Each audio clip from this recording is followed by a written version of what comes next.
Chapter 31:45. When Xiao Daoist's mouth was dry from talking, he took the teacup from Yuanya's hand and gulped it down.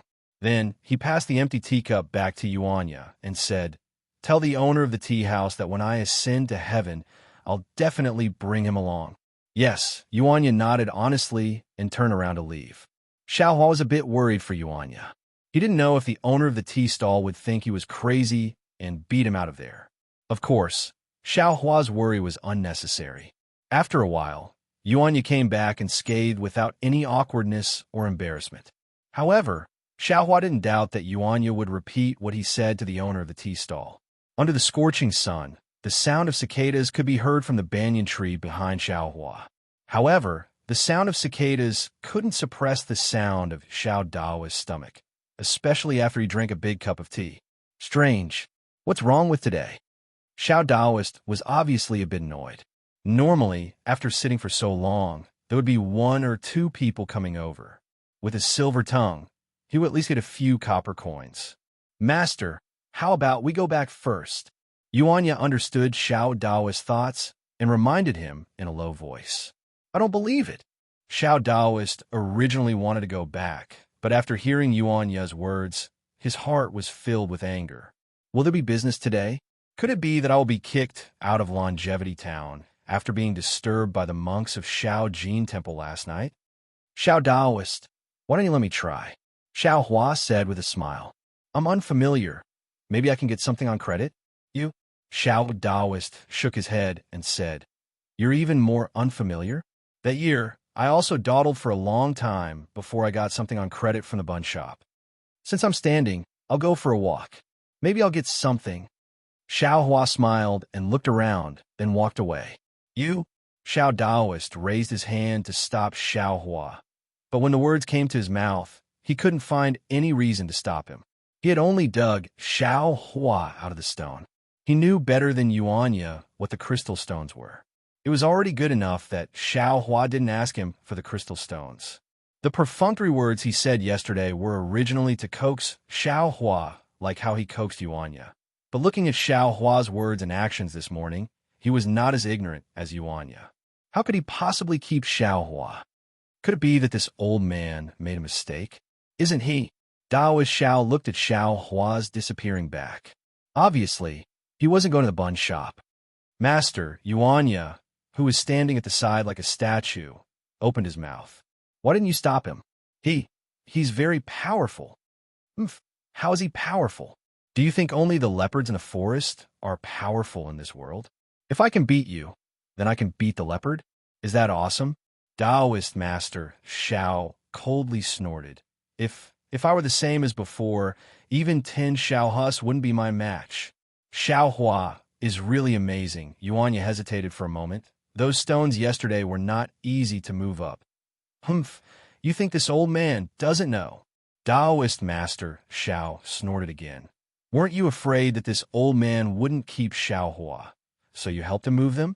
It took this old man more than half an hour to organize those things. Moving them up for below, wouldn't he need to move them all by himself for the whole night?" "No," Yuanya hurriedly said. When this disciple went back, he had already done it. What could it be? Daoist Master Xiao frowned. Could it be that this old man made a mistake? However, when Daoist Master Xiao raised his head again, he didn't look in the direction Xiaohua left. His eyes narrowed, as if he saw something, and he lightly said, "Xiaohua left. If he doesn't come back, then this old man admits this old man made a mistake. No matter what, a person sealed in a stone must have an extraordinary background. If this old man, or you can form a relationship with this person, it will definitely be beneficial. In front of this kind of person, this old man's words of price are all nonsense. However, if he were to return, this fellow's origin would be thought-provoking. Tell me, what does our Jiangqiao temple have? Why should we keep him here? Just based on what this old man said when I saw him? In other words, even if you chase him away, he won't leave. Master, what you are saying, this disciple doesn't understand." Yuanya heard Daoist Master Xiao talking to him, but it also sounded like he was talking to himself. He was really confused. Forget it. Taoist Master Xiao waved his hand and said bleakly, "You really don't understand. Yeah, let's not talk about this guy's origin. What this old man wants to tell you is that in this world, other than fists and feet, there are many other mysterious methods that you have never known. Although the Xiao Hua's fists and feet are good, he is just another Yuanya. His meridians are completely blocked. He is not a person who can cultivate supernatural powers. To put it bluntly, he is a cripple. He is not even as good as you. Although he was chiseled out of a stone, he is still alive. This old man suspects. Forget it. Why are we talking about this again? Why am I telling you this? Follow this old man. And when you have an opportunity in the future, your luck will be 100 times better than Xiao Hua's." As he said this, Taoist Master Zhao's mouth became dry again. He waved his hand and said, "Go, give this old man another cup of tea." "Yes, Master." Yuanya raised his head and looked in the direction Xiao Hua disappeared. He had an indescribable, good impression of Xiao Hua. In front of Xiao Hua, he seemed to be able to sense the safety and vastness of the wilderness he had in the past. It was much more interesting than the various kinds of people he had seen after following Taoist Xiao. Tea was naturally worthless. Not long after, Yuanya actually brought a teapot and teacup over from the tea house. Taoist Master Xiao knew that since 2 months ago, Yuanya beat up the local ruffian who blackmailed the tea house. He no longer needed to pay for his tea. This was also the reason why he didn't bring any tea. Taoist Master Xiao drank a mouthful of tea and held back his rumbling stomach. Unexpectedly, he also looked in the direction that Xiao Hua had left, which he had previously disdained to look at. In his heart, he muttered, "This Xiao Hua. Just what is his background? I was in a hurry yesterday and didn't think too much about it. If he really isn't." Xiao Hua left Taoist Master Xiao and casually picked a direction to walk in. He had a smile on his face and didn't release his divine sense, Buddhist sense, or even soul sense. He just strolled along the side of the street like an ordinary mortal, looking at the hawkers shouting, listening to the waiter calling out to him, and looking at the little boy crying on the side of the street. His heart was filled with an indescribable feeling. It seemed that many years ago, there was also a day in Lu Town when he also walked like this. That seems to be the end of the year, right? It seems that I met some bully. Xiao Hua's gaze was somewhat wandering, and the scene in front of him seemed to change. But at this moment, his eyes focused and looked at a place not far from him. A young child stretched out his hand and was about to use his finger to hook the emerald green purse at the waist of a woman. "Pay attention to your purse." Xiao Hua shouted for no reason. Another name appeared in his mind, Qiu Tong.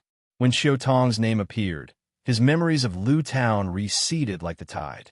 Aside from a few remnants, there was no trace of it. Xiao Hua's shout was heard by almost half the street. The woman who was being stared at by the thief very naturally raised her hand and protected her purse. The thief could only withdraw his hand and turn his head to look at Xiao Hua, who was wearing an ill-fitting Taoist robe. His eyes were filled with shame and anger. Xiao Hua's eyes narrowed, and he also fiercely glared at the thief. However, Xiao Hua wasn't much older than the thief, and his face wasn't fierce. The thief actually wasn't afraid, and even raised his fist to threaten Xiao Hua. It was quite funny. "Ha ha ha!" Xiao Hua laughed loudly. His heart was filled with sunshine. He really felt that everything in this world, everything in this longevity town, was very interesting. Even a thief made him feel very cute. Seeing Xiao Hua laugh, the thief was actually a bit scared. He looked to his left and immediately ran far away. Xiao Hua ignored him and looked to his left. It was a general store. Xiao Hua thought for a moment and walked in. There were 2 shop assistants standing at the door, and they had been shouting the whole time.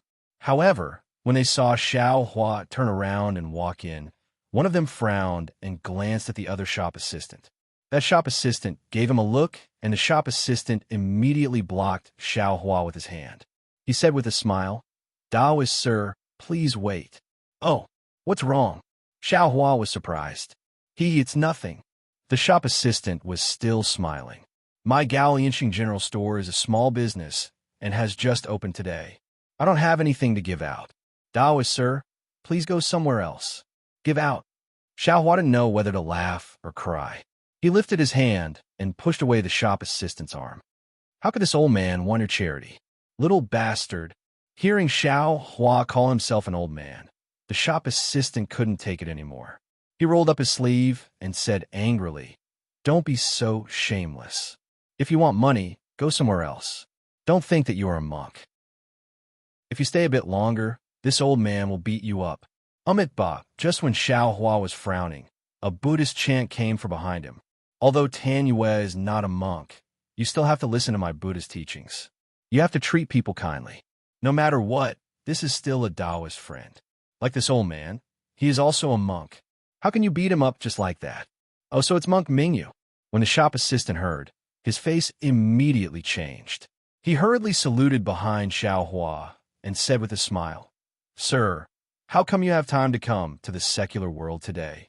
Xiao Hua turned around and saw a fat white monk wearing a monk's robe standing behind him with a small alms bowl and a monk's staff in his left hand. He had a smile on his face as he stood behind him. Chapter 31:46. Unfortunately, this smile was the same as the shop assistant's, both with a kind of hypocrisy and sarcasm.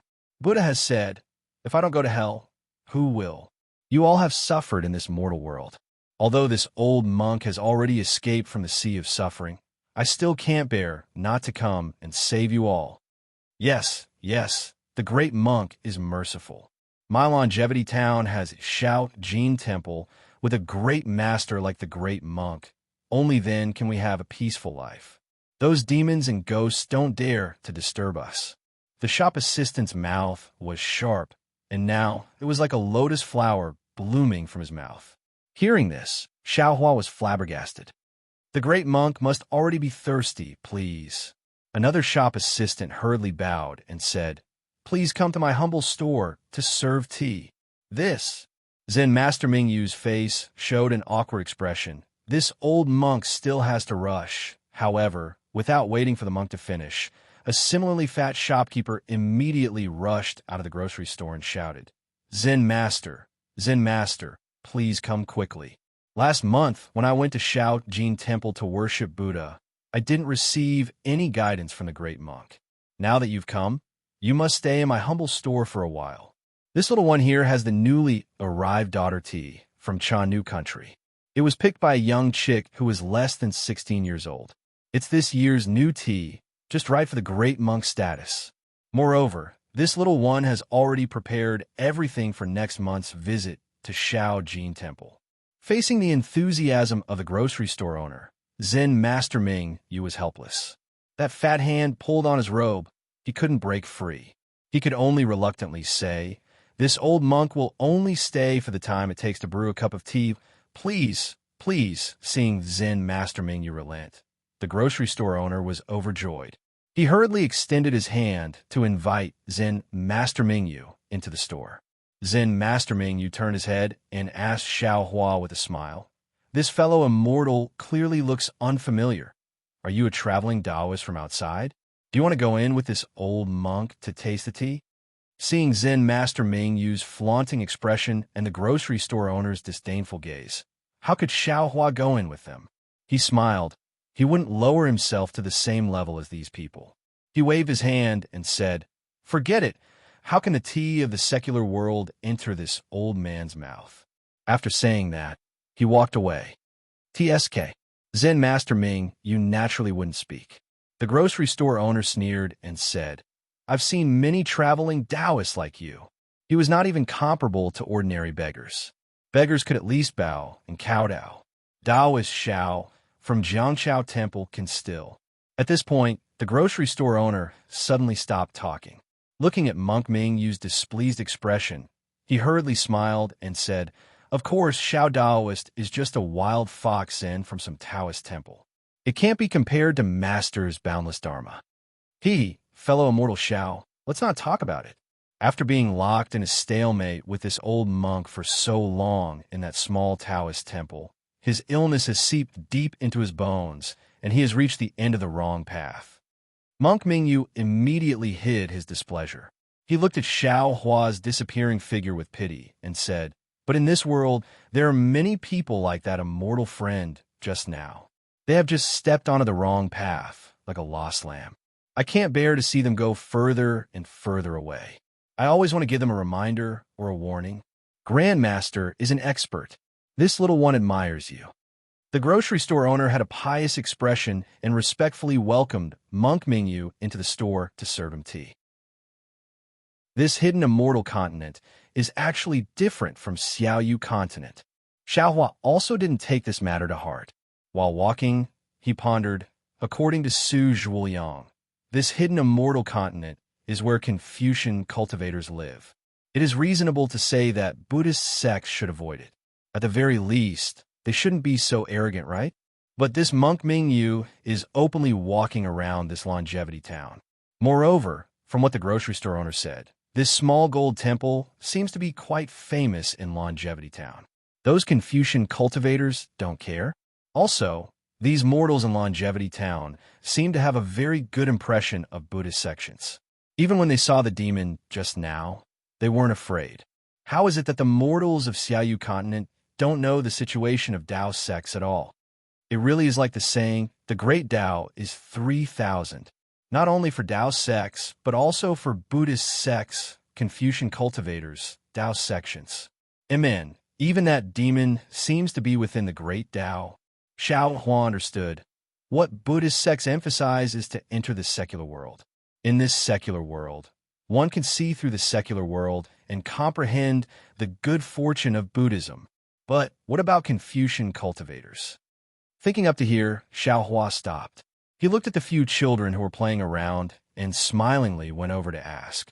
Xiaohua naturally didn't know where those Confucian cultivators were, but when the slightly older child heard Xiaohua ask where there were scholars, he immediately became excited.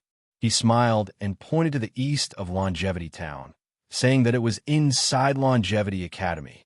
Moreover, these children weren't afraid of strangers. They actually wanted to pull Xiaohua's hand and bring him over. However, when Xiaohua heard the children say that they were going to walk for an hour, he immediately waved his hand and gave each of the children a spirit jujube that didn't have enough spirit chi. Then, he turned around and walked back. He came out under the guise of buying steam buns on credit. If he really went back for an hour, Taoist Xiao would really think that he had left. After turning the corner, there was a place that sold rice. There weren't many women going in and out, each of them carrying bamboo baskets or cloth bags. Xiaohua's eyes lit up. He immediately had an idea. He looked around and walked to the side of the store. He found a shabby cloth bag, and with a wave of his hand, some rice seeds fell into the bag. Then, he leisurely walked in. Not long after, Xiaohua came out with half a string of copper coins in his hand. There was a satisfied smile on his face. Actually, not all of Longevity Town's residents are like the owner of a grocery store. Xiaohua looked at the street in front of him and laughed in his heart. The owner of this rice shop didn't wait for this Xiao to open his mouth and immediately ask for some rice. Even if he accepted the rice, he still gave a few extra copper coins. Looking at those children just now, this world isn't as bad as this Xiao thought. Soon after, Xiaohua started walking again. He didn't go back the way he came. He still wanted to see more of Longevity Town's situation. Unfortunately, Xiaohua still underestimated his sense of direction. After walking for half a cup of tea's time, he saw that there were fewer people on the street, more trash on the roadside, and even fewer shops on the street. I'm really successful. Xiaohua's gaze swept over the distance. It seemed to be where people lived. He sighed and was about to release his soul sense. At this time, a pa-pa-pa-pa sound rang in his ears. Following this sound was a low moaning sound, and there were even sounds of begging for mercy. These sounds were extremely soft, but in Xiaohua's ears, they were extremely clear. Oh! Xiaohua was astonished. He scanned with his soul sense and couldn't help but frown. Thinking for a moment, Xiaohua walked across the street and entered a shabby door. He then passed through several deserted courtyards and arrived in front of a small courtyard. This courtyard was several zhang in size. There was a pile of unknown junk in the courtyard. A crooked tree that was about to die was standing in the corner of the courtyard under the scorching noon sun. At this moment, a young boy was tied to the crooked tree. Beside him were two strong men in their 30s. Their chests were open, revealing their chest hair and fat flesh. They held a stick as thick as a thumb in their hands. They were hitting the boy's head, face, and body with the stick one after another. The pa-pa sound, the low moaning, and the begging came from the boy's mouth. This boy was the one Xiao Hua saw on the street. That thief. Master, master. Without waiting for Xiao Hua to enter the courtyard, an even weaker voice came from the shabby house in the courtyard. I beg you, spare my big brother. He hasn't eaten in 2 days. In order to treat my illness. Ha ha, so it's like this. Without waiting for the voice to finish speaking, an arrogant voice called out, I was wondering why Luger was giving us so little money these days. So it was all given to you, this little wench. Master, the boy called Luger weakly called out, I've always given you what I should. The money used to treat Xiao Yun's illness is my own money. Your own money? The other man hit Lu Gu's cheek with his stick, leaving a trace of blood on his cheek. At the same time, a stream of blood flowed from the boy's mouth. Your money is my money. It's already noon today. How come I don't see a single copper coin? What about yesterday and the day before? You don't seem to have paid enough. If you have money to treat this wild girl, why don't you give it to me? Xiaoyan isn't a wild girl. She's my little sister. The boy coldly snorted and endured the pain. She's just a bastard picked up from Liao Jian. You still dare to lie to me and say that you're looking for your little sister. The man who hit the boy was still angry. He used all his strength to hit the boy and scolded. I didn't want to make it clear. I'll wait for you to raise her, then I'll sell her to a brothel.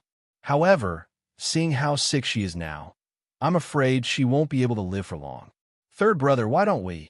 Ga. The other man very lasciviously laughed and scolded. Second brother, how can you bear to lay your hands on such a weak and petite girl? Besides, she doesn't have any taste. What do you know? That man threw the stick in his hand to the ground. Uncle, uncle, Brother Lu yelled. Xiaoyan is only 8 years old. Please let go of her. She's still very young. Xiao Hua was standing outside the courtyard listening. At this time, he couldn't hold back anymore and kicked open the half-closed door. With a bang, the door was kicked flying. Who? The two large men were greatly alarmed. When they turned around and saw that it was only an 18-year-old youngster, they unconsciously put down their guard, especially Xiao Hua's shoddy Taoist robe, which completely concealed his jade-like elegance. Where did this wild Taoist come from? You don't want to live anymore? The fat on second brother's face trembled as he scolded. This Taoist master, quickly leave, quickly leave. Luga didn't mention that Xiao Hua had bumped into him earlier. He thought that Xiao Hua was looking for him to give him bad luck, so he anxiously shouted. Chapter 31:47. Since you're here, where are you going? Old San laughed. Brother Lu went, and a little Taoist came. Isn't this perfect? As he spoke, Old San stretched out his hand and pulled out a sharp knife from his waist. He grinned as he approached Xiao Hua. Why would Xiao Hua care about him? He raised his eyes and looked towards the end of the courtyard. Sure enough, a skinny little girl in ragged clothes was lying on the doorstep with difficulty. She raised her little head with difficulty, and on her somewhat filthy little face, there was actually an indescribable beauty. Woo! Old Third raised a sharp knife and arrived in front of Xiao Hua. Seeing that Xiao Hua didn't pay attention to him, a puzzled expression appeared on his face. He raised a sharp knife in his hand and attacked Xiao Hua's heart. Xiao Hua wasn't slow. He raised his leg, looking somewhat clumsy, to kick the strong man's abdomen. However, this action was useless in the eyes of others. Old San, who was on guard at the side, immediately relaxed. Pung! With a light sound, Old Three jumped up vigorously and stretched out his leg, touching Xiao Hua's leg. The other hand holding the sharp knife didn't seem to be slow and still pierced Xiao Hua's heart. Clang! A metallic sound came from the knife. It was as if the knife stabbed a metal stone. It couldn't penetrate the flesh. Old Third was shocked. Unfortunately, before he could scream, a heart-wrenching pain came from the place where he was fighting with Xiao Hua. His fat body flew out involuntarily, and crashed into the corner of the small courtyard with a boom. He rushed into a pile of junk. Old San, what happened to you? Things happened too suddenly. Old San didn't realize the seriousness of the matter. He looked at Old San, who was already unconscious. When he saw that Old Third didn't reply, and then saw the harmless Xiao Hua slowly walking over, he hurriedly flipped his hand, and a similar sharp knife appeared in his hand. He somewhat anxiously shouted, "You don't come over! You come over!" As he spoke, Old San turned his eyes and looked at Xiao Hua's surroundings. He wanted to escape from here. Unfortunately, although Xiao Hua's movements were inconvenient, his movements were very strange. He blocked all of Old Second's possible escape routes, forcing Old Second to either go up and fight or hide in a corner. He was unable to escape towards the main entrance. Damn it, when the second brother saw this, he somewhat staked everything on one throw and fiercely shouted as he pounced toward Xiao Hua. Dong! A muffled sound rang out. Xiao Hua waved his hand and very casually hit the second brother's chest. Pooh! The second brother spat out a mouthful of dirty blood. His figure was also sent flying and fell into the pile of junk. Brother Liu was dumbfounded. He stared blankly at Xiao Hua, not knowing what to say. After all, in his eyes, these two were the most powerful people in Longevity Town. When Xiao Hua walked in front of him, Liu Gu'er panicked and said anxiously, big brother, I was only forced to steal the money. Really? Seeing Xiao Hua's hand that sent Old Second's sturdy body flying and was about to easily grab his neck, Liu Gu'er's tears were about to fall. He shouted, Big brother, it's fine if you kill me, but please don't touch my sister. Kaba. With a soft sound, the hemp rope binding Liu Gu'er, causing him to be unable to move, snapped like grass in Xiao Hua's hands. Liu Gu'er was already exhausted. He could no longer lean on the banyan tree. His body involuntarily slid down and collapsed on the ground. However, Liu Gu'er did not care about his own sorry state. He stared at Xiao Hua's slender fingers in disbelief. In his mind, he recalled the scene of Old San's sharp knife stabbing Xiao Hua's heart. Xiao Hua opened his mouth. Liu Gu'er suddenly felt a huge pressure. Even his breathing became hurried. He did not know what the most powerful person he had ever met would ask him. What would he ask him? However, when Xiao Hua asked the first question, Liu Gu'er's mouth opened so wide that a large duck egg could be stuffed inside. How many meat buns can one copper coin buy? This was a question Xiao Hua asked Liu Gu'er. What?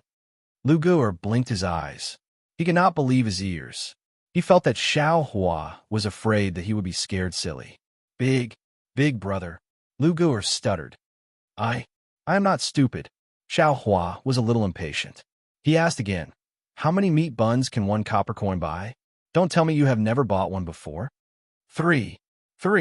Liu Gu'er saw Xiao Hua's serious face and knew that he was not joking. He hurriedly replied, although I don't eat it often, Little Yun likes it. I have bought it for her before. Thinking of Little Yun, Liu Gu'er's eyes showed a trace of gentleness. He hurriedly looked towards the small house. And there, Little Yun had already collapsed on the doorstep. There was no more movement. Little Yun, Liu Gu'er hurriedly shouted. She is fine. She just fainted. Xiao Hua reached out his hand and took out the hanging copper coins.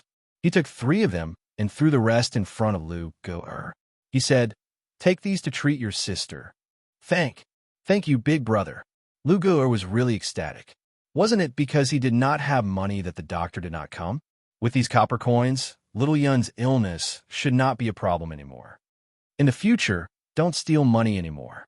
Xiao Hua sighed again. Although you were forced, but there are many things in this world that can make money. There is no need to let yourself be humiliated. Yes, I understand. Liu Gu'er's body was in pain. However, the pain in his heart was worse than the pain in his body. He felt that he was not worthy to be a human. These 2 people, have they killed anyone before? Xiao Hua turned his head. It seemed that he was about to leave. He asked indifferently, of course they have killed. Liu Gu'er gritted his teeth and said, if Big Brother did not come today, Little Yun and I would not be able to live. Xiao Hua nodded. He slowly walked to the side of the two unconscious men. With a point of his hand, two threads of samadhi, true fire, floated out. In the blink of an eye, the two men's bodies were burned. Then, without stopping, he turned around and left. Although Lugur was stubborn and his heart could be considered good, he still did not like this child who was a thief. However, just as he was about to leave the courtyard, Xiaohua did not forget to take out a lot of rice from the space and put it behind the door. This was enough to let the two people live for several months. If Lugur had the heart, he should be able to take advantage of these few months to find a suitable livelihood. Big brother. Just as Xiaohua stepped out of the courtyard, the youth's slightly hoarse voice sounded. This little one's name is Lu Yi. You must remember, from today onwards, this little one will no longer do anything that owes his conscience. If I go against my words, heaven and earth will not tolerate it. Take care of yourself, Xiaohua smiled faintly. Today's matter was just a matter of convenience. The people of the secular world, in his eyes now, they were really somewhat comparable to ants. Admittedly, he was unable to use the magic of the Taoist sect, unable to use the flying sword of the Confucian cultivator, but his body was tougher than any weapon in the world. This boundless strength was probably not something that the people of the secular world could imagine, right? In fact, if it was in the past, or 100 years ago, Xiaohua would have done more than this. He would have stretched out his hand to check on Xiao Yun's condition, or treat Lu Yi's injuries. However, today, in Xiaohua's view, these copper coins were enough to replace these things. Perhaps this was Xiaohua's gradually deepening cultivation, a kind of progress towards the master realm. Of course, the most important thing was that Xiaohua knew that if he stayed here for a while longer, that Taoist master Xiao would really starve. Xiaohua used 3 copper coins and the appearance of a shabby Taoist robe to buy 10 meat buns from the bun shop's lady boss. Looking at the situation under the big tree, it was simply too far from what he had imagined. Taoist master Xiao and Yuanya not only did not panic from hunger, but also, their faces were flushed, very moist. In this world, you can really leave anyone. Xiaohua touched his nose, looking at the oil bag in his hand. He couldn't help but sigh. I was afraid that they would starve, so I thought of a way to exchange copper coins, and then went to buy meat buns. But now it seems that even if I don't buy meat buns, they won't starve. Before Xiaohua left, in front of Taoist Master Zhao's empty table, there was a small and exquisite palanquin. The person inside the palanquin didn't come out, but that palanquin was right next to Taoist Master Zhao's table. A very quick-witted little girl was standing next to the palanquin, saying something to Yuanya. Taoist Master Xiao was lying on the table, holding the bamboo tube with the skewers in his hand. Looking at his flushed face and excited expression, although Xiaohua didn't listen carefully, he knew that he must be saying Red Luan Star's move again. Sure enough, without waiting for Xiaohua to get close to Taoist Master Xiao, Taoist Master Zhao's extremely bewitching voice came. Miss, this old Taoist is not boasting. Your fate is really too good. Moreover, many opportunities are right in front of you. Of course, it's precisely because there are so many opportunities that if you don't grab hold of them as your last destined marriage, you might regret it for the rest of your life. If you remember today, and remember what this old man said just now, you'll blame this old man even more for not giving you directions, for not enlightening you of these mazes. Taoist master, since it's like this, why don't you enlighten me? A clear and indifferent voice sounded. This little girl was able to meet Taoist Master Xiao here. According to Taoist Master Xiao, isn't this also a kind of fate? Yes, this old man came here to experience the world of mortals, to enlighten the world's infatuated men and women, to prevent them from regretting it for the rest of their lives. Taoist Master Xiao said righteously. However, this is a heavenly secret. If this old man were to easily reveal it, I would be punished by the heavens. And please speak, this little girl understands. The girl smiled again and said, Qin Huan, give Taoist Master Xiao some incense money. Chapter 3148. Miss, the servant girl who was talking to Yuan Ya immediately became unhappy. Didn't we just go to Shao Jin Temple a few days ago? The master said. Qing Huan. The woman lightly scolded. I didn't ask you to speak. Why are you saying so much? Yes, miss. The servant girl helplessly took out a few copper coins from the pouch at her waist and shook the empty pouch. Miss, there are only a few copper coins left. Taoist. The woman's voice came from the palanquin again. I'm very sorry. There are only a few left. No, Taoist Shao waved his hand and said, this old man's words are not to ask Miss for money. Besides, even if Miss wants to give, you have to wait for this old man to finish speaking. Miss needs to see if this old man's words are pleasing to her ears before deciding whether or not. If I ask you to take it, then take it. Qing Huan was unhappy. It seemed that when she talked to Yuan Ya wasn't too enthusiastic. Following which, Qing Huan threw the few copper coins on the table. Pa. Seeing the few copper coins fall, one of them rolled on the table and actually fell to the ground. Taoist Shao was very embarrassed. He wanted to take it, but he didn't want to squat down. Taoist Shao, your steamed buns are here. Shao Hua just happened to walk closer with a smile. He bent down to pick up the copper coins and put them on the table together with the oil bag. Taoist Shao smelled the fragrance of the steamed buns and couldn't help but swallow a mouthful of saliva. Although it was very hidden, the squirming in his throat couldn't be hidden from Qing Huan, who was nearby. The girl couldn't help but curl her lips. Taoist Shao, this little girl won't delay your meal. The voice in the palanquin sounded again. This little girl didn't bring enough money today, so these copper coins can be considered as a deposit. When you have time, you can come to Zhendong's Hao family. This little girl will listen to Taoist Zhao's guidance again. After saying that, she ordered, Qing Huan, call the sedan bearers to move the palanquin. Yes, miss.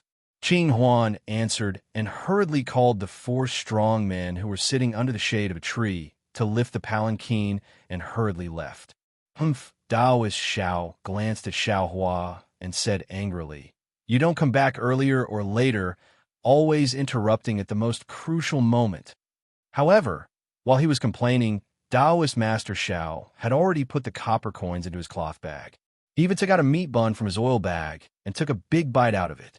Seeing Taoist Shao eat the meat bun, Yuan Ya also took out his leftover meat bun and hesitantly handed it to Shao Hua. Seeing Shao Hua smile and shake his head, Yuan Ya didn't say anything else and carefully ate it bite by bite. The 10 meat buns were quickly devoured by Taoist priest Shao, and Yuan Ya's bun was still in its last bite. Taoist Shao was embarrassed. He burped and let out a long sigh. He took out a copper coin and threw it to Yuan Ya. You go buy some buns. Then I'll make some tea for Master. Yes, Master, Yuan Ya replied almost invariably. He quickly took the copper coin and walked away. Where did you get the copper coins? Taoist Shao looked at Shao Hua and burped again. I thought you left. Where can I go? Shao Hua laughed. I still want to follow Taoist Master to broaden my horizons. Where did you get the copper coins from? Seeing Shao Hua avoid answering, Taoist Shao continued to ask. He didn't believe that Shao Hua got these 10 meat buns on credit. Even if I stole them, didn't Taoist Shao still eat them? Shao Hua said with a smile. Did you really steal them? Taoist Zhao's face changed, and his tone became cold. Shao Hua was stunned. He didn't think that his joke would make Taoist Shao have such a big reaction. He then laughed and said, do you think I'm that kind of person? I can't see through people's hearts. I don't know what kind of person you are. Who knew that Taoist Zhao's words would make Shao Hua even more shocked? Even if many people seem to be honest on the surface and do things in the name of justice, who knows if they're right or wrong? I used to say that I can see through people's hearts, but even if I can see through them, what can I do? Just like that Hao family's young miss. She clearly wanted to let her sedan bearers rest for a while and avoid the scorching sun. At the same time, she saw that no one came to my table, so she pretended to read my fortune and wanted to give me a few copper coins. Do you think she'll believe this old man's nonsense? Even if he didn't come back, she would find an excuse to leave. She wouldn't let me finish my words. Because of the words she said before she left, If I have any urgent matters and really don't have enough to feed, I can always go to the Hao family to ask her for help. However, even if I can see through her heart, how can I not say those words? How can I not take the copper coin she gave me? This world is full of helplessness. Repent and be saved. Daoist Zhao's words caused Xiao Hua's heart to fiercely jump. He didn't expect that after he left for a while, Daoist Xiao would have such feelings. Moreover, listening to Daoist Zhao's words, he really is a person with a story. Unfortunately, after Daoist Xiao finished speaking, he actually yawned and stretched. He said in a low voice, "Damn it, I fought too fiercely with the bald donkey from Shao Jin Temple yesterday. I didn't even sleep well." After he finished speaking, he actually laid down on the table. After a while, he started snoring again. Xiao Hua bitterly smiled and walked to the side of the big tree. He leaned against the big tree and also lazily watched Yuanya walk back step by step and eat the meat buns in small bites. As if it was Yuanya's habit, when he ate the last meat bun, he very firmly stopped. He carefully wrapped the bun in oil and put it into his bosom. Then he walked in front of Xiao Hua and bit his lips, his gaze firmly fixed on Xiao Hua. "Oh, what's wrong, Yuanya?" Xiao Hua was a bit stunned. He smiled and said, "Have you taken a fancy to Qing Huan? You wanted to ask Daoist Xiao for you? Why didn't you leave?" Yuanya was not amused by Xiao Hua's words and indifferently asked. Xiao Hua strangely said, "Why should I leave? This hidden immortal continent is so big. Isn't it the same wherever I go? Since it's the same everywhere, why shouldn't I stay here?" "You just left? I thought you left." Yuanya did not care how profound Xiao Hua's words were and still said, "I was a bit disappointed in my heart. I felt that I wouldn't be able to see you in the future." "Ah." Xiao Hua blinked his eyes. Listening to Yuanya's words, it was almost a confession. "I somewhat regret that I didn't ask you when you were here." Yuanya did not care about the sudden goosebumps on Xiao Hua's body and continued, "Since you are back now, I must ask you." "What question?" Xiao Hua was very surprised. He really did not think that Yuanya would ask him such a deep question. "What you said this morning, was it true?" Yuanya stared at Xiao Hua and asked word by word. "What did I say?" Xiao Hua frowned and asked curiously, "That fist technique you used this morning, can you really teach me?" Yuanya was not discouraged by Xiao Hua's question and continued to ask. "This." Xiao Hua was really stunned. What he said in the morning was obviously a joke. He had never taught this big dipper god fist to anyone, and he also did not think that Yuanya could learn it. Seeing Xiao Hua's hesitation, Yuanya became anxious. However, he was not like an ordinary person. He was able to discern Xiao Hua's true thoughts from his hesitation. Yuanya knelt on the ground with a plop, kowtowed, and said, "Master, please teach me the fist technique." "Master? Hee, you get up first, Yuanya." Xiao Hua laughed and raised his hand. "Yes, master." Yuanya didn't kneel for a long time like ordinary people. He stood up obediently. "You have a master. I am not your master." Xiao Hua waved his hand. "Moreover, I don't intend to accept you as my disciple." "Yes, master." Yuanya still said the same words.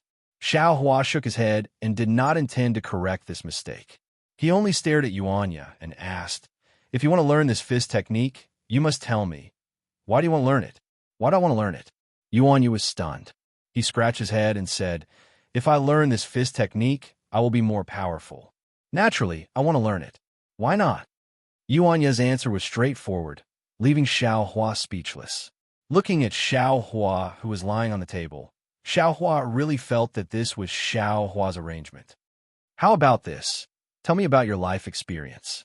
Since you want to take me as your master, you should at least let me know about your origin, right?" Xiao Hua thought for a moment and said, "Yes, master." Yuanya respectfully said, "Disciple has no parents since childhood. Since I can remember, I have been living with a female wolf in the jungle." Yuanya's experience was very sad, but in Yuanya's words, it was very simple. In just a moment, Xiao Hua knew that Yuanya was born in hidden immortal continent's profound jade dark forest. Since childhood, he had been living with the wild beasts in the jungle and had never come into contact with humans. When he grew up, he became the king of the wolf pack after the death of the female wolf who had been with him for a long time. Later, due to some reason, he came out of the jungle and met a hunter. However, he did not live the life of an ordinary person. Because he was unruly, he was sold to the arena by the hunter. Yuanya had received training in the gladiator arena, and it was there that he had gotten his name. For his own survival, Yuanya fought in the arena for about 3 years. There were no undefeated generals in the gladiator arena. In a duel, Yuanya was seriously injured by his opponent and almost lost his life. At that time, he met Taoist Xiao and was brought out of the gladiator arena by Taoist Xiao. As for how the penniless Taoist Xiao persuaded the owner of the gladiator arena, Yuanya, who was unconscious at that time, did not know. Later, under Xiao Hua's care, Yuanya finally recovered. After that, he followed Xiao Hua and drifted in hidden immortal continent. A few years ago, Xiao Hua brought Yuanya to the Taoist temple in Immortal Town. He suddenly had an idea and decided to stay in the Taoist temple. Chapter 31:49. Oh, so that's how it is. After hearing Yuanya's explanation, Xiao Hua finally understood why Yuanya was sometimes very kind and sometimes extremely vigilant. But then he felt a little strange. Yuanya only said that he came out of the forest, but why did he come out, or what happened to him? He didn't say. Master, after talking about his experience, Yuanya asked again, "Are you willing to teach me fist techniques? Tell me the truth." Xiao Hua answered Yuanya without any trace of politeness. For children like him who grew up in the forest, straightforwardness was their favorite method. "You don't deserve to be my disciple. I have never thought of accepting a disciple. Moreover, your current master is Taoist Xiao. If you leave Taoist Xiao and become my disciple, that is a great crime of deceiving one's master." This, Yuanya scratched his head, somewhat puzzled. Master said that I don't deserve to be your disciple. I still somewhat understand. But why do I have to commit a great crime when Master teaches me fist techniques? Moreover, I don't intend to leave Master. Xiao Hua didn't know whether to laugh or cry. He waved his hand and said, "This you don't understand. When you have time, ask Taoist Xiao. As long as he agrees, this old man can consider teaching you a few moves." Okay, Yuanya was quite obedient, nodding obediently. He stood beside Xiao Hua and said in a low voice, "Master often scolded me for being brainless. But I am not angry. I know that I don't know much. I am working hard to cultivate according to Master's wishes. But I really don't understand what you're talking about." Just like yesterday, Steward Liu had invited his master, but when the bald donkey from Shao Jin Temple went, Steward Liu welcomed him with a smile and said that he couldn't go to Shao Jin Temple to pray, so he asked his master to go. Master was also the same. He obviously hated those bald donkeys, but he still had a smile on his face. He waited until the ceremony was over, and when he came out of Minister Liu's house, he became hostile. At this point, Yuanya actually looked at Xiao Hua. Seeing that Xiao Hua's face didn't show any impatience, he said, "Although I could beat 5 bald donkeys, 10 of them went to Shao Jin Temple at once. I couldn't beat them, so I could only run away. The copper coins that Master got from Minister Liu were all snatched away by those bald donkeys. In the end, all that was left was the copper coins I had. Those copper coins were meant to be used to buy meat buns today, but Master took those copper coins to drink wine. I don't understand." Also, many people warmly invite Master to their homes when they see him, but Master basically doesn't go. I remember one time when I went there, their faces were cold, and they were saying strange things. But what about when I'm about to leave? Then they said, "Sit down a little longer," and I obeyed and sat down, and they were displeased again. I don't understand what they want me to do. Or do you not want me to go? Do you want me to leave? Or do you not want me to leave? So, although I'm very happy to follow Master, the things that I encounter every day make me very annoyed. This made me miss the days in the forest and even the dangerous gladiator arena. In those places, I don't need to think so much. I only need to think about how to survive and how to find food. Looking at this extremely simple youth, ripples appeared in Xiao Hua's heart. Yes, whether it a person of the secular world or a cultivator, they all seemed to wear an inexplicable mask on their faces, hiding their true intentions under the mask, letting others see the gentleness and etiquette that others want to see. And when these manners and gentleness are torn apart, it's bloody man-eating. Even I can't deal with the various forms of the human world and the ways of the world, let alone this Yuanya, who has never lived a normal life in the human world. Unconsciously, Xiaohua felt even more pity for Yuanya, secretly thinking, yes, in Yuanya's eyes, there is only survival and becoming stronger. Becoming stronger is for survival. When he saw the Big Dipper God fist, he knew that this was a path that would make him stronger, so he immediately wanted to leave, wanting to live a better life. His way of thinking is very simple. He doesn't have any distracting thoughts like a sect or a master. Thinking of this, Xiaohua suddenly thought of the Changbai sects by Fei he met in the past, that cultivator who seems to be somewhat despicable, disregarding the outcome of the battle, only putting his own interests at the forefront. Isn't Bai Fei's actions somewhat similar to Yuanya's? It can even be said that they are essentially the same. It's all for survival. Forget it. Xiaohua sighed. I wonder how Bai Fei, Shi Wuming, Meng Tian, and Ruo Taohong are doing now. Did they go to that place? Suddenly, Xiaohua's heart skipped a beat. That's right. Since Bai Fei could enter the Changbai sect and cultivate to the foundation establishment stage, why can't Yuanya cultivate as well? Moreover, this Xiao was forced to have no place to hide in the Xiaoyu mainland. Wasn't it because of the Immortal Music sect and the Immortal Ascension Gate? A sect's strength is always greater than a single person. This Xiao can face two sects alone. It's better to lead a sect to face them. Xiaoyu mainland's Fortune Gate, after 100 years of development, did it survive? Or was it destroyed by others? What is Zhong Haoran's fate? Since Zhong Haoran can think of building a Fortune Gate on the Xiaoyu mainland, and he can also create the Heavenly Talisman sect, why can't this Xiao rebuild a Fortune Gate on the hidden Immortal mainland? Xiaohua's thoughts unconsciously soared. Moreover, in the three mainlands, there are many things to be done for Taoism. Isn't this the time for this Xiao to show off his skills? Also, this Xiao came from the Xiaoyu mainland to the three mainlands through the space meridian. Isn't this karma? Or this Xiao inexplicably came here because the heavens want to borrow this Xiao's hands to revitalize the Dao sect. With the three mainlands as a foundation, and a fortune gate with thousands of disciples, perhaps. Xiaohua thought of Jiuxia in disbelief. Can help Jiuxia accomplish what she wants. Master, just as Xiaohua thought of Jiuxia's beautiful face again, Yuanya annoyingly woke Xiaohua up. Xiaohua looked at Yuanya in annoyance and asked, What? Master, what are you thinking about? Yuanya was very curious. You have a very strange smile on your face. Oh, strange smile, what do you mean? Xiaohua didn't understand. It's the smile of a fox when it sees a chicken coop. Yuanya pointed out the little fox in Xiaohua's heart without holding back. Go away, Xiaohua waved his hand. What does a little child know? Master. Yuanya opened his mouth again. When did I let you call me master? Xiaohua didn't agree again. Yuanya felt wronged and said in a low voice, You already agreed when I called you master just now. I didn't pay attention just now. Xiaohua said indifferently. It's not that easy to call me master. First, you have to ask Daoist Xiao. He is your current master. You can only ask me after he agrees. Good. Yuanya was very excited when he heard Xiaohua agree. He almost jumped up. I will wake master up now. Don't be anxious. It's not a matter of a moment. Xiaohua waved his hand and looked at the afternoon street. There weren't many people left. Presumably the afternoon heat had made them stay in their houses.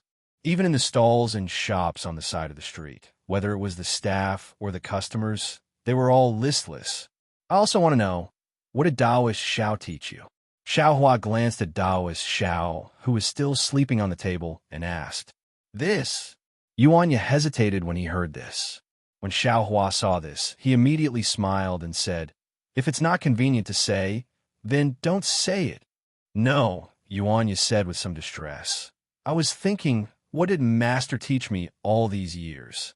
Why do I have to call him Master? Xiaohua was shocked.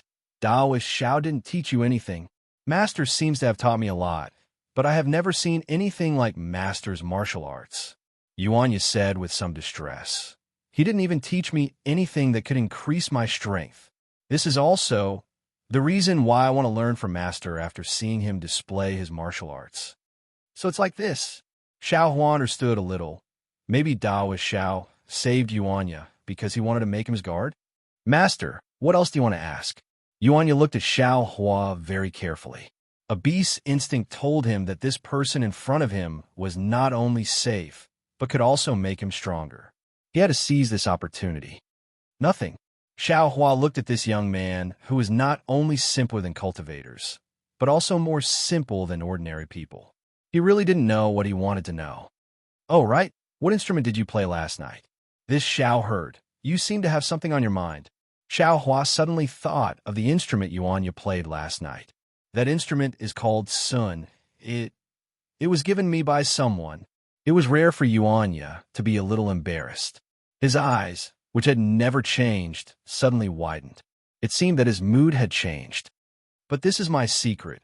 If Master wants me to say it, then I can only tell Master. Huh? Xiao Hua laughed when he heard this. He looked at Yuanya, who was feeling uneasy because of the threat in his words, and waved his hand. Since it's your secret, it's fine if you don't tell this Xiao. And this Xiao is not your master. Yes, Master. Yuanya was a little disappointed, but his answer was still the same. Xiao Hua actually wanted to ask about Daoist Xiao, but looking at Yuanya, even if Daoist Xiao had a story, he might not be able to tell, not to mention that Daoist Xiao wouldn't tell his own story to this wild child who didn't understand the ways of the world. Immediately, Xiao Hua didn't ask anymore. He closed his eyes and sat there, refining the earth crystal Yao milk and recovering his cultivation. Yuanya waited for a long time. Seeing that Xiao Hua didn't say anything, he didn't get angry. He also sat there like Xiao Hua and closed his eyes. When he was very young, he already understood that if he wanted to catch prey, he had to be patient, and if he wanted to get something, he had to pay a price. He could ambush an antelope in the grass for 3 whole days in order to learn the Fist of the North Star from Xiao Hua. He still had this bit of patience. Chapter 3150. The scorching sun slowly moved over their heads, and the scorching heat had already subsided. As the streets resumed their liveliness, Daoist Xiao also woke up. Yuanya imitated Xiao Hua and closed his eyes for a while, but in the end, he couldn't endure it any longer. His eyes opened again, and he vigilantly looked around. Seeing Daoist Xiao stretch and sit up straight, he also hurriedly stood up and stood behind Daoist Xiao. Yuanya stood up, and Xiao Hua also stood up. However, looking at his lazy and somewhat clumsy appearance, where was the demeanor of an expert? For hours after noon, Daoist Xiao's table seemed to be bustling with noise and excitement. Not only did 2 families bring their children to ask Daoist Xiao to name their children, but there were also 3 couples who secretly asked Daoist Xiao to give them advice on marriage and the so-called 8 characters of horoscope. Of course, the 8 characters of these 3 couples were all suitable in Daoist Xiao's mouth. Even if one pair didn't seem to be suitable, with 3 copper coins, Daoist Xiao used his great divine ability to change the heavenly secrets and make them suitable. Xiao Hua found it funny behind Daoist Xiao, but this had nothing to do with him. He only slightly narrowed his eyes and stood there. Seeing that the sun was already setting, Xiao Daoist's face was filled with joy under the orange sunlight. He had earned a lot of copper coins today, which was really out of his expectations. A faint melody came out of his mouth, which was a rare sight. Io, is this fellow Daoist Xiao? A slightly exaggerated voice came from not far behind him. Did you sing this little tune of Liao Jiang? Xiao Hua's lips curled up. He didn't need a look. Although this voice wasn't very familiar, it was familiar. It was Zen Master Mingyu that he met in front of the general store. As Zen Master Mingyu's voice entered his ears, Daoist Xiao's body clearly stiffened. Without waiting for him to speak, another faint voice came out. Ba, fellow Daoist Xiao, is this the kind of gaudy little tune passed down in your Daoist school? It's no wonder. Such a difficult song. Even a talented person would not be able to master it easily. Even a senior monk of my Buddhist sect would not be able to understand it. Who would dare to be a disciple of your Taoist sect? Thinking about it, Senior Brother Ming, you often lamented to this poor monk that Taoists aren't popular. This poor monk probably knows the reason now. Taoist Zhao's mouth was filled with bitterness. What else could he say? He had been careless and allowed the Buddhist monk to grab his braid. He turned his head to look at the three of them. Although they were smiling submissively and occasionally clasping their hands together to greet the villagers they met, the pride in their eyes and the brand new monk robes made Shao Daoist priests feel that it was a form of mockery. Oh, and this fellow immortal, I think we met before noon.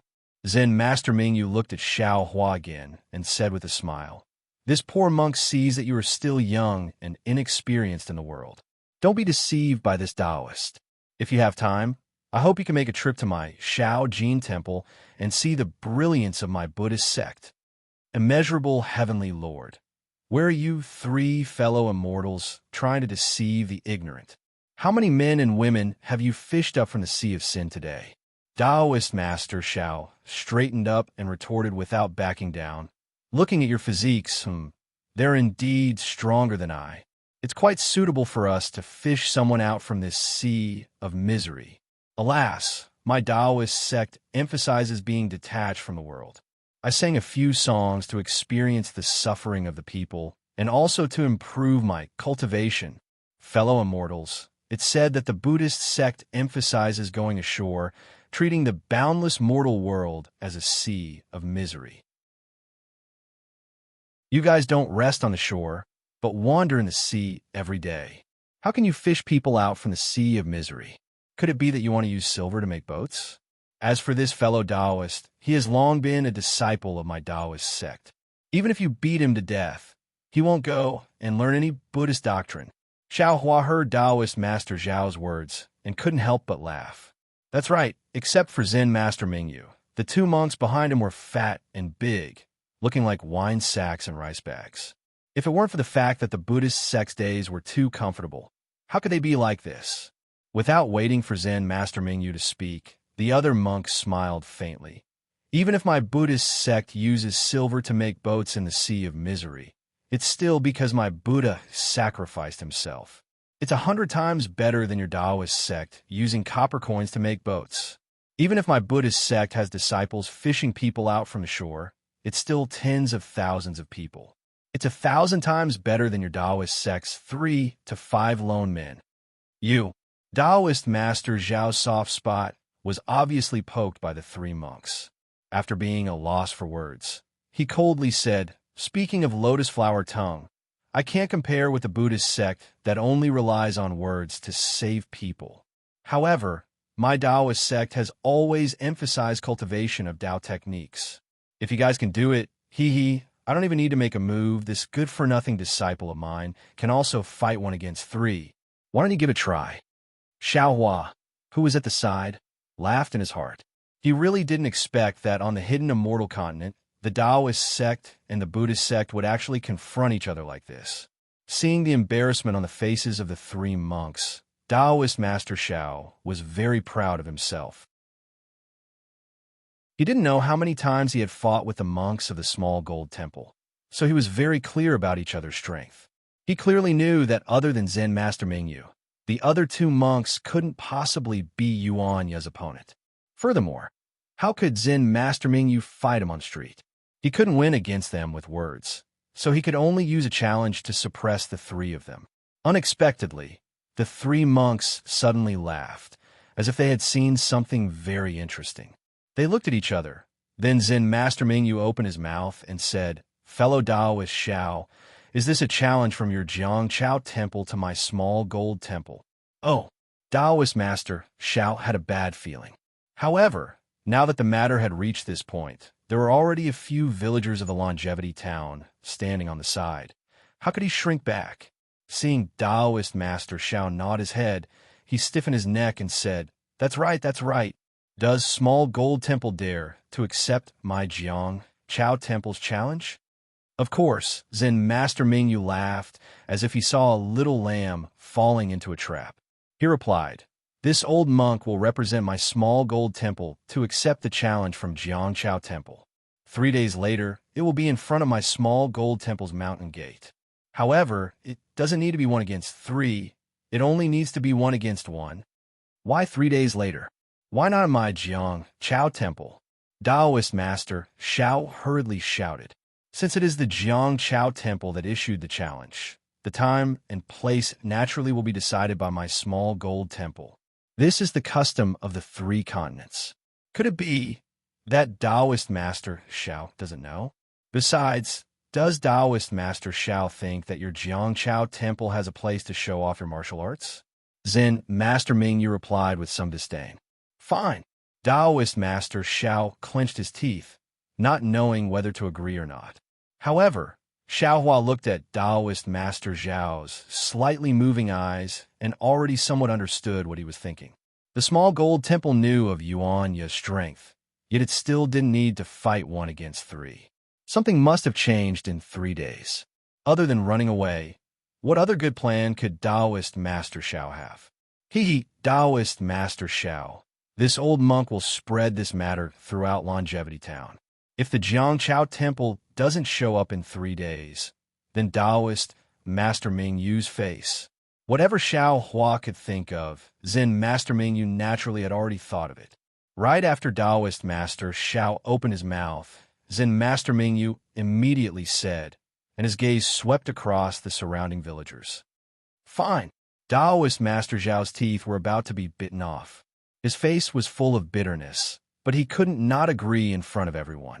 Also, Zen master Mingyu laughed again. Since it's a challenge, naturally there must be a reward. Oh, okay. Hearing this, Taoist master Zhao's eyes brightened. His teeth suddenly didn't hurt anymore. He shouted, How many copper coins? Not the copper coins you Taoists use to redeem people, Zen master Mingyu said with some disdain. This time, my Buddhist sect and your Taoist sect will make a big bet. Whoever loses will have to leave Longevity Town. What? Taoist master Xiao was shocked. He hurriedly clenched his teeth again, as if the teeth that had stopped hurting just now were starting to hurt again. There's actually such a grand event between Buddhism and Taoism. Just as Taoist master Xiao was clenching his teeth again and almost swallowing them into his stomach, a clear voice rang out from outside the crowd.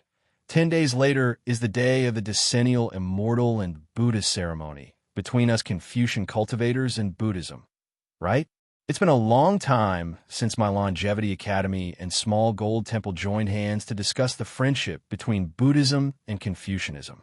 Why don't we just move this challenge to 10 days later? How about my Longevity Academy also participate once?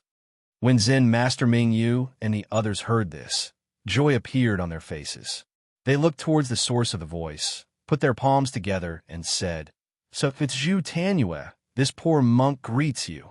You're too polite. 3 great masters, please. Xiao Hua raised his head and looked over. In the crowd, there was a middle-aged man wearing Confucian attire, wearing a Confucian headband, and holding a feather fan in his hand. He smiled and cupped his fists in return. The surrounding crowd also respectfully called out, Greetings, Principal Zhu. Looking at this square face, sharp eyebrows, fine nose, and bright eyes Principal Zhu, Xiaohua already understood that this Confucian cultivator should be the principal of Longevity Academy in Longevity Town. Behind this Confucian cultivator, there were several rows of scholars of various ages wearing the same Confucian attire. They lined up in a neat formation and very elegantly walked over from outside the town. Presumably, Longevity Academy had something to do outside the town, and they were returning in the afternoon and were about to pass by here. Taoist priest Xiao. That Principal Zhu slightly greeted Zen Master Mingyu and the people beside him. He looked at Taoist priest Xiao with a smile and said, Although you and I have never met before, this little one has long heard of Taoist priest's name. Now is a good opportunity. You won't stop my Longevity Academy from participating in this matter, right? Taoist priest Xiao's face was a bit unnatural. He concealed his laughter and said, This challenge was originally a matter between my Taoist sect and Buddhist sect. I also didn't want to shed all pretense of cordiality with Small Gold Temple, but Zen Master Mingyu is pressing on step by step. I have no choice but to accept. Longevity Academy is a Confucian cultivator and has nothing to do with Buddhist sect or Taoist sect. There's no need for them to get involved, right? Moreover, since the Immortal and Buddha ceremony is in 10 days, your Longevity Academy and Small Gold Temple can freely exchange pointers. Why are you pulling my Taoist sect in for no reason? Are Buddhist sect and Confucian cultivators joining hands again? Hee, Taoist priest Xiao is thinking too much. Principal Zhu smiled and cupped his hands, saying, the Immortal and Buddha ceremony that is held once every 10 years is merely a tradition of my hidden immortal continent and Western paradise. It is to celebrate that time in ancient times when the 3 continents joined hands. Now, who knows how many years have already passed? This Taoist sect has already lost many other Taoist sect. Why is Taoist priest thinking too much? Chapter 3151. There was a towering mountain range that stretched for thousands of miles. This mountain range was very strange. There were no trees on the mountain range, nor were there any birds or beasts. There were only red rocks. The surface of the rocks emitted a faint light, and within the light, there were layers upon layers of talismans that slowly rotated. In the western sky, the blood-red sun shined on the red rocks, making them look like they were emitting a faint flame. Thousands of feet above the mountain range, there were also countless powerful formations and restrictions. There was no wind or clouds, and the central part of the sky was filled with a faint grayish-white color. Within the grayish-white color, there were layers upon layers of black clouds that were like mountain ranges. Looking from the outside, there were only bursts of lightning flashing in the gloomy black clouds. There were also faint sounds of thunder, but if one listened carefully, they wouldn't be able to hear it at all. Even the flashing light was like a candle in the night, disappearing in a flash. At the end of the mountain range was the mouth of a valley that was hundreds of feet wide. The mouth of the valley was also like the top of the mountain range. There was a firm formation that firmly sealed the entrance, and not a single bird or beast could be seen. The powerful fluctuations from the formation spread out without any concealment. However, at this moment, there were thousands of cultivators 100 feet away from the entrance of the valley. They wore different clothes and held different magical treasures in their hands. They stretched from the ground all the way to the sky and completely surrounded the entrance of the valley. All of the cultivators had nervous expressions as they stared at the formation at the mouth of the valley without blinking. The treasures in their hands emitted different lights, as if they had all made ample preparations. As long as there were any abnormalities at the mouth of the valley, countless treasures would fly out and smash into the mouth of the valley. The inside of the valley was not as calm as the outside. The inside of the valley was much more spacious than the outside. It was likely several miles wide. The stone wall inside the valley was different from the stone wall outside the valley. Although it was also made of red rocks and had layers of restrictions, the restrictions here were 10 times finer than the ones outside the valley. Every single rune was covered in fine lines, and those fine lines created wind runes. The wind runes rushed into the runes, and once again, they emitted various colors of brilliance. However, this light was covered by a black and red color on the rocks. This black and red color covered the entire walls of the valley, and the thickness was different. Experienced cultivators would know that this black and red color was caused by the blood that had splashed on the walls. Looking into the depths of the walls of the valley seemed to have been washed by blood. It was a black and red color, and it was very strange. The valley seemed to have just gone through a fierce battle. The air was filled with the smell of blood. The air was rich with the yuan qi of heaven and earth. At this moment, it was extremely violent. From time to time, one could hear the sound of explosions. Small, strong storms suddenly formed and rushed in all directions. Most of them hit the mountain rocks of the mountain range. On the crimson-red mountain rocks, talismans flashed, and the storms disappeared without a trace. Even the black and red blood didn't fall. It was unknown how much blood had been spilled on the rocks, and how many years this blood had existed for. Not only that, but because of the battle, the space inside the valley had become extremely unstable. From time to time, spatial cracks would appear. Although these spatial cracks only appeared for a short period of time, they were very destructive. Occasionally, a spatial crack would hit the rocks, and the blood on the rocks would scatter. Then, the talismans on the rocks would collapse, revealing the red rocks. Only when the spatial cracks disappeared did the talismans around the rocks slowly gather and restore the formation. At this time, there weren't many living people in the valley. There were only corpses lying on the ground. The corpses were also strange.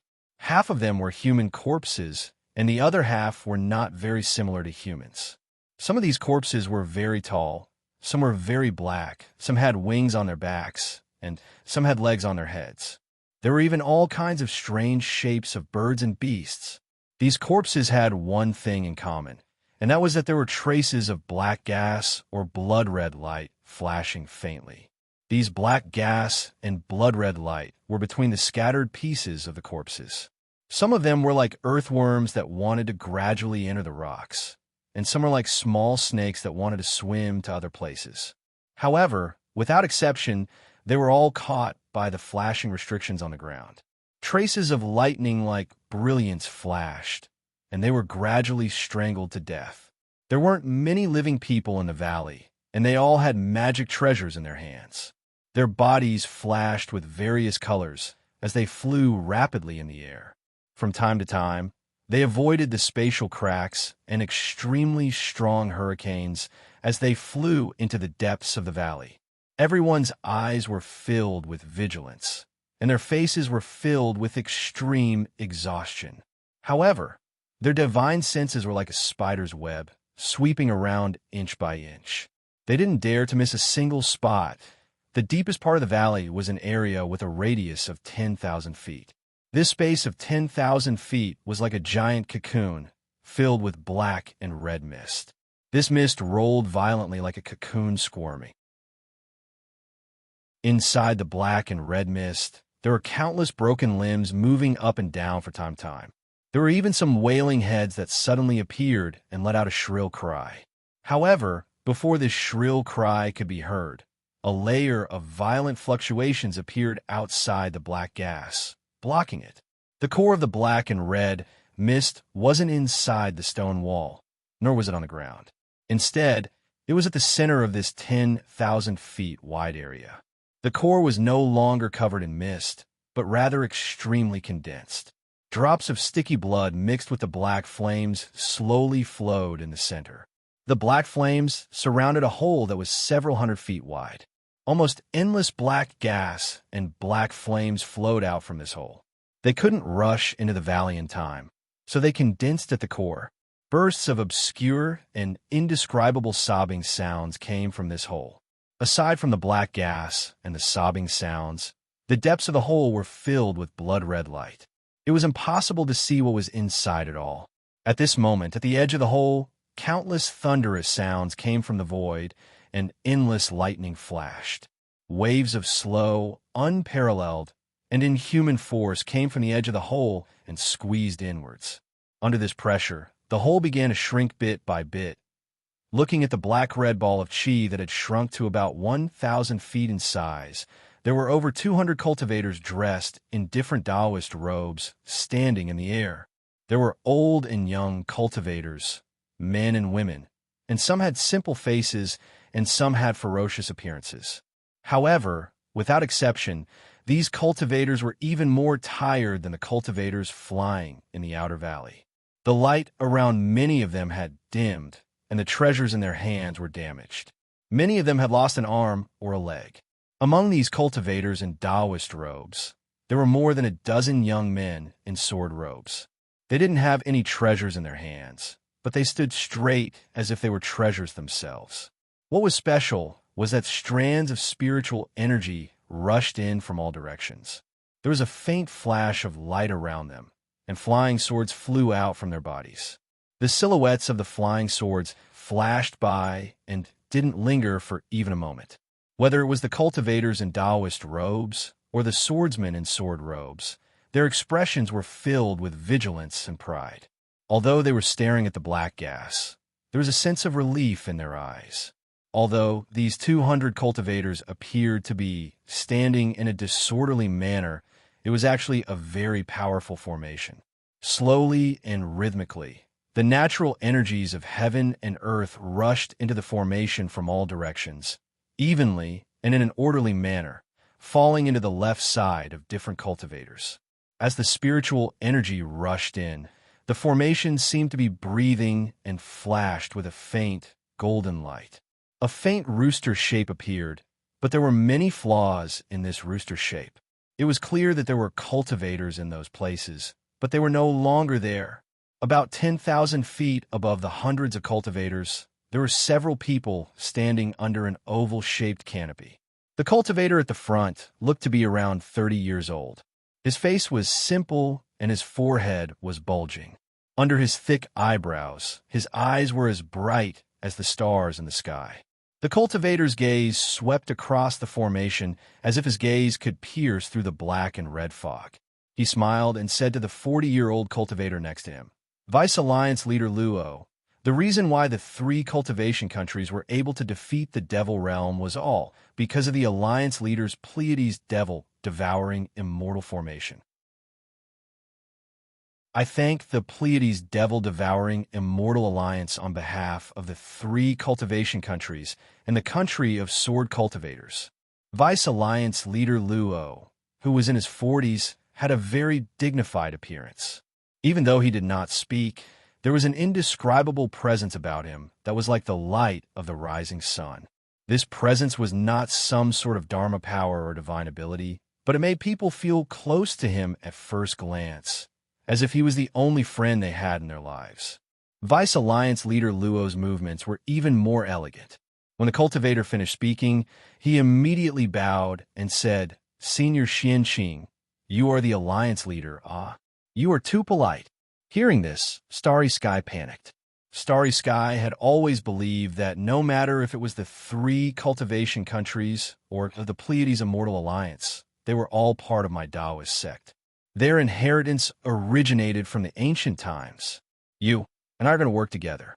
No matter if it was the ancient Buddhist sect or the Confucian cultivators, or even the current Devil Realm, they will all be destroyed under the torrent of my orthodox Taoism.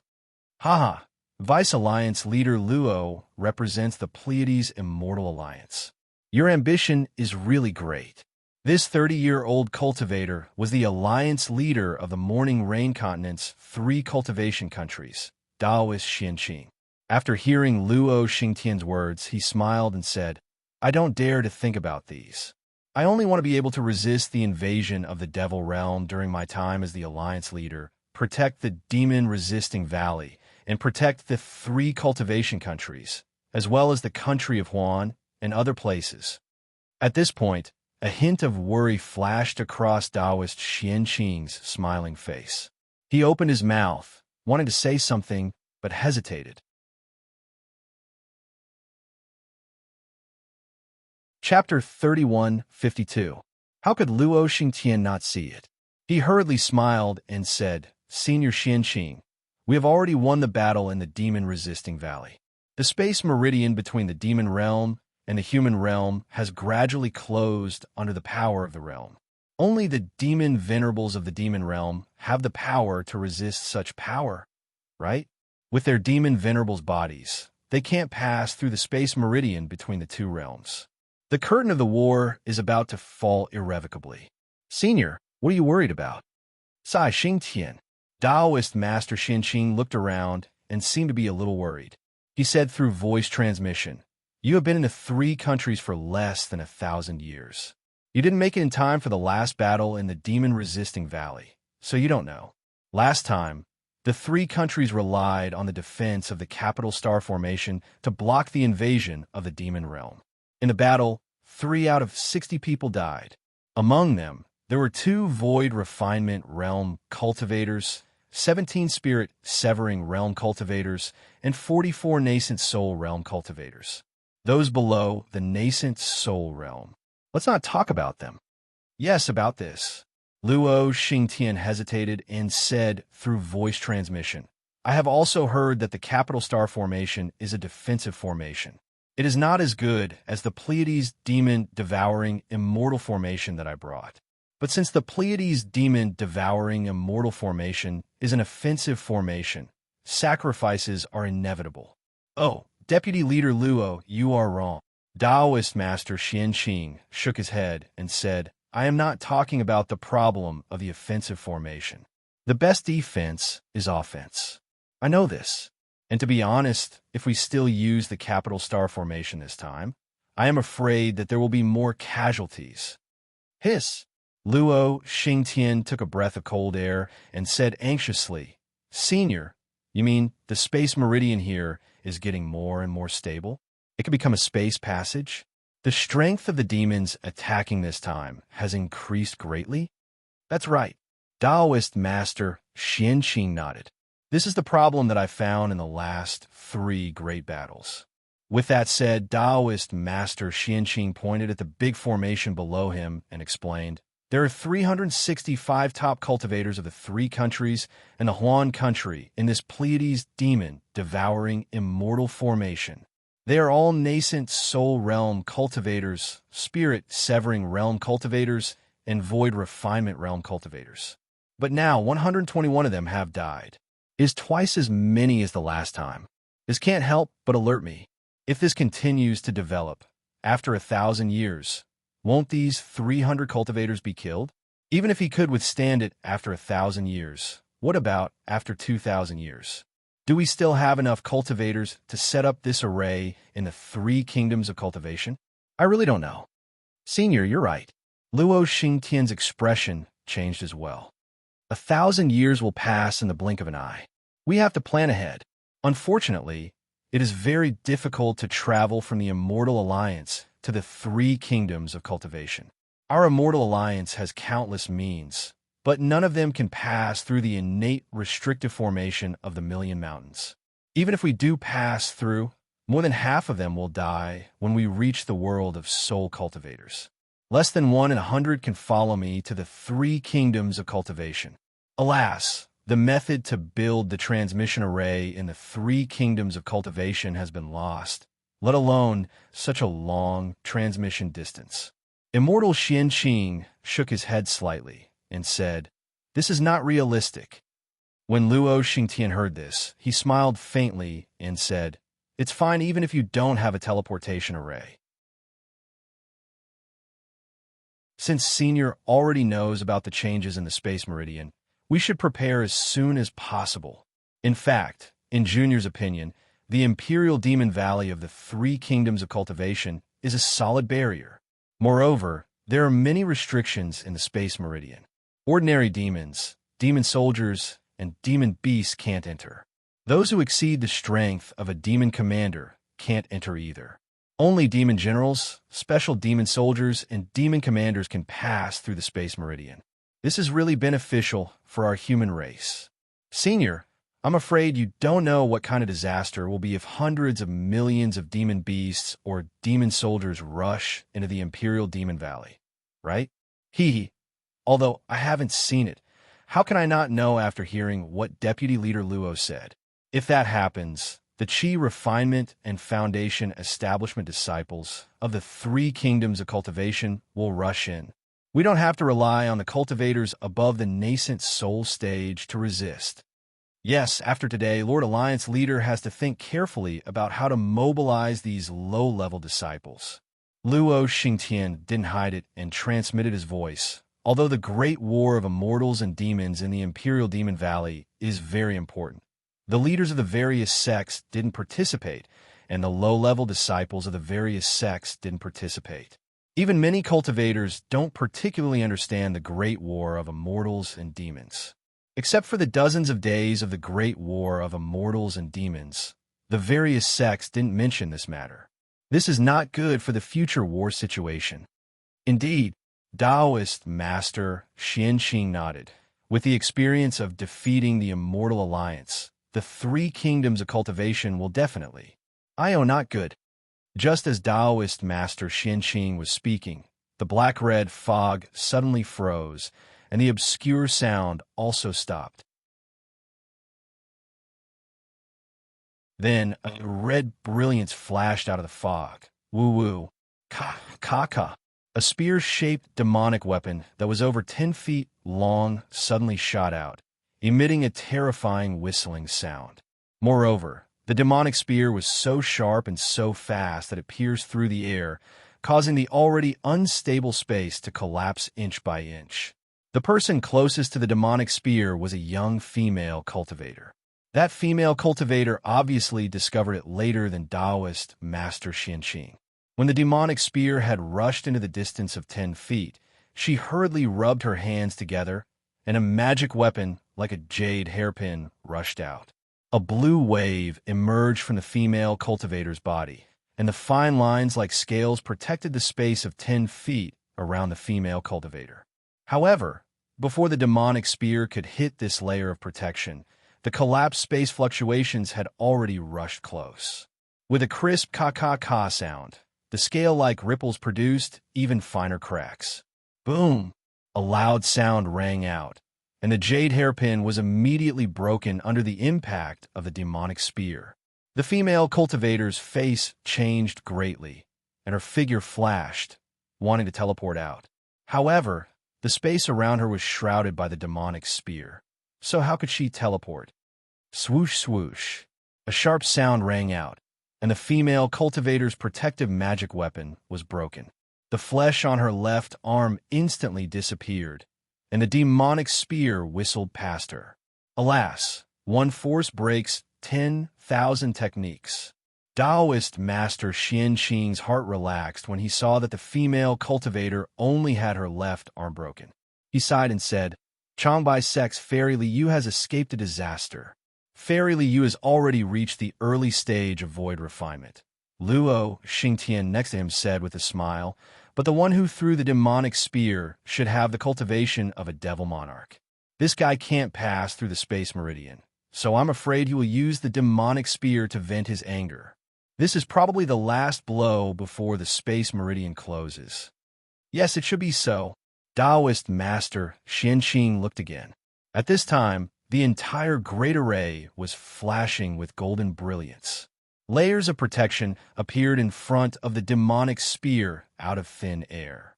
Although these layers of protection were easily broken, they seemed to be continuous and slowly blocked the demonic spear in midair. Clang! Two sword sounds rang out, and a huge red sword that was also 10 feet long appeared in midair. With a boom, it slashed the demonic spear. Waves of chi surged from the demonic spear, shaking the brilliance of the great golden array. In the middle of the demonic spear, traces of black chi flickered, and thousands of fine cracks appeared in the space. The demonic spear was actually cut into 3 pieces by the huge sword. Good. Luo Xingtian clapped his hands and said, "Void Heaven Sword School's Zhujiang Spirit Sword is becoming more and more fierce. Such a good demonic spear, it's a waste." A void refinement cultivator next to him looked at the huge sword that had transformed into a human and waved his hand. The demonic spear that had been cut into 3 pieces fell into his hand, and he said coldly, "Hee, Taoist brother Ji Feng." Luo Xingtian laughed and said, "You are now the deputy union leader of the Immortal Alliance, not Ji Fengzi of the Magnificent Spirit Sect. The difference between Dao and sword can't be revealed casually. Deputy union leader, I won't decline your guidance." Ji Fengzi said faintly and then bowed. "Lord Union Leader, this junior will take this subordinate to look around. Now that the demonic path in the Imperial Devil Valley is about to be closed, there might be a lot of fish that escaped the net hiding in the Imperial Devil Valley. In go." Taoist Master Xianqing waved his hand with a smile. "This matter is more important. If the demons sneak into the 3 countries of cultivation, wouldn't our Imperial Devil Valley have fought in vain?" Ji Fengzi left, and Luo Xingtian accompanied Taoist Master Xianqing to look at the demonic chi inside the Pleiades devil-devouring immortal formation that was getting smaller and smaller. It seemed that the war had already ended, but to their surprise, the Real story had just begun. Somewhere in the Imperial Devil Valley, a Taoist with white hair and a youthful face was wearing a Taoist robe. He was holding a Rui scepter in his hand and was standing quietly in mid-air. There was a faint light in his eyes as he looked at the black and red fog around him. The fog was already a little messy, and it was obvious that there had been a fight just now.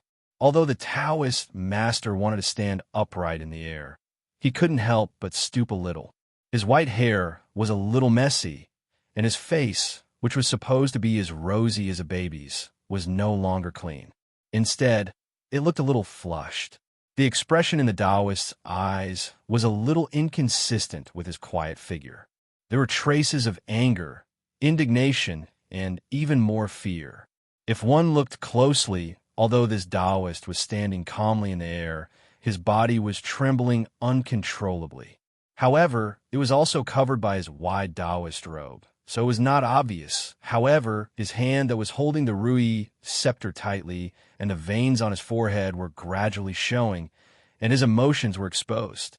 The Taoist's eyes turned sharply, and his divine sense swept out like a waterfall.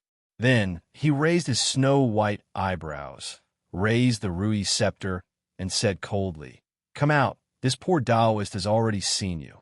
However, after this Taoist said a few words, the black and red fog was silent, and there was no movement at all. Humph, the Taoist did not say anything more. He waved the Rui scepter, and instantly, all the chi of heaven and earth around the Rui scepter gathered, and the chi of heaven and earth within a few hundred feet was sucked dry. A shadow that was a few times bigger than the Rui scepter gradually formed in the air. When the shadow solidified, the Taoist waved gently, and the shadow flew out silently. The Taoist even said, "The people of the mortal realm have always done things openly. Since he did not come out, don't blame me for being impolite."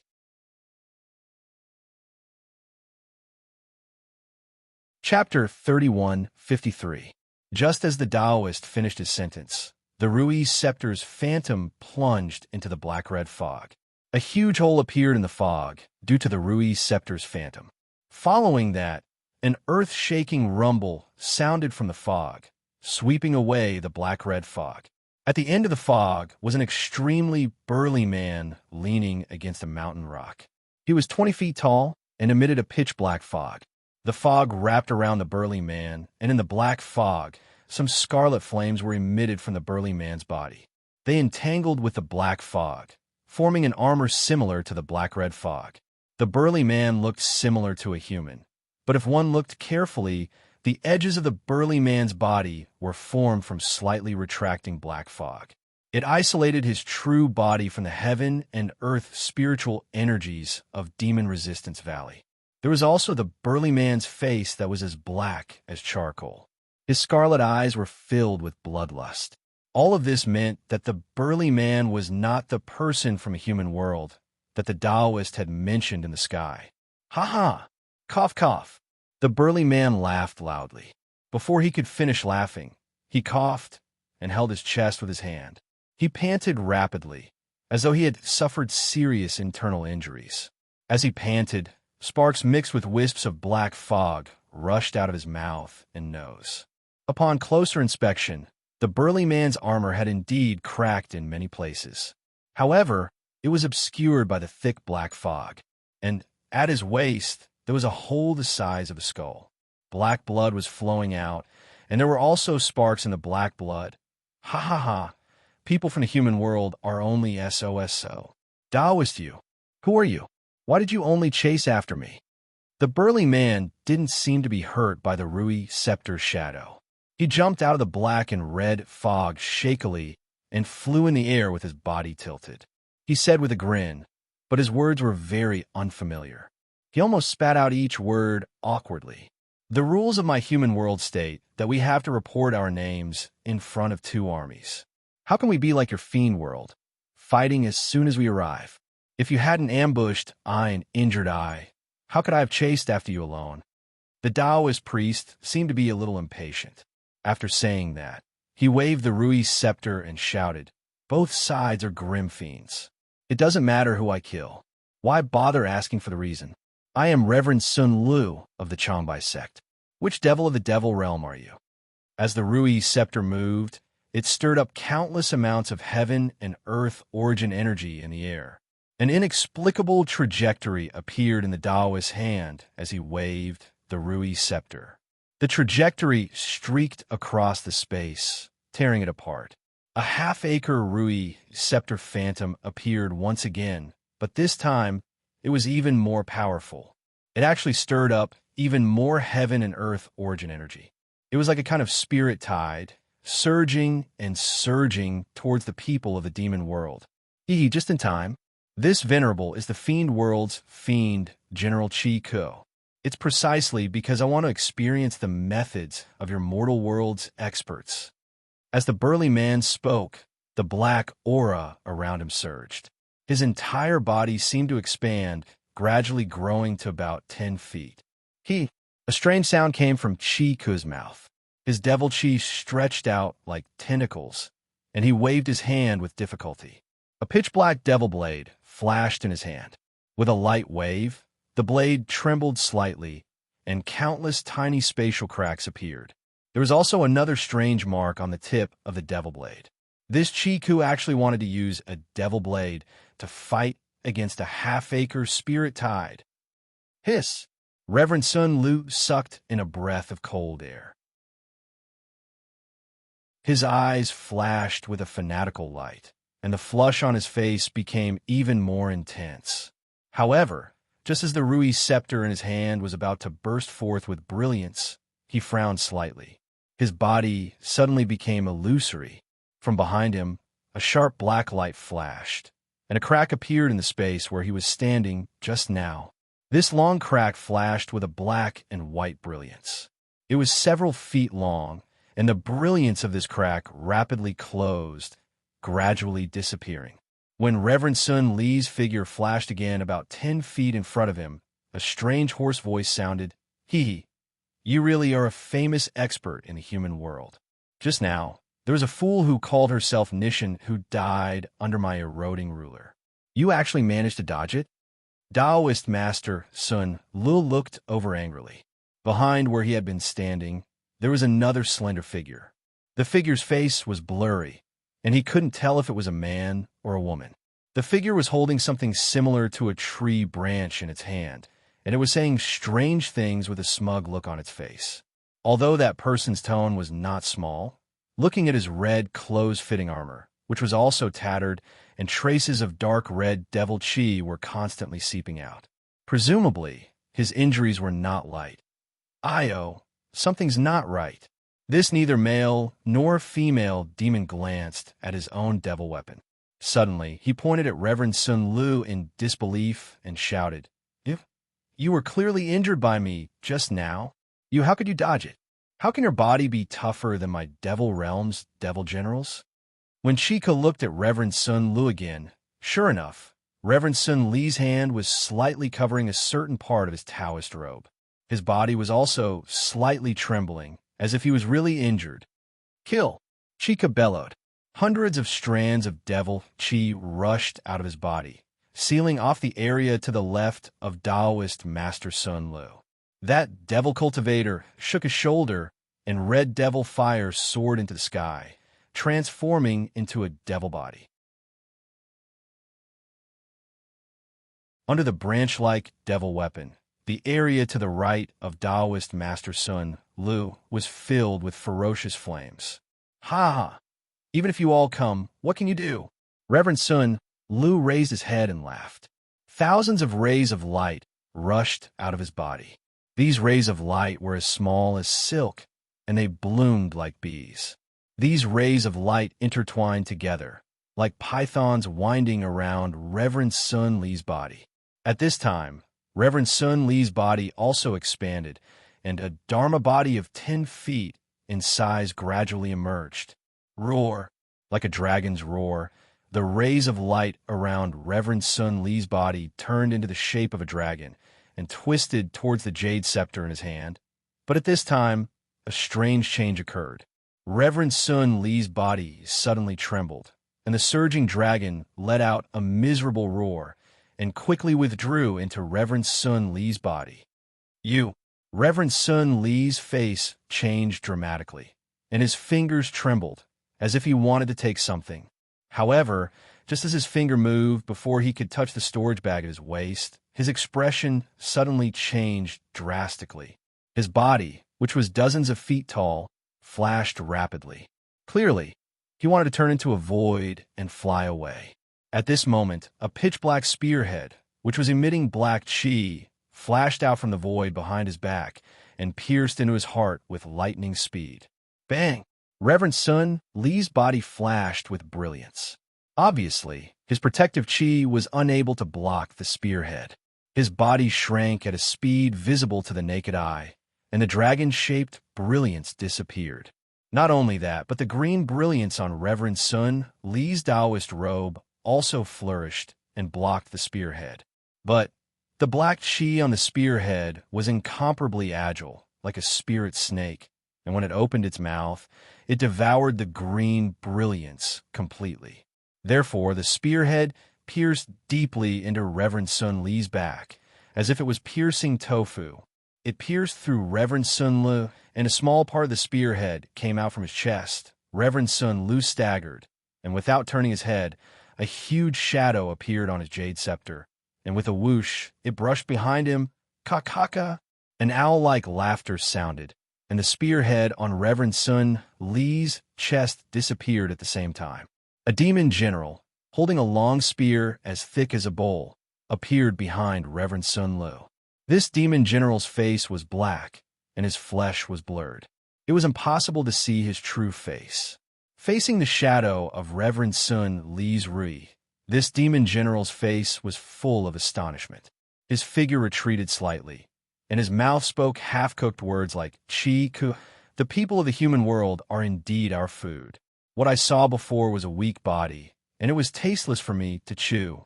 This guy's body is somewhat interesting. Even after being stabbed by me, he still has such strength. I'm afraid that his muscles are strong, and his chewing is tasty. Reverend Sun Li's Rui. Sure enough, it was only halfway through, and the brilliance suddenly dimmed, and the huge shadow gradually shrank back into the scepter. At this moment, Reverend Sun Li did not bother to say anything. He gritted his teeth and narrowed his eyes at the three demons who surrounded him in a triangle, and the light of revenge faintly appeared in his eyes.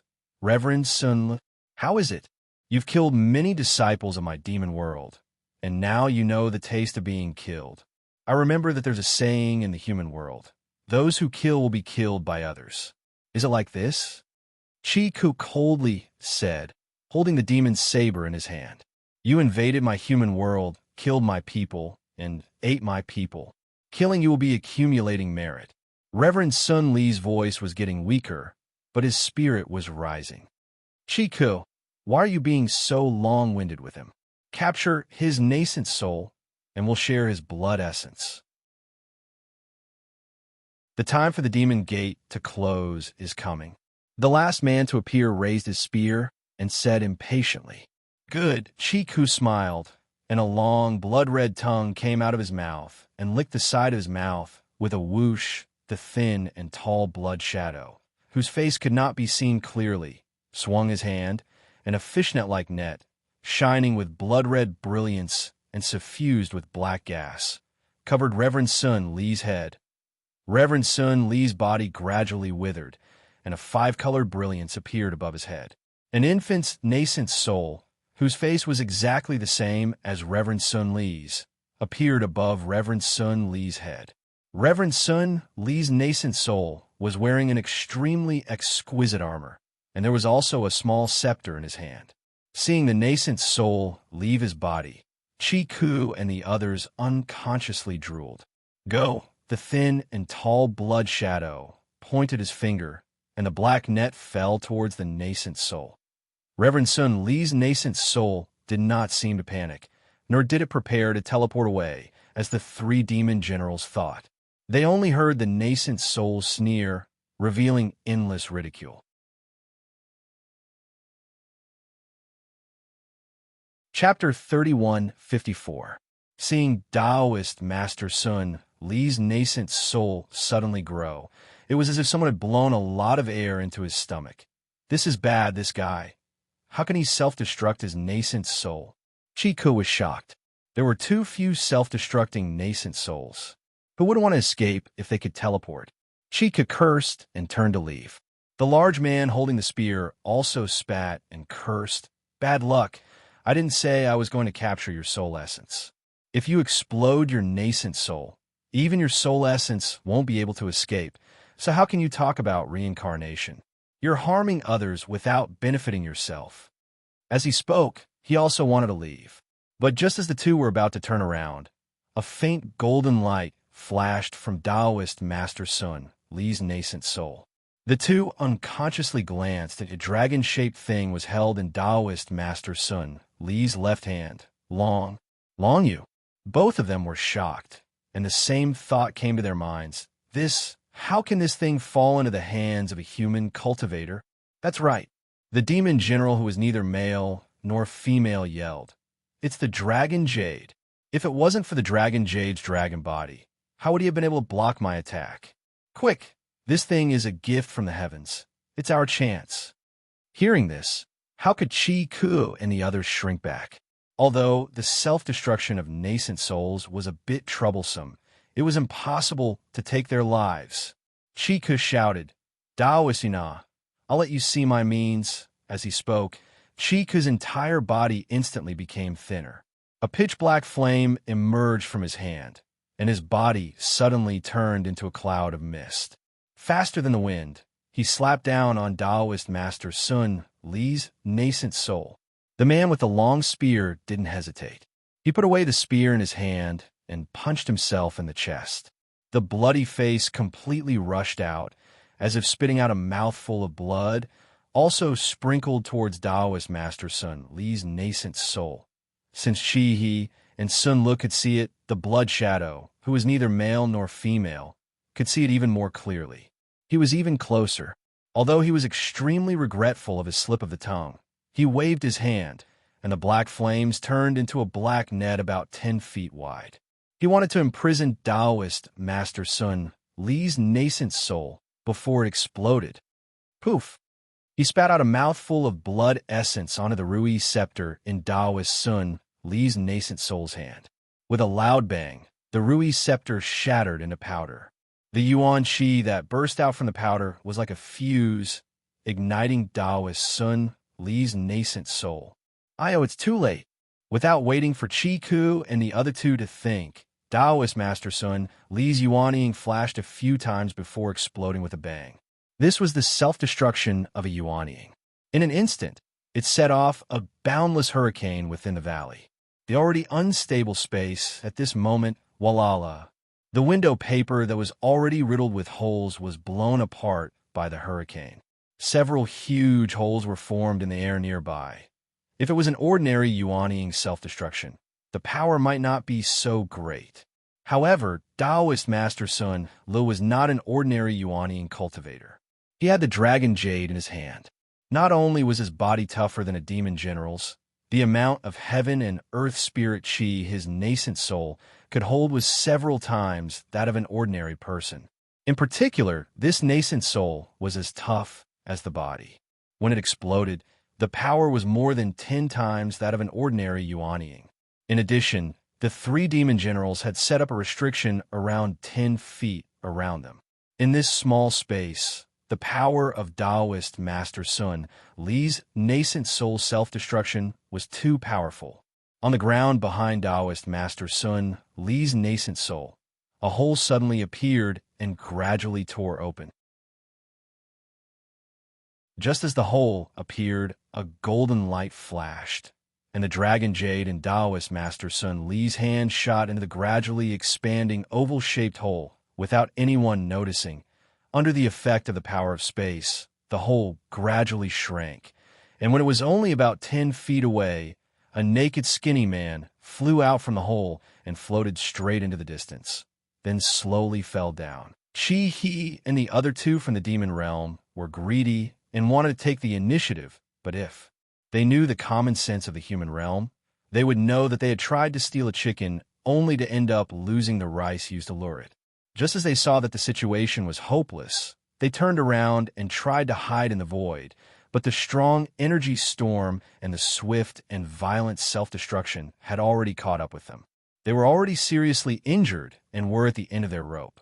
The power of Taoist Master Sun Li's self-destruction was more than 10 times that of an ordinary Yuanying. The moment they came into contact with this power, their armor collapsed, revealing their bodies.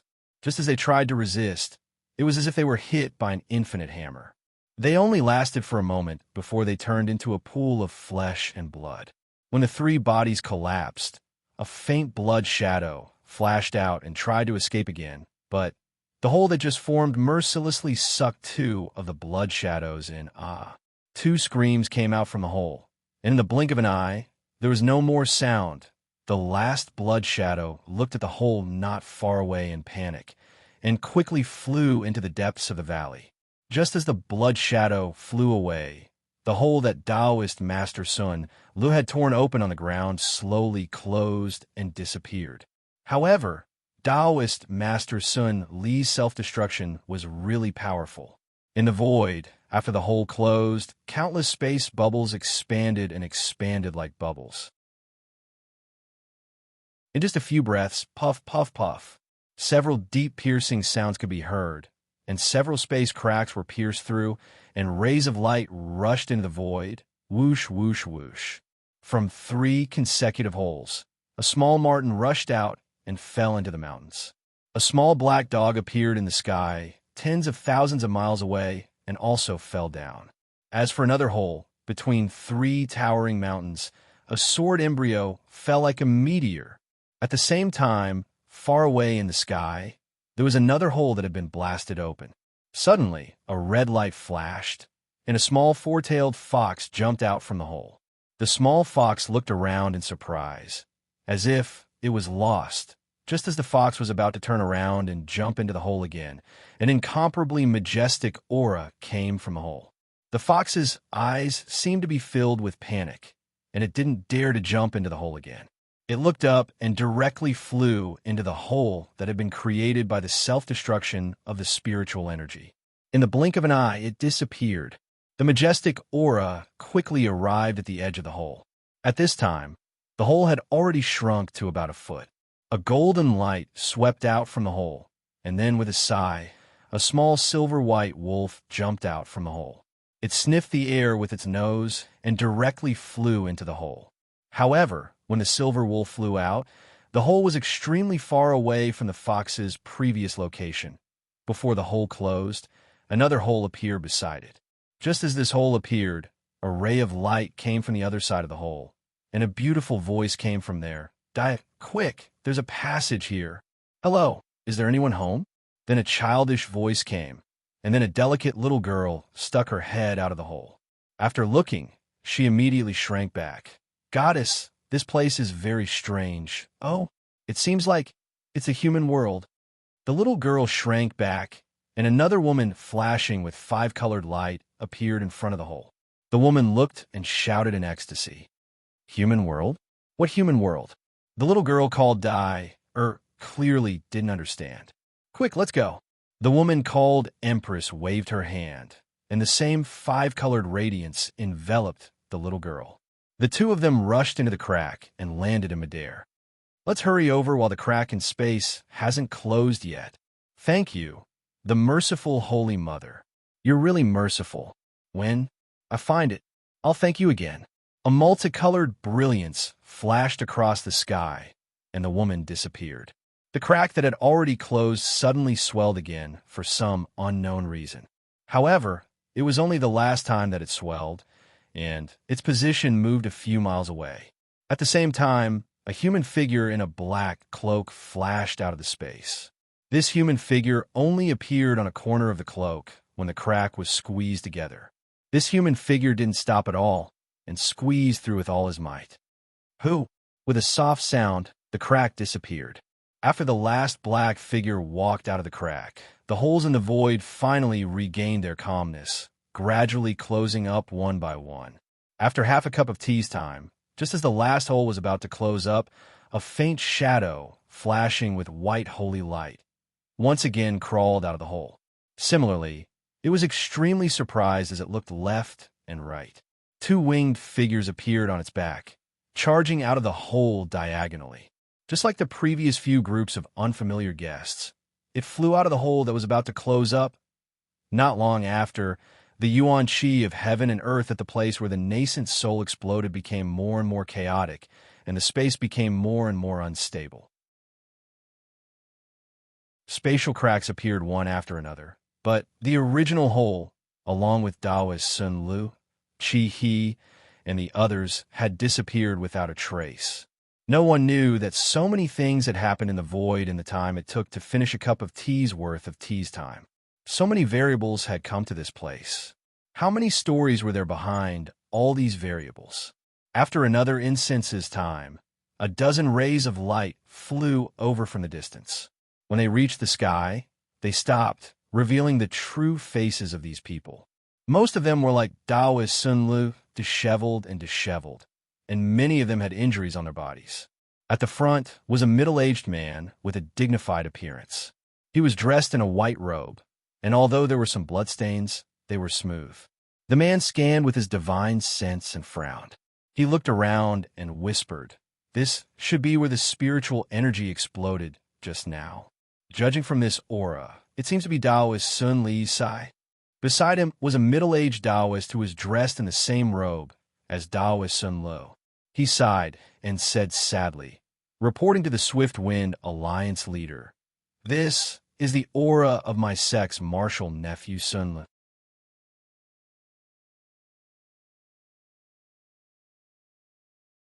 Chapter 3155. Immortal Sun Lu had a profound cultivation and hated evil.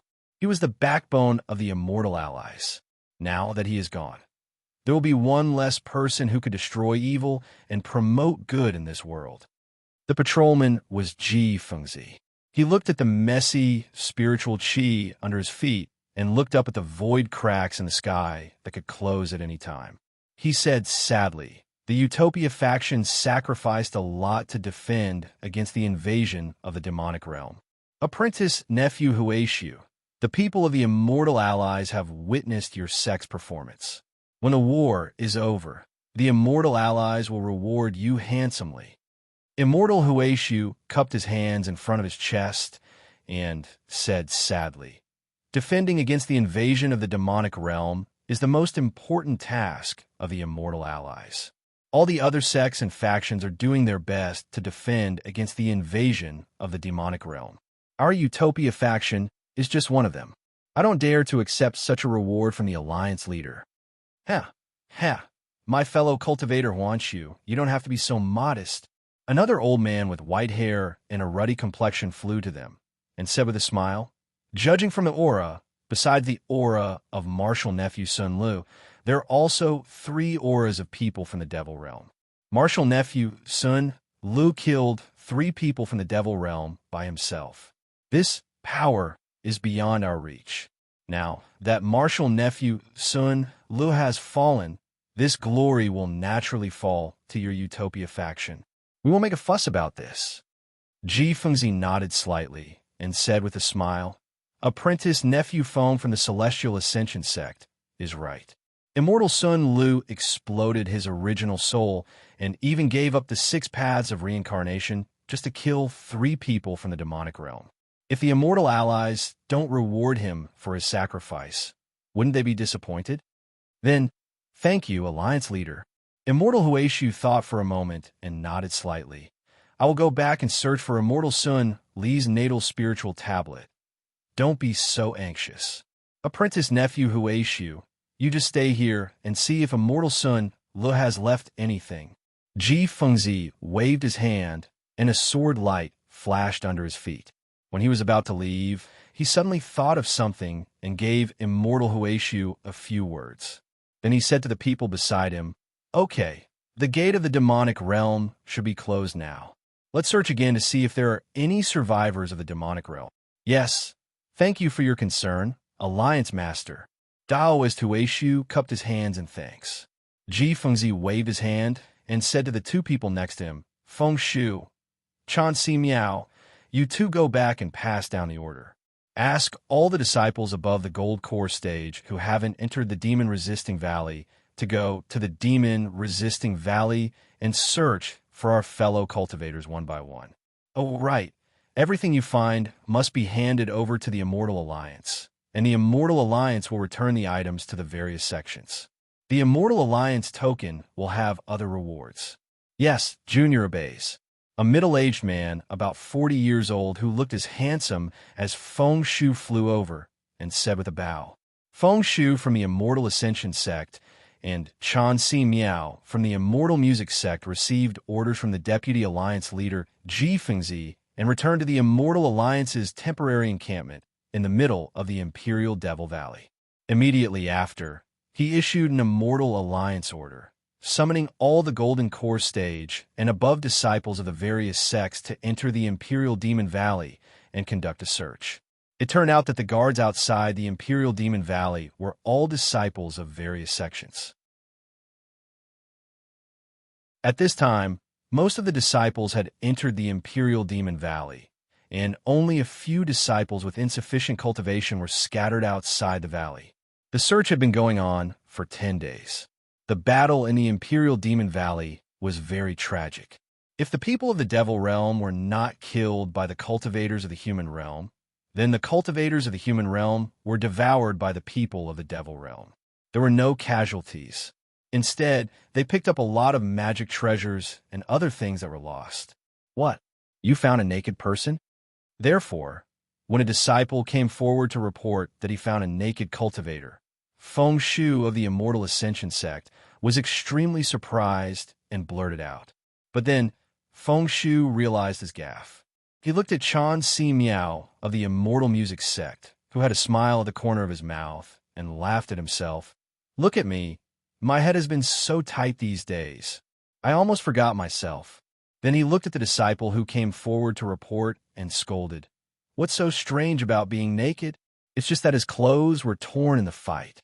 When he said the word torn, it was unknown what Feng Shu thought of, but he unconsciously revealed a trace of smile. He was somewhat absent-minded. But, the disciple argued, that person is still alive. What? Feng Shu and Chan Si Miao were stunned. They both stood up and said in unison, there are still people alive in the Imperial Demon Valley. Yes, we also don't understand. We searched the valley for more than 10 days, but there were only badly mutilated corpses. We didn't see anyone injured, so we were surprised and what? Chan Si Miao was also interested and asked curiously, and this person didn't have any injuries. The disciple's face revealed a strange expression. He said, also, we were afraid that he was a senior from some sect, so we went forward to check his injuries, but we found that this person was actually only at the Qi refining stage. That's impossible, absolutely impossible. Feng Shu heard this and shook his head. Only nascent soul cultivators can enter the Imperial Demon Valley. This has been the rule of the Immortal Alliance for millions of years. Even if you Golden Core disciples came, you would only be snacks for the people of the Devil Realm. How could you let a Qi refining disciple in? Maybe he's a disciple that the Alliance leaders brought? Chan Si Miao frowned. How could the Alliance leaders be so reckless? Feng Shu waved his hand and said, it's useless to say more. Let's wait and see first. As he spoke, he asked the disciple to bring the person in. However, when the disciple turned around, Feng Shu suddenly asked, where did you find this person? Senior Feng, that person is not in the depths of the Imperial Demon Valley. The disciple naturally understood Feng Shu's meaning and answered without hesitation. Then, he thought for a moment and said hesitantly, if you think about the surroundings, it's not far from the place where Reverend Sun Lu died. The place where Reverend Sun Lu self-destructed? Chan Si Miao was curious. He looked at Feng Shu and said, if that's the case, with the power of Reverend Sun Li's self-destruction, this person doesn't seem to have any reason to survive. At least, it's impossible for him to be unharmed. So, that means he went there after Reverend Sun Lu self-destructed? Feng Shu nodded and said, otherwise, when Reverend Huashu of the Utopia faction cleaned up the mess, there's no way he wouldn't be discovered. Suddenly, Chan Si Miao's expression changed drastically. He said in horror, "Could it be?" Feng Shu also realized and said anxiously, "No." At that time, the gate of the demonic realm was not closed. Could it be that he's from the demonic realm? The disciple smiled bitterly and said, "Seniors, that person is clearly from the mortal realm and the cultivation of the qi refining stage." Chan Si Miao's expression was slightly embarrassed. Then he smiled and said, "The people of the demonic realm are getting more and more shrewd. Maybe they're imitating our demonic realm cultivation skills. Yes, quickly bring that person in." Feng Shu also agreed. Not long after, the disciple brought in a thin and tall person. The person was wearing a Taoist robe that was stained with blood. His shiny head was drooping, and his slender arms were exposed outside of his Taoist robe. When the disciple put the person on the ground, Feng Shu looked at the person's beardless face without eyebrows and closed eyes. After a while, he said softly, "Fellow cultivator Chan, could it be that he's not from the demonic realm? Instead, he's from a Buddha?" Before Feng Shu could finish, Chan Si Miao shook his head and said in a low voice, "As far as I know, the bald head might not be theirs. Also, I've never heard that they don't even have eyebrows." Yes, Feng Shu nodded and said, "This person's cultivation is indeed at the qi refining stage, but the true qi in his meridians is a little strange." Yes, I think so too. This amount of true qi should be at the foundation establishment stage, but why hasn't it liquefied yet? I'm afraid it's a good-for-nothing disciple of some sect stuck at the foundation establishment stage. Chan Si Miao said with a smile, "Fellow cultivator Chan, even if it's a good-for-nothing disciple, they definitely wouldn't throw him into the demon-resisting valley. This is clearly against the rules of the Immortal Alliance." Feng Shu shook his head. "By the way, isn't this person uninjured? Why didn't you wake him up?" Feng Shu looked at the disciple and asked, I've already stimulated this person's meridians, but he doesn't know at all." The disciple smiled bitterly. "Oh, I see." Feng Shu raised his foot and kicked the person's body. A ray of light flashed, and his dermic powers naturally shook into the person's meridians. However, the person's body shook and then stopped moving. "What's going on?" Feng Shu went forward as if he didn't believe in evil. He reached out and patted the person's lower dantian. However, just as his palm touched it, a trace of surprise flashed across Feng Shu's face. Just as he was about to raise his head, he immediately lowered it. When Chan Si Miao saw this, he couldn't help but be curious and asked, "Fellow cultivator Feng, did you discover something?" I don't seem to have the ability to wake him up." A strange look flashed across Feng Shu's eyes. Then he said with a smile, "Why don't we put him at the back first and wait for the alliance leader and the others to come back and take a look together? If that's the case, I will also try." As Chan Si Miao spoke, he took a step forward. Fellow cultivator Chan, there's no need to trouble you. Look, if I use the soul-searching technique, would it be appropriate?" Feng Shu was anxious and blurted out, "The soul-searching technique." Chan Si Miao stopped and looked at Feng Shu, then looked at the person on the ground. He frowned and said, "I am not proficient in the soul-searching technique. If you're anxious to know the ins and outs of this person, only the soul-searching technique is suitable. Then I'll have to trouble fellow cultivator Feng." It's no problem." Feng Shu seemed to be relieved and said, "However, I soul-searching technique can't guarantee that I will be able to find something from this person's memories. Furthermore, there's a possibility that this person will become an idiot. This person is just a kid in the qi refining stage. How much defense can he have? With Feng Shu's spirit-severing stage cultivation, can't he read his memories?" Chan Si Miao laughed and said, "If fellow cultivator doesn't dare, then I can try."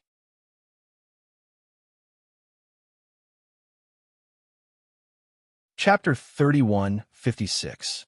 Feng Shu originally wanted to ask, but after hearing Chan Si Miao's words, he waved his hand and said, "That won't be necessary. However, if I really turn this person into an idiot, fellow Chan, please don't blame me." "Of course not.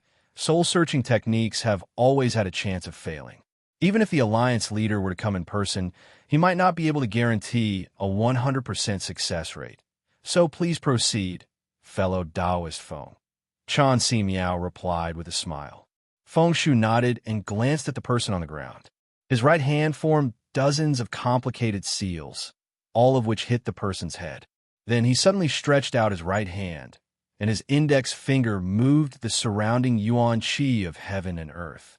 Circles of four-colored brilliance were born like colorful butterflies. Along with Feng Shu's finger, they pressed on the person's forehead. However, in an instant, Feng Shu's originally relaxed expression became serious.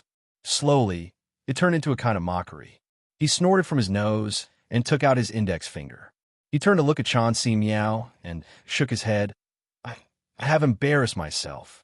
This person has really become an idiot. In his memory, there is nothing. I'm afraid that just now Chan Si Miao didn't seem to be surprised, but the disciple next to him exclaimed. Then, Feng Shu's sharp gaze swept over him, and he immediately lowered his head. Feng Shu, his eyelids moved. The moment the disciple lowered his head, he actually saw the person's eyelids move slightly. This time, Feng Shu didn't dare to move. He just stood to the side and watched quietly. Sure enough, in less than 10 minutes, the person finally opened his eyes. He first looked around, then sat up. He looked at the three people next to him and asked, Who are you? Where's this place? Feng Shu smiled and said, This is the Imperial Demon Valley. Who are we? Don't you know? Imperial Demon Valley? The person muttered. He looked at Feng Shu and shook his head. Who are you? How would I know? Then who are you? Chan Si Miao smiled. Yes, who am I? The person was stunned and said this sentence inexplicably. Then, he seemed to be talking to himself. Who can I be? If I knew who I was, would I not tell you? This person was naturally Zhang Xiaohua, who had floated out of the void crack. However, his memories had been sealed by the bracelet in the void. Now that Feng Shu had searched his soul, how could he have any memories? Forget it. Since I don't know his name, there's no need to think about it anymore. Feng Shu understood in his heart that there might be a problem with his soul-searching technique. He waved his hand and said, This old man wants to ask you, which sect are you from? Why are we in the Imperial Demon Valley? What sect? That's right. What sect am I from? Zhang Xiaohua frowned and said, Sigh. Feng Shu sighed and looked at Chan Si Miao. His eyes were filled with helplessness, as if he was feeling guilty for failing to search Chan Si Miao's soul. Then, Feng Shu asked again, Then little guy, where did you come from? Or what are you doing here? This. Zhang Xiaohua stretched out his hand and scratched his head. He smiled bitterly and said, This. I don't remember. It seems. I should know, but I just don't know. Chan Si Miao nodded slightly and turned to look at Feng Shu. His eyes were filled with schadenfreude. When Feng Shu saw Chan Si Miao's gaze, he could only smack his dry lips. He looked at the confused Zhang Xiaohua with a complicated gaze and waved his hand. You don't even know the Imperial Demon Valley, and you don't even know where you came from. You are really an idiot. Forget it. You can leave first.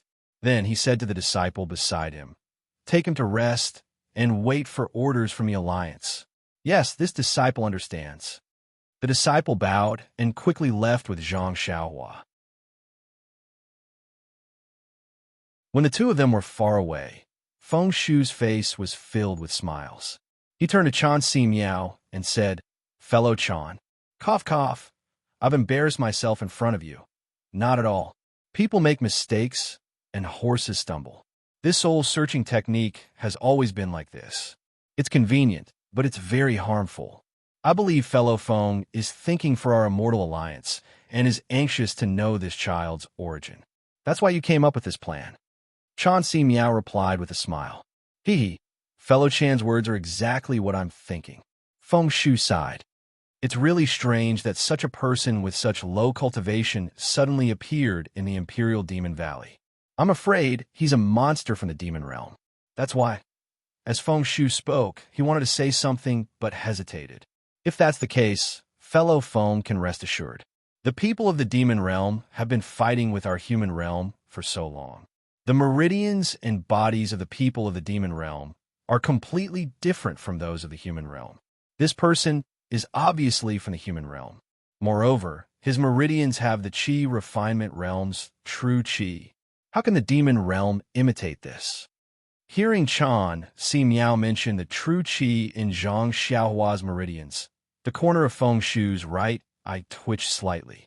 Then, he chuckled and said, "That's good. I'm just afraid that it's a new method from the demon realm.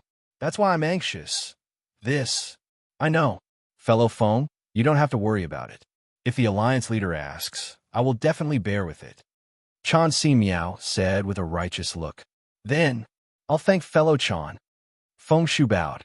It's fine. If it wasn't for my low cultivation, I would have done it too." Chan Si Miao returned the greeting. However, Feng Shu didn't relax because of Chan Si Miao's sharing of the burden.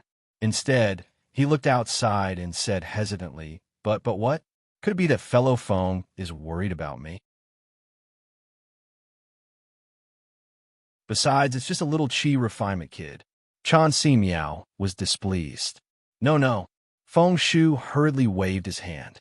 After thinking for a moment, he gritted his teeth and said in a low voice, "Fellow Chan, it's not that I don't trust you, but I don't trust others." "Others?" Chan Si Miao was slightly stunned and asked curiously, "Is this others?" Feng Shu sighed and waved his hand. A restriction was formed. Then he walked to a chair and sat down. He picked up a small, transparent red fruit from the jade table and threw it into his mouth. After chewing it a few times, he said with a smile, "Chan Si Miao, you and I have a deep friendship. Why are you pretending to be confused?" Chan Si Miao seemed to be even more confused. He also walked to the table and sat down. He also picked up the small red fruit and ate a few. Then he looked up at Feng Shu and said with a smile, I don't know what you're talking about. I just used this soul-searching technique on a kid in the Qi refinement realm and turned him into an idiot. He just lost all his memories and didn't hurt his life. Well, even if his life was hurt, who would say anything? That was then, and this is now. If it were any other time, no one would say anything. But now, it's really hard to say," Feng Shu said mysteriously. Then, seeing that Chan Si Miao was still confused, he felt a little disappointed and said in a low voice, "Our immortal alliance has always been loose. It only shows its effect when the people of the demon realm attack our human realm. Normally, it is just an empty shell." Feng Shu listened and looked at Chan Si Miao's expressionless face. He said again, "But why are Kunlun's sex immortal Xianqing, Taiqing's sex immortal Huanhua, and splendid sex Ji Fengzi all fighting for the position of immortal alliance leader? Isn't that obvious? I'm not a person who only meditates. Of course, I know about this." Chan Si Miao said unhappily, "Isn't it because every time the immortals and demons fight, the immortal alliance's resources in the demon-resisting valley are allocated by the alliance leader? There's a lot of tricks in this." Isn't that so? Today, the Dawnrain continent is lacking in resources. We don't have the advantages of ancient cultivation. Which disciple isn't worried about spirit stones and spirit pills? In addition, every 1,000 years, the demon realm invades our human realm and consumes a lot of resources. The path of cultivation is getting more and more difficult. The sword cultivators of the Huan country also attack the 3 countries of cultivation from time to snatch resources. Fortunately, we've already cultivated to the soul-forming stage. If we work harder, we'll reach the void refining stage.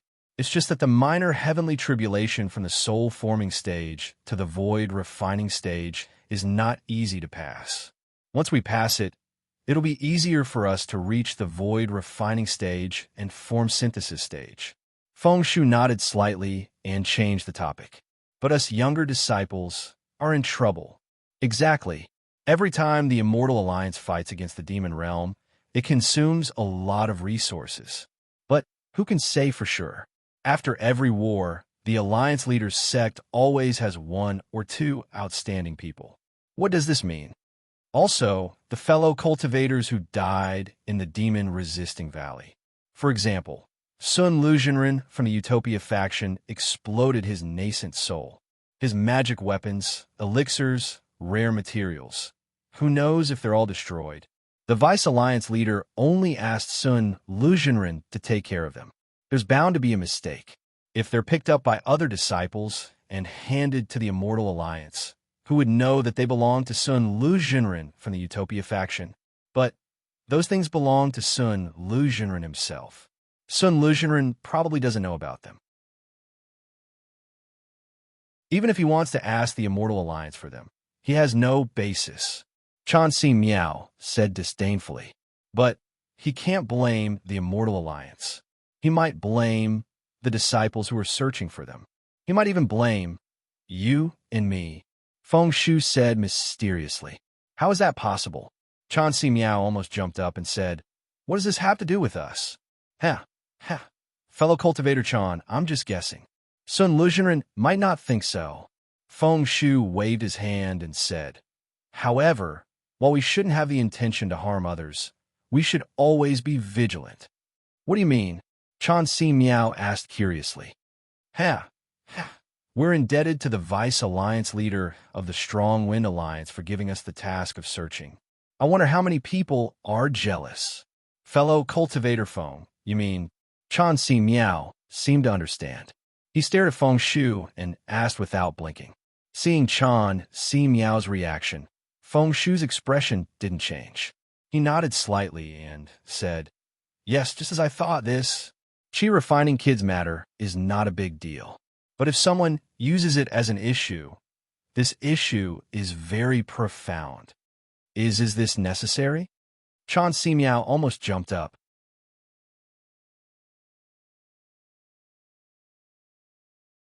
Chapter 31:57. Fellow Taoist Chan, calm down. Feng Shu smiled and said, this is just my guess. However, we'd rather believe it than not. Then, according to Brother Feng, what should we do?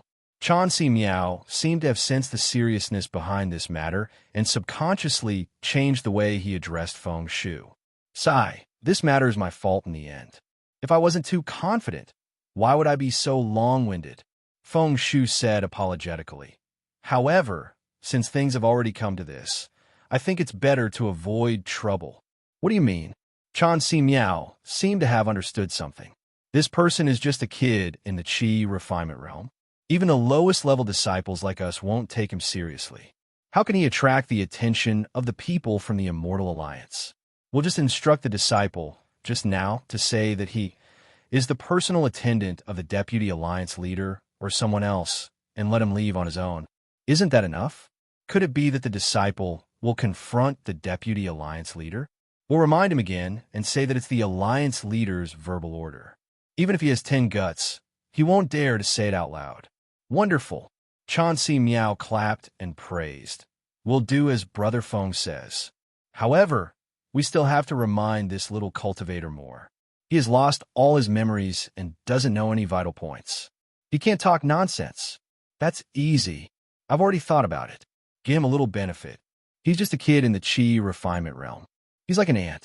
He can only be happy secretly. Why would he spread it everywhere?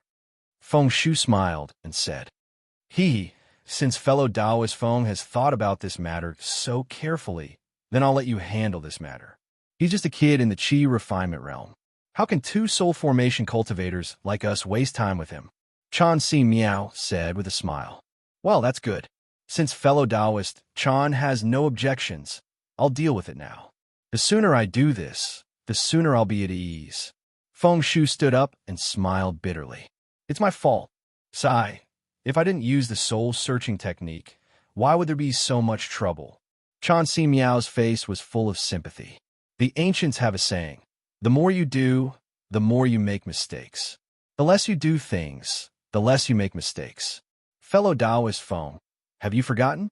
Feng Shu slapped his forehead and said with a smile, I really forgot. Then his figure flashed and turned into a beam of light that shot out of the door. Chauncey Meow smiled as he watched Feng Shu leave in a hurry. He picked up a red fruit, looked at it, and put it into his mouth. In a valley in the Imperial Demon Valley, there were layers of restrictions flashing with light. Behind the restrictions was a large number of wooden houses. At this moment, the surroundings of the wooden houses were very quiet. There was no sound, and no one could be seen. In a remote wooden house, Zhang Xiaohua was frowning and sitting cross-legged. Yes, where did I come from? Who am I? He muttered to himself. I can't even remember my own name. How can I remember anything else? Where's this place? Shaking her head, Zhang Xiaohua very naturally released her divine sense. The heaven and earth spirit chi here is actually so dense? Zhang Xiaohua was shocked, but then she came to a realization. How do I know that the heaven and earth spirit chi here is dense? Could it be that the place I came from, the heaven and earth zero spirit chi, is not dense? Zhang Xiaohua's mind raced. The true chi in his body flowed, and a cultivation technique that he could not remember the name of was activated. But then, Zhang Xiaohua's face changed greatly. What is going on? The heaven and earth spirit chi here is so dense. Why can't I draw into my body? Zhang Xiaohua's divine sense scanned the outside for a moment. He tried the cultivation technique in his body a few times, but could not draw in any heaven and earth spirit chi from the outside. Zhang Xiaohua then gave up disappointedly. Why is this? Zhang Xiaohua was puzzled. Could it be that my meridians have some changes? Thinking, Zhang Xiaohua unconsciously scratched her head. Why am I bald again? Zhang Xiaohua was stunned. At this time, he did not pursue the reason why she said the word again. The true chi in her meridians followed the memory in her heart and circulated a few times. She did not feel any abnormalities. Zhang Xiaohua then checked the other parts of her body. What is this? Zhang Xiaohua finally found the place that was different from her impression. Finally, she found the mysterious place behind her head. At this moment, behind Zhang Xiaohua's head, there was a space that was dozens of feet in size. The ground of that space was like an ordinary ground with a layer of soil. On top of that space, there was a ball of golden light, slightly and slowly rotating, just like a small sun. My mind, why would such a thing appear? Zhang Xiaohua was completely confused. Without waiting for her to recover from the space behind her head, Zhang Xiaohua found a section of the snake-shaped ring in her body. With a thought, that curved ring actually obediently flew out of her body. Zhang Xiaohua used his hand to hold it and looked at it carefully. This was a golden object, made of an unknown material. The incomplete ring looked like the middle section of a coiling snake. There was no snake head above, nor was there a snake tail below. On this ring, there were thin scales similar to the scales of a small fish. Tisk. Zhang Xiaohua smacked his lips and could not help but say, "How much is this worth?" Then he scratched his head and said in confusion, "What do I mean by this sentence?" Thinking, Zhang Xiaohua immersed his divine sense into the snake-shaped ring. Who knew that the snake-shaped ring was like an ordinary object? There is no fluctuation of true chi at all. Impossible. If it's not, what kind of treasure? How can it be integrated into my body? Zhang Xiaohua could not believe it. But he tried for a while and still did not gain any insight. He wanted to keep the snake-shaped ring. Before he could think of a way to keep it in his body, Zhang Xiaohua thought of the space behind her head. Could it be that the space is used to store things? Sure enough, Zhang Xiaohua's mind was focused. With a sweep of his divine sense, the snake-shaped ring in his hand immediately disappeared. When Zhang Xiaohua looked again, that dragon-shaped ring stayed in a corner of the space. Not bad. This space can actually store things. Zhang Xiaohua was overjoyed. The depression of not being able to gather true chi for his mental cultivation method had been driven away. Imperial Demon Valley? Where's this place? Zhang Xiaohua thought as he stood up. Releasing his divine sense, he carefully sized up the small hut that he was in. This was an extremely ordinary-looking wooden hut. The entire structure was built with wood. There was not the slightest bit of decoration. In the wooden hut, there were only a few praying mats. Other than that, there was nothing else. But when Zhang Xiaohua's divine sense swept across the walls of the wooden hut, there was a strong fluctuation of true qi on the walls. There were also layers of flickering talismans. Only then did he know that this wooden hut was definitely not ordinary. Standing up, Zhang Xiaohua walked to the door and pushed it open. Before he could step out of the door, a gust of bloody air assaulted his face. Zhang Xiaohua frowned slightly and secretly thought, "What a heavy, murderous aura." Then his divine sense swept across the wooden hut once and was about to sweep to the front. "You're out." A voice suddenly came from behind him. Zhang Xiaohua was shocked. When he turned back to look, the door of the wooden hut beside him was open. The disciple who had brought him here earlier was standing in front of the wooden hut. "Ah!" Zhang Xiaohua almost screamed out in shock. Just now when he walked to the door, he had clearly used his divine sense to check, although the wooden hut's door was open, but he did not see this disciple. Very naturally, Zhang Xiaohua's divine sense swept towards the disciple again. But, as before, his divine sense was unable to see the disciple in front of him.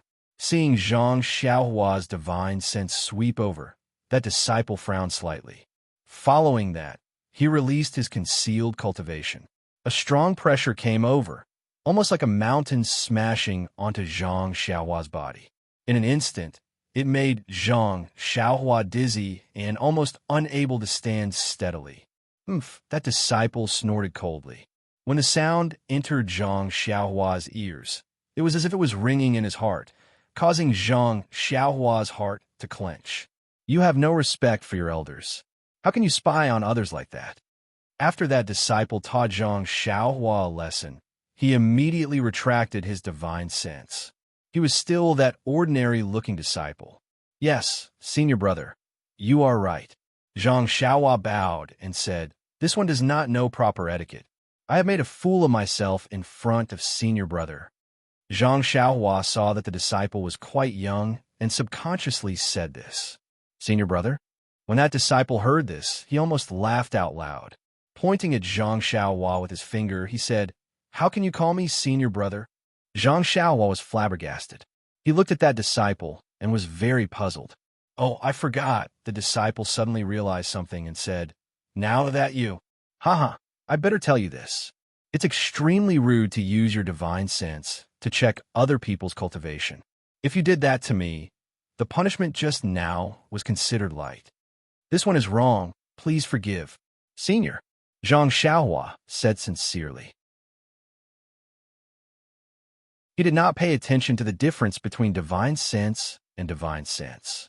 Of course, in his impression, divine sense and divine sense should be about the same. And that's right. You are just a qi refining stage cultivator. You have to call any foundation establishment stage cultivator senior. Not to mention me, a golden core stage cultivator. Just now, you actually called this old man senior brother? Ha ha. Although this old man is very happy, if it was an ordinary person, perhaps they would not think so. Do you know, even if I kill you, no one will scold me. That's not necessary, senior. I just said the wrong thing. Zhang Xiaohua was shocked. Then, don't I have to call anyone senior when I see them? I can't use divine sense to check on others. Nonsense. If you can't use divine sense, you can use other spells. What heaven's eye technique, heaven's eye technique, heaven's eye technique, detection technique are all possible. Others don't know. You can check as much as you want. It's better than using divine sense to provoke others. The disciple casually lectured.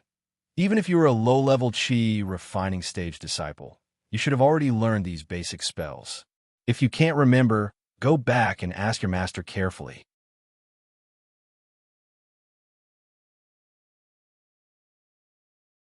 Chapter 31:58. Then the young disciple said with a proud smile, "This old man had a fortuitous encounter in his early years and ate spirit herbs to maintain my youthful appearance. Otherwise, wouldn't I have to wait until I reach the nascent soul stage to be able to reconstruct my appearance? So, this old man is not the senior brother you're talking about, haha." The disciple seemed to be very proud of his youthful appearance and couldn't help but laugh. But then he suddenly realized something and said, "Oh, right, The divine sense is quite strange. How? Is it comparable to the early stage of foundation establishment? But this old man clearly detected that you are only at the chi condensation stage. The disciple asked like an old man, "Which sect are you from?" Zhang Xiaohua spread her hands and helplessly said, "This is also what this junior wanted to ask senior." Just as the disciple was about to speak, a powerful divine sense swept over Zhang Xiaohua and the young man. Seeing the two of them lock onto each other, Zhang Xiaohua was shocked. The disciple's expression also changed. Just as she was about to speak, she heard Feng Shu's voice. "You two, come to the front." The disciple respectfully bowed and replied, "Yes, this disciple obeys." Then he turned to Zhang Xiaohua and said, "Let's go. Senior Feng is looking for you." Zhang Xiaohua was a bit confused. She thought for a bit and whispered, "Senior, didn't you say we can't use our divine sense to investigate? Why did Senior Feng?" "Shut up," the disciple scolded. "Senior Feng is a spirit-severing stage cultivator and is a famous figure in the Celestial Alliance. Our cultivation is not worth mentioning in his eyes, so how can we investigate?" Zhang Xiaohua was stunned. She wanted to ask, but her eyes rolled and she closed her mouth. "Spirit-severing stage cultivator? Let's go." The disciple took out a flying sword and threw it on the ground. He sent in a spell, and the flying sword became slightly bigger. The disciple reached out and grabbed Zhang Xiaohua's arm. He stepped on the flying sword and sent it flying forward. In front of Zhang Xiaohua was a tall cliff. When the disciple saw the location, he frowned, but then relaxed. He stepped forward and respectfully said, "Reporting to Senior Feng, this disciple has brought this person here." "Okay, you wait at the side." Feng Shu glanced at the disciple and waved his hand. "Yes." The disciple quickly walked to the side and stood with his hands by his side. "Senior, what business do you have with me?" Zhang Xiaohua had learned to be humble. Feng Shu glanced at Zhang Xiaohua with a strange glint in his eyes. He waved his hand and set up a restriction. He then asked gently, "Little fellow, do you remember where you came from?" Reporting to Senior, "I really can't remember. I don't know why I came here." "Okay, if you can't remember, then you can't remember," Sect Leader Feng said with a smile. "However, this Imperial Demon Valley is the place where the human realm and the demon realm confront each other. It's not a place where little kids like you can come to play. Also, the Immortal Alliance has a strict rule. Any disciple below the Golden Core stage can't enter the Imperial Demon Valley. They have already been found and punished severely." "I'm afraid. I really don't know why." Zhang Xiaohua bowed and said, "Well, it's too late to say anything now, but..." Feng Shu changed the topic and said, "Not many people know that you entered the Imperial Demon Valley. I'm Feng Shu from the Immortal Ascension sect. I'm also a famous person in the Immortal Alliance. Although you don't know now, you will know if you go out and ask.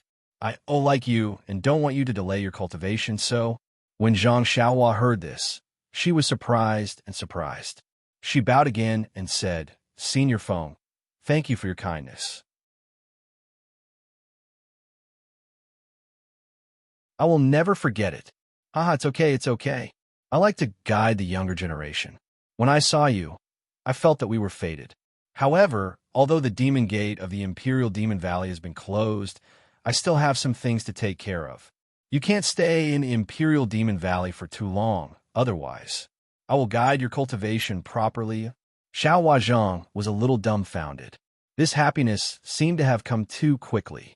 Seeing the surprise on Zhang Xiaohua's face, Feng Shu smiled and said, "Little fellow, don't think too much. This old man doesn't plan on accepting you into the Celestial Ascension sect until you figure out which sect you belong to. Of course, if you can find your own sect and I have some friendship with you, Master, I don't mind accepting you into the sect." The meaning of these words was obvious. Normally, Zhang Xiaohua should take advantage of the situation to thank him or leave a way out for himself. However, when Zhang Xiaohua heard these words, it was quite awkward. He couldn't remember which sect he belonged to, but he vaguely knew that he had a sect. He couldn't help but hesitate. This hesitation made Feng Shu a little unhappy. He released his pressure and sneered, "Don't tell me. I don't have the qualifications to guide you?" In an instant, the powerful pressure enveloped Zhang Xiaohua. Boom! Zhang Xiaohua felt his vision turn black, and there was a roar in his ears. The Feng Shu in front of him suddenly became as tall as the sky. A huge pressure, a pressure that he had never imagined before, directly pressed down on him until he was dizzy and about to faint. However, just as his limbs went soft and he was about to faint, the pressure suddenly withdrew. In front of him was Feng Shu, whose face was as warm as the spring breeze. Zhang Xiaohua's face was pale, and there was a lingering fear in his heart. His lips trembled slightly, and he didn't know what to say. Beg for mercy? Thank him. Feng Shu looked at Zhang Xiaohua's reaction with contempt.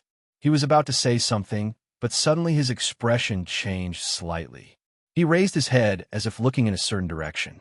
The corners of his mouth curled up, and he laughed. "Little guy, I am a spirit-severing cultivator. I have the intention to guide you. It is your good fortune from your previous life. Alas, forget it. Since you don't know how to appreciate kindness, what else can I say?" "Wait, Senior, it's not that I don't know how to appreciate kindness, but I have a sect. If I don't report this matter to my sect, I'm afraid it's inappropriate." When Zhang Xiaohua heard this, he resisted the strong disgust in his heart and cupped his hands. "Well, what you said is not unreasonable. How about this? You leave the Imperial Demon Valley first. My Immortal Ascension sect is not near the Imperial Demon Valley, nor is it in the country of Shi. Instead, it is in the country of Meng, which borders the country of Shi. My Immortal Ascension sect is established in the Screen Gorge Mountain, which is very far from here.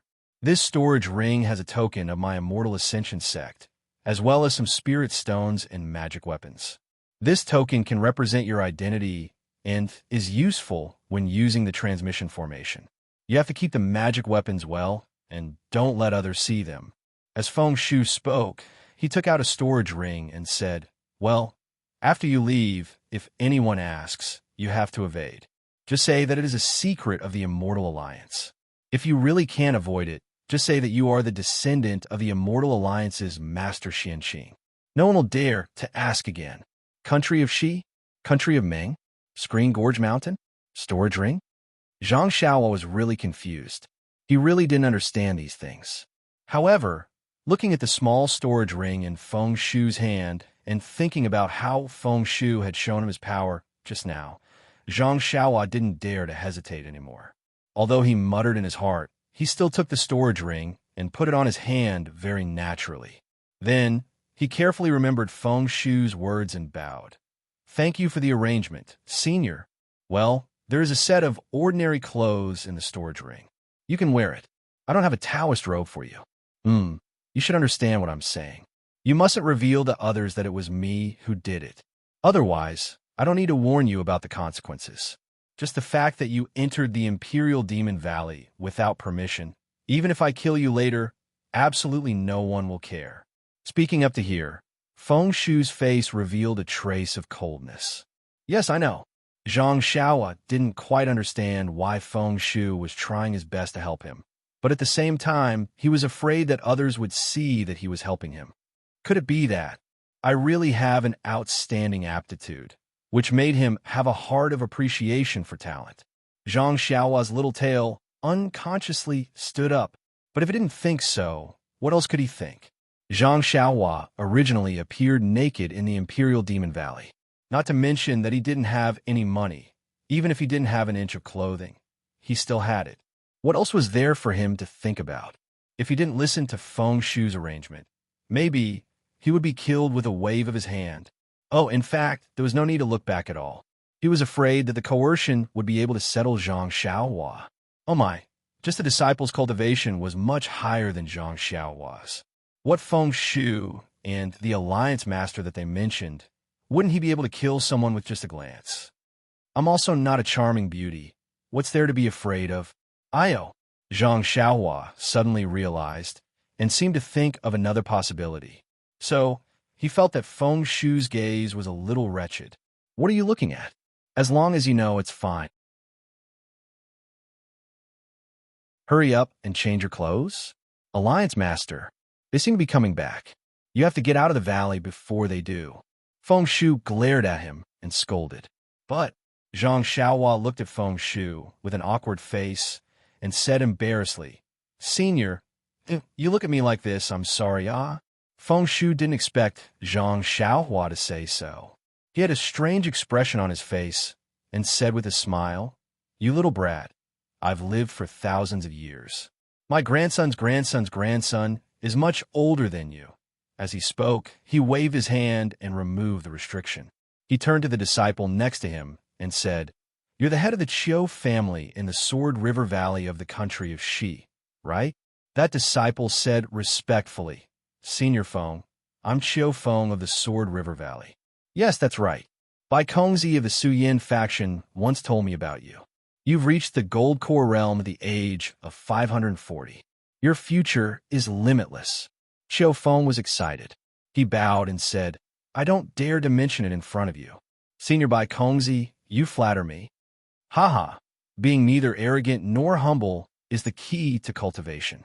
If you have any questions in the future, I'm very close to you in the demon-resisting valley. You can ask me at any time. Feng Shu nodded with a smile.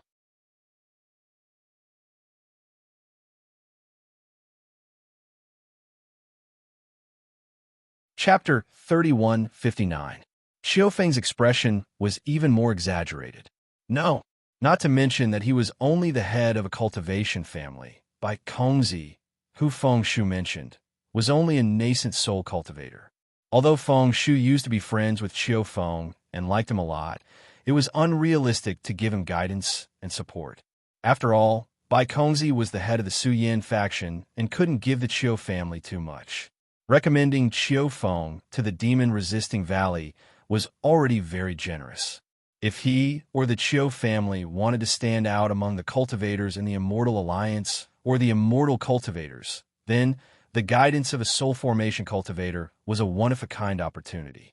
Qiu Feng was dumbfounded by this opportunity that seemed to have fallen from the sky. Didn't he come to the demon-resisting valley for such an opportunity? After a while, he shook his head and came to his senses. He said happily, Thank you, Senior. If you have any errands in the future, I will do it. Haha, you don't have to do anything. Feng Shu smiled and helped Qiu Feng up. He said, You only need to do your best for the Immortal Alliance. Yes, I will follow Feng Shu's instructions. Qiu Feng nodded. Oh, right, this person is a descendant of Lord Alliance Master for several generations. He secretly took Lord Alliance Master's token and sneaked into demon-resisting valley to broaden his horizons. This old man has already sent a message to Lord Alliance Master, and Lord Alliance Master has also given this old man clear instructions. As he spoke, he stopped and raised his head slightly to look outside. Qiu Feng didn't dare to say anything and just listened quietly. The Alliance Master said that this matter is neither big nor small, but it's quite tricky. The child is immature and he is in a difficult position, so he asked me to teach him a lesson. Qiu Feng frowned. This is difficult. Senior, how do you deal with it? Alas, what do you think? Feng Shu asked back. Qiu Feng smiled bitterly. What else can we do? Since the Alliance head has already told us that this person is his blood relative, then naturally he wants us to be merciful. If it's a junior, we'll just let him go. After all, he's just a Qi refinement child. Yes, what you said is very reasonable. Feng Shu praised him. I think so too, so I avoided fellow cultivator Chan and came here alone. However, this matter, it's not convenient for this old man to go out. I can only trouble you to do it. Qiu Feng panicked and bowed. Thank you for thinking so highly of me, Senior Feng.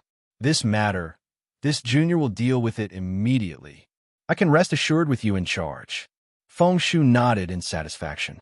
After thinking for a moment, he said also, What about the disciple who discovered this person with you? Senior Feng, please be at ease. They're all close to this disciple. This disciple only needs to give a slight hint, and they will definitely understand. There is no need to let them know about Lord Alliance heads and Senior Feng's instructions. That's true. Feng Shu said with relief. Then he beckoned to Zhang Xiaohua, who had already changed her clothes, and said, "Come here quickly, child. This old man has already told." "He, just call me Martial Uncle Chiu." Chiu Feng replied tactfully. "Oh, this old man has already told your martial Uncle Chiu. He will bring you out in a moment. Remember, go back quickly after you go out. Don't be naughty outside." Feng Shu said kindly, as if Zhang Xiaohua was a child of 3 or 4 years old. "Thank you for your care, Senior Feng." Zhang Xiaohua was changing her clothes while listening to Feng Shu and Chiu Feng's conversation.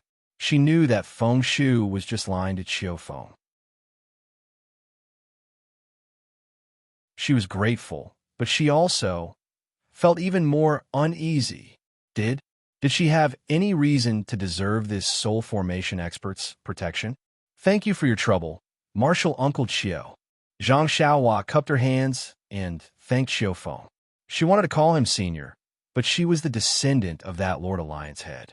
If she could cause trouble in the demon-resisting valley, she should be someone who didn't know the immensity of heaven and earth. How could she be too humble? I don't dare.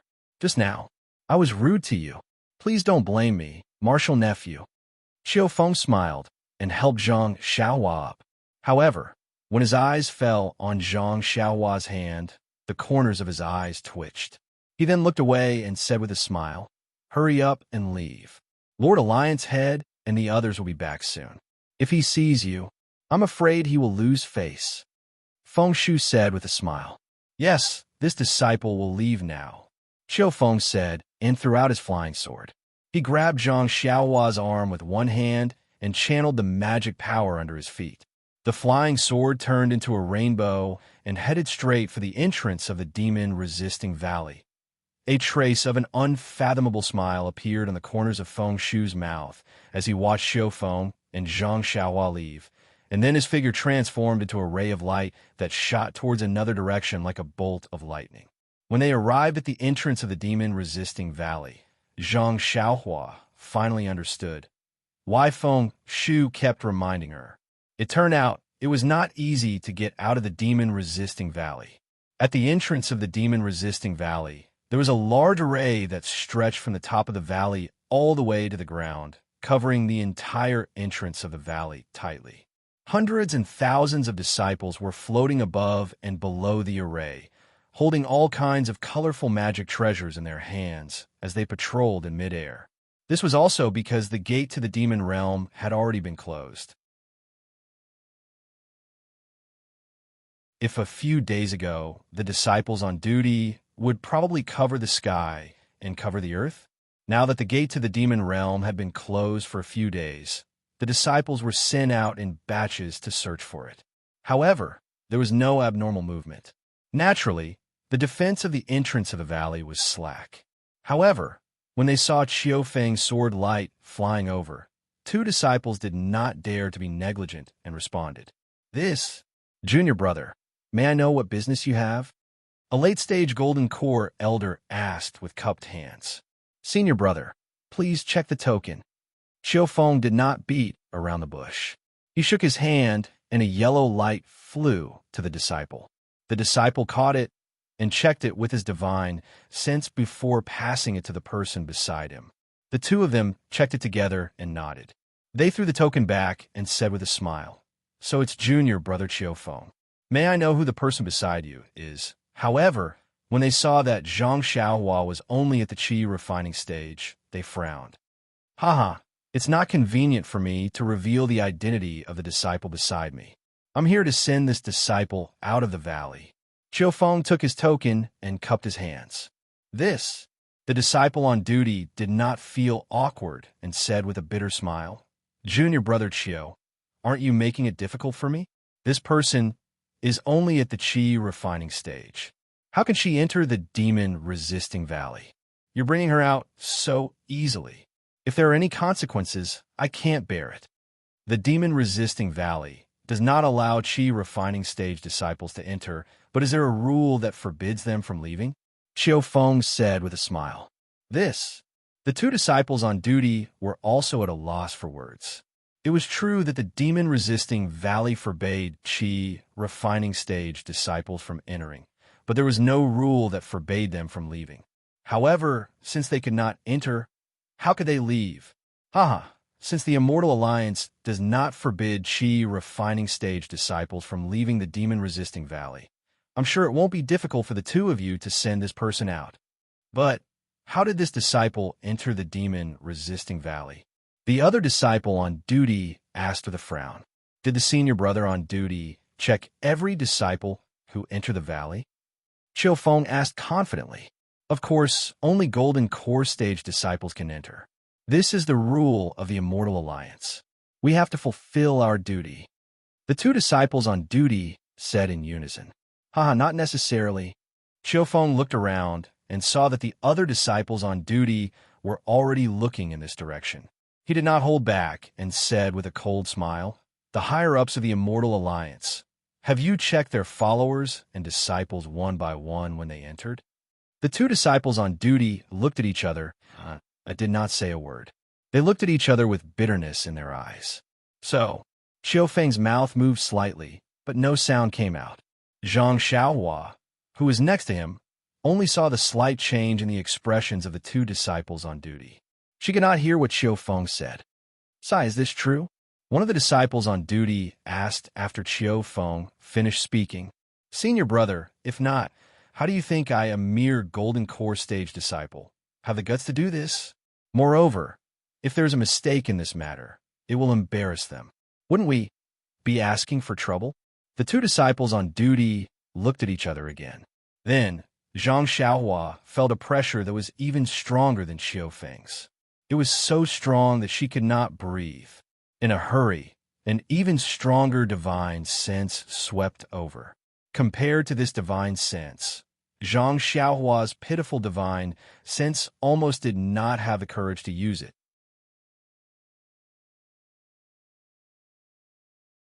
This was like comparing a small ditch to a big river. After checking Zhang Xiaohua's cultivation and confirming that she was only a Qi refinement stage cultivator and did not have any demonic aura or cultivation, they quietly stepped back and made a gap.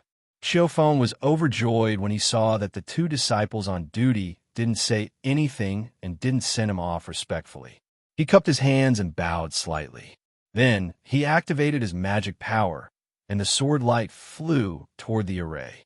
Before it could get close, a brilliant light enveloped Qiu Feng, and a strange color appeared on his body. Then, in a flash, he disappeared from their sight.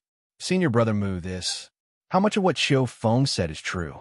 One of the disciples on duty sighed and transmitted his voice. Senior brother Mu looked around and activated his sword light to fly up a little. He also transmitted his voice. "Of course, it's 100%. Alas, that's true. If not for the instructions of a certain higher-up in the Immortal Alliance, how could he, a mere Golden Core Stage cultivator, be so bold? The key is which higher-up in the Immortal Alliance. This guy didn't say it clearly. That's why this is 100% true. If he said the name of the Alliance Master or any other random person, I would be suspicious. Since he had already done such a secretive thing, how could he possibly reveal it to the world? If he revealed it, it means that he is guilty and has a guilty conscience." Senior brother Mu is right. If Qiu Feng did not reveal it, we would be less responsible. Even if there is a problem, the Immortal Alliance does not have a rule that forbids Qi refinement stage cultivators from going out. What are we afraid of?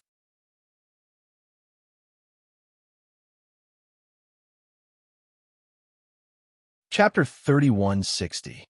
Haha, junior brother, don't worry. Even if the higher-ups know, they won't mention such a small matter. He's just a Qi refinement kid, whose little boy isn't naughty. While the two disciples on duty were discussing, Zhang Xiaohua had already arrived at the entrance of the Demon Resistance Valley under Qiu Feng's lead. This demon-resisting valley's defensive formation was truly abnormal to the extreme. After passing through so many light barriers, countless waves of energy passed through their bodies. Sometimes, Qiu Feng's token would emit light and catch the waves. Sometimes, the waves would directly sweep through their bodies and then disappear. Zhang Xiaohua didn't need Xiu Feng to explain.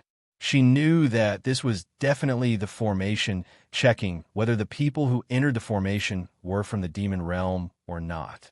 Seeing Zhang Xiaohua pass through so many checks as if nothing had happened, Xiu Feng felt more at ease. As long as Zhang Xiaohua wasn't from the demon realm, everything else would be fine. Suddenly, Xiu Feng asked, "Martial niece, how are you related to the Alliance Master?" This, Zhang Xiaohua was startled. She recalled Feng Shu's instructions and only smiled without saying anything. "Oh, look at me. I forgot again." Xiu Feng slapped his forehead as he came to his senses. Then, Xiu Feng didn't say anything else. After sending Zhang Xiaohua out of the valley, a light flashed, and they appeared on top of a tall mountain. He cupped his hands and said, "Martial niece, I can only send you here. If you have time in the future, let's meet at the Alliance Master's Qingluan Peak." Okay. Thank you for sending me out, Martial Uncle Chiu. If there's a chance in the future, I'll definitely thank you. Zhang Xiaohua smiled and bowed. Okay, you can go now. Qingluan Peak is in the east. Don't go the wrong way. Xiu Feng smiled and patted Zhang Xiaohua's shoulder. Then, he said inexplicably, "However, Martial nephew, you'd better take care of yourself and deal with the current situation first." After saying that, he didn't explain. He urged the flying sword under his feet and rushed into the defensive formation of the demon-resisting valley. That, Zhang Xiaohua was stunned. She opened her mouth, but before she could say anything, Xiu Feng flew away. "What are you saying? What a strange thing." Zhang Xiaohua scratched her bald head in confusion.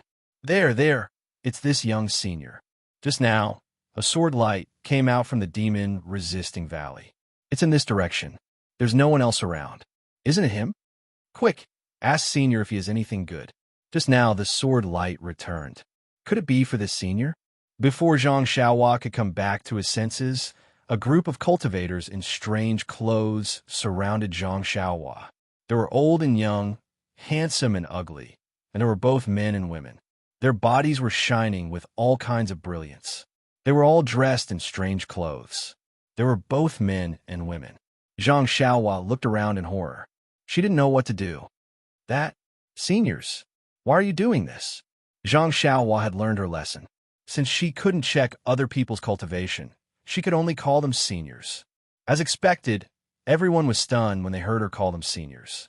When they checked Zhang Xiaohua's cultivation, they were even more confused. A white-haired old woman who was closest to Zhang Xiaohua asked with a dragon-headed walking stick in her hand, "Senior, you've already left the demon-resisting valley. There's no need to hide your cultivation, right? Senior?" Zhang Xiaohua looked at the old woman who was definitely in her 70s or 80s. She touched her nose and said, I'm really only in the qi refining stage. There's no need to hide it." "Brat, what are you doing? How dare you tease your grandpa for no reason?" A few of them started to curse.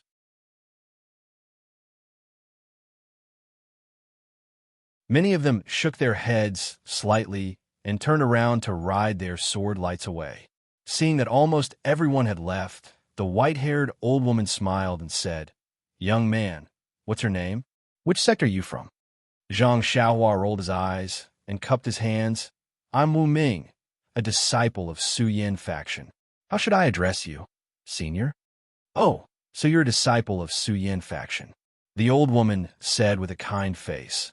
"I'm Fairy Fei Ying of Nanming faction. I have some friendship with Master Zhu Qinghe of Su Yin faction." "Fairy?" Zhang Xiaohua looked at the wrinkled Fairy Fei Ying and thought to himself, it's better to call her mistress. However, his heart immediately froze. "Abbess? Could it be that I know a nun?" "Nephew Wu Ming, you're so young, but you've already reached the late stage of the qi refining stage. You could be considered one of the best among the younger disciples of Su Yin faction. Why haven't I heard Master Zhu mention you before?" When Zhang Xiaohua heard this, his heart skipped a beat. He thought to himself, this is bad. Just now, in the Imperial Demon Valley, he felt that Master Feng was casually ordering Qiu Feng around. She even mentioned giving pointers and mentioned Su Yin faction. He thought Su Yin faction was just a small faction, and no one would know that he could pretend to be one. He didn't expect to run into someone who knew Su Yin faction as soon as he left the Imperial Demon Valley. How could Zhang Xiaohua endure this? Zhang Xiaohua panicked at first, but then he calmed down. He rolled his eyes slightly and said with a smile, Su Yin faction has many excellent disciples, and I'm just one of them. How can I enter Senior Zhu's eyes? Maybe I'll attract Senior Zhu's attention when I've reached a higher level. Don't you think so? Fairy Fei Ying's face was slightly red. Zhang Xiaohua's words were unintentional, but she had heard intentionally.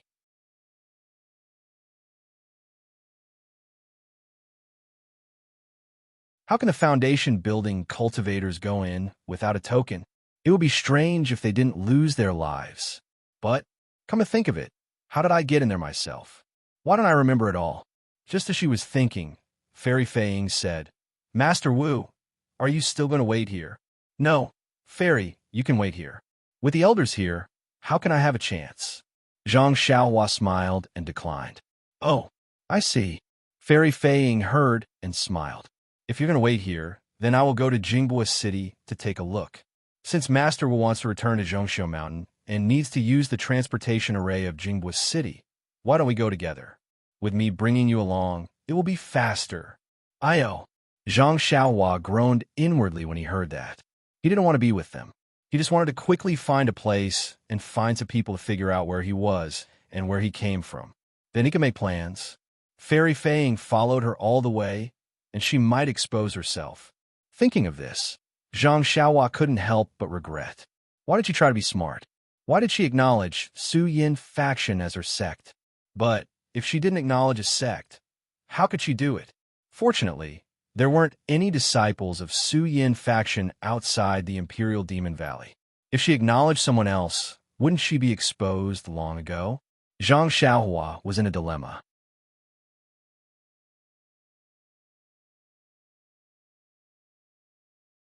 Chapter 3161. Xiaohua thought for a moment and quickly bowed. I don't dare to delay Fairy's journey. I'll go on my own and gain experience along the way. Experience? Fairy Fei Ying smiled. You're alone. What experience? Even if you're killed by others, your sect's seniors won't know. You'd better hurry back to Zhongxiu Mountain and meet up with your senior and junior brothers. You can come back for experience next time. Hearing Fairy Fei Ying's words, Zhang Xiaohua didn't know how to answer. Knowing that she wasn't lying, she could only nod. Then, I'll have to trouble Senior. It's fine. It's on the way anyway. As Fairy Fei Ying spoke, she waved her hand, and a flying shuttle stopped in front of Zhang Xiaohua with a flash of light. Get on. Fairy Fei Ying pointed at the spacious flying shuttle and said with a smile, Although my flying shuttle is broken, it can still be used. It's much better than flying talismans like the double flying talisman. I'll do as you say. Thank you, Senior. Zhang Xiaohua smiled and was about to get on the flying shuttle. Oh, right. Fairy mentioned Jingbua City. I have some matters to attend to. How about we go together? That white-haired old man slapped his forehead and said, I've heard that Fairy obtained a broken flying talisman during the auction in Jingbua City. It's really rare. Why don't I take a look at it today? Ganshinguyu, what do you mean? Fairy Fei Ying's expression changed slightly. Nothing. Fairy isn't my disciple in Jingbua City. I've been here for a long time and haven't seen him. Isn't it just right to ride on Fairy's flying shuttle? Ganshingu looked innocent and shook his head. If Fairy doesn't welcome me, then I'll have to go by myself. That's right. Jingbua City isn't demon-resisting valley. There's no rule about who can and can't go there. We also have matters to attend to and would like to accompany Fairy. If Fairy doesn't want to, then we'll go with Brother Gon. The remaining 3 people also said with a smile. Fairy Fei Ying's expression changed a few times, but she didn't say anything. She jumped onto the shuttle and laughed. There are so many of you. How can my shuttle fit all of you? You'd better think of your own ways. As he spoke, he patted Zhang Xiaohua's shoulder and said, Great Teacher Wu, stand firm. Zhang Xiaohua's heart jumped. Without waiting for him to speak, the flying shuttle suddenly moved and soared into the sky. Although Zhang Xiaohua had already prepared himself, but still, he was almost thrown off the flying shuttle. Great teacher Nephew Wu, be careful. This flying magic treasure is not like a normal flying talisman. Also, my flying shuttle is a bit damaged. Fairy Fei Ying reminded him absent-mindedly. Then, she scanned the area behind her with her divine sense. Her expression became ugly as she whispered, "These people are really boring." As she spoke, she channeled her spiritual energy. The flying shuttle suddenly sped up and flew forward quickly. In just a few moments, the flying shuttle was already high up in the sky. Its speed was extremely fast, and the wind in the sky was getting stronger and stronger. Just as Zhang Xiaohua's mouth and nose were filled with wind, and he was about to react, Fairy Fei Ying formed a hand seal and hit the flying shuttle. A soft pink barrier rose up around the flying shuttle, enveloping the two of them. The sound of the wind was almost inaudible. After flying for half a day, the sun gradually set in the west. Zhang Xiaohua didn't dare to casually talk to Fairy Fei Ying, and Fairy Fei Ying seemed to hate Gan Qinggu and the others. She kept looking back and speeding up the flying shuttle, so the two of them didn't speak for the entire journey. However, during this time, Zhang Xiaohua only felt that there were dense forests and countless mountain ranges under her feet. She didn't see any cities or the like. She couldn't help but feel a bit strange. This flying shuttle was extremely fast. Shouldn't it have traveled for more than 1,000 miles? Why hadn't they reached Jingbo City yet? Zhang Xiaohua held this question for a long time. When the sky turned dark, she couldn't help but ask, "Senior, your flying shuttle is really fast. This is the first time I'm sitting on such a fast flying shuttle. I wonder if we can reach Jingbo City before nightfall." Before nightfall? Fairy Fei Ying had a strange expression on her face. She shook her head and said, "Great teacher Nephew Wu, have you never been to Jingbo City before?" Zhang Xiaohua said honestly, "I've flown by in the sky. I don't have much of an impression of Jingbo City. I was wondering." Fairy Fei Ying looked back and said, "Jingbo City is more than 10,000 miles away from here.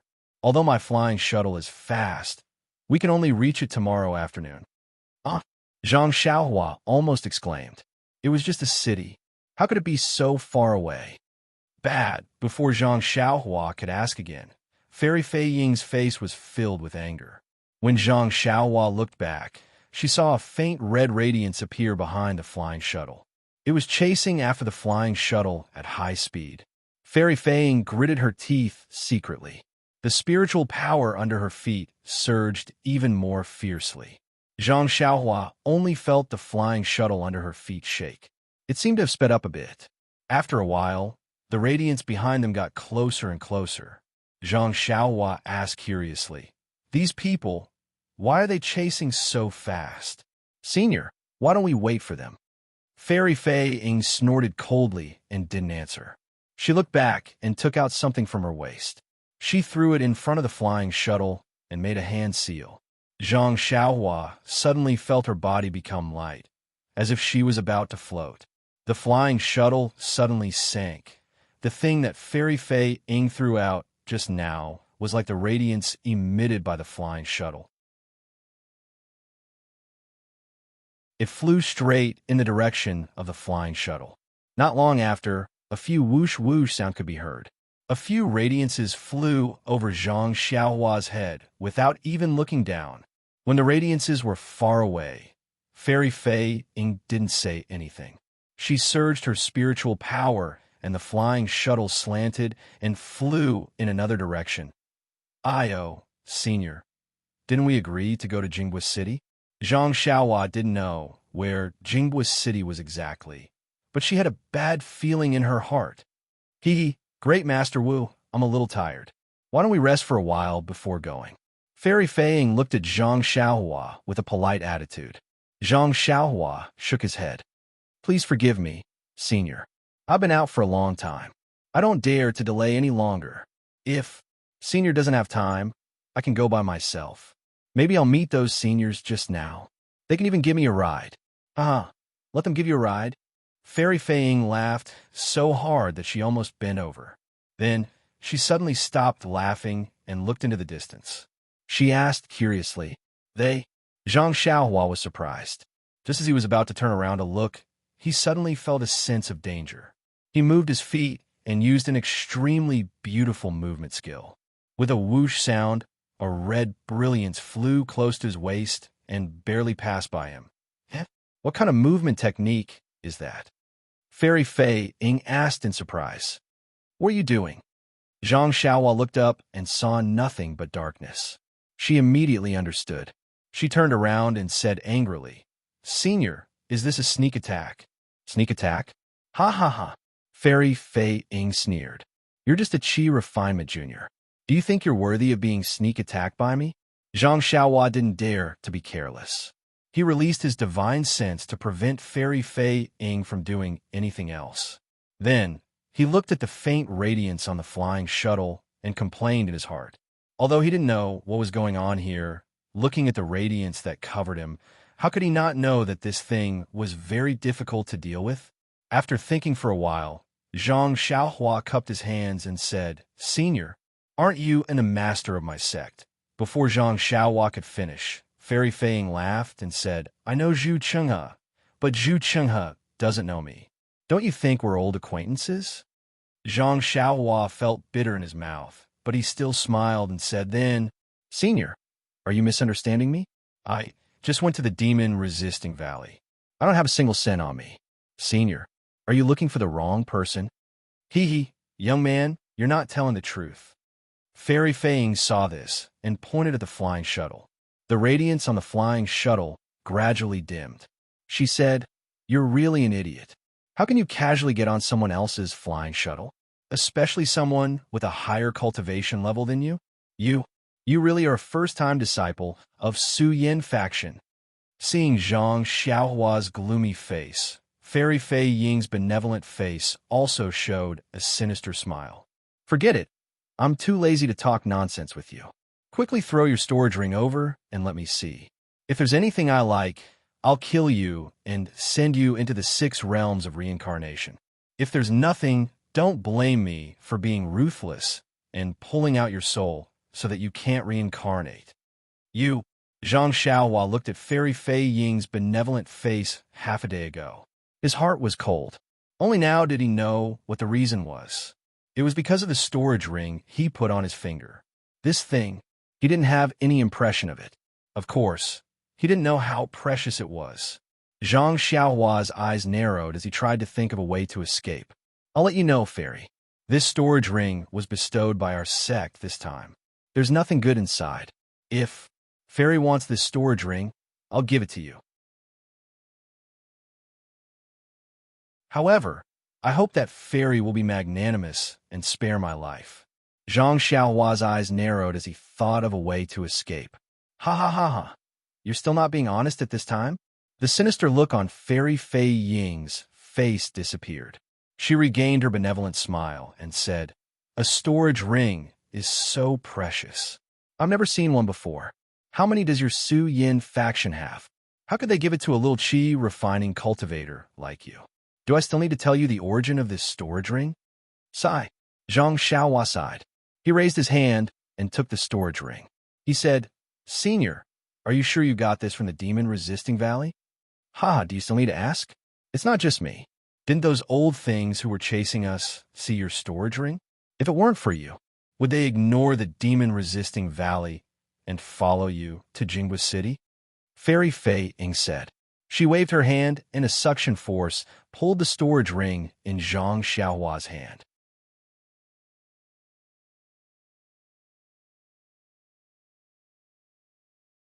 Chapter 3162. Could it be? If Changsheng Academy loses, you'll also have to leave Changsheng Town? Daoist Xiao looked at the scholar, then looked at the fat white monk next to him and asked with a sneer. Principal Zhu shook his head with a smile.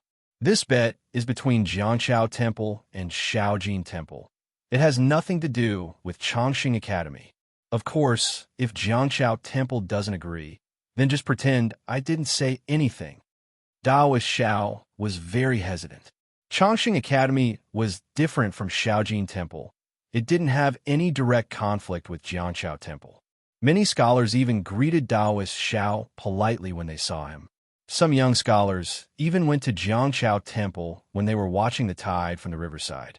Daoist Xiao also knew that Principal Zhu was called Zhu Junfeng. He was very famous in Chongqing Town. Not only were there the heirs of big families in Chongshang Town and the academy, there were also the heirs of ordinary people. Many students within a radius of several hundred li also came to the academy to study. Although he hadn't seen Zhu Junfeng before, his name was like thunder to his ears. With Zhu Junfeng's participation, he definitely wouldn't be at a disadvantage in the challenge against Shaojin Temple.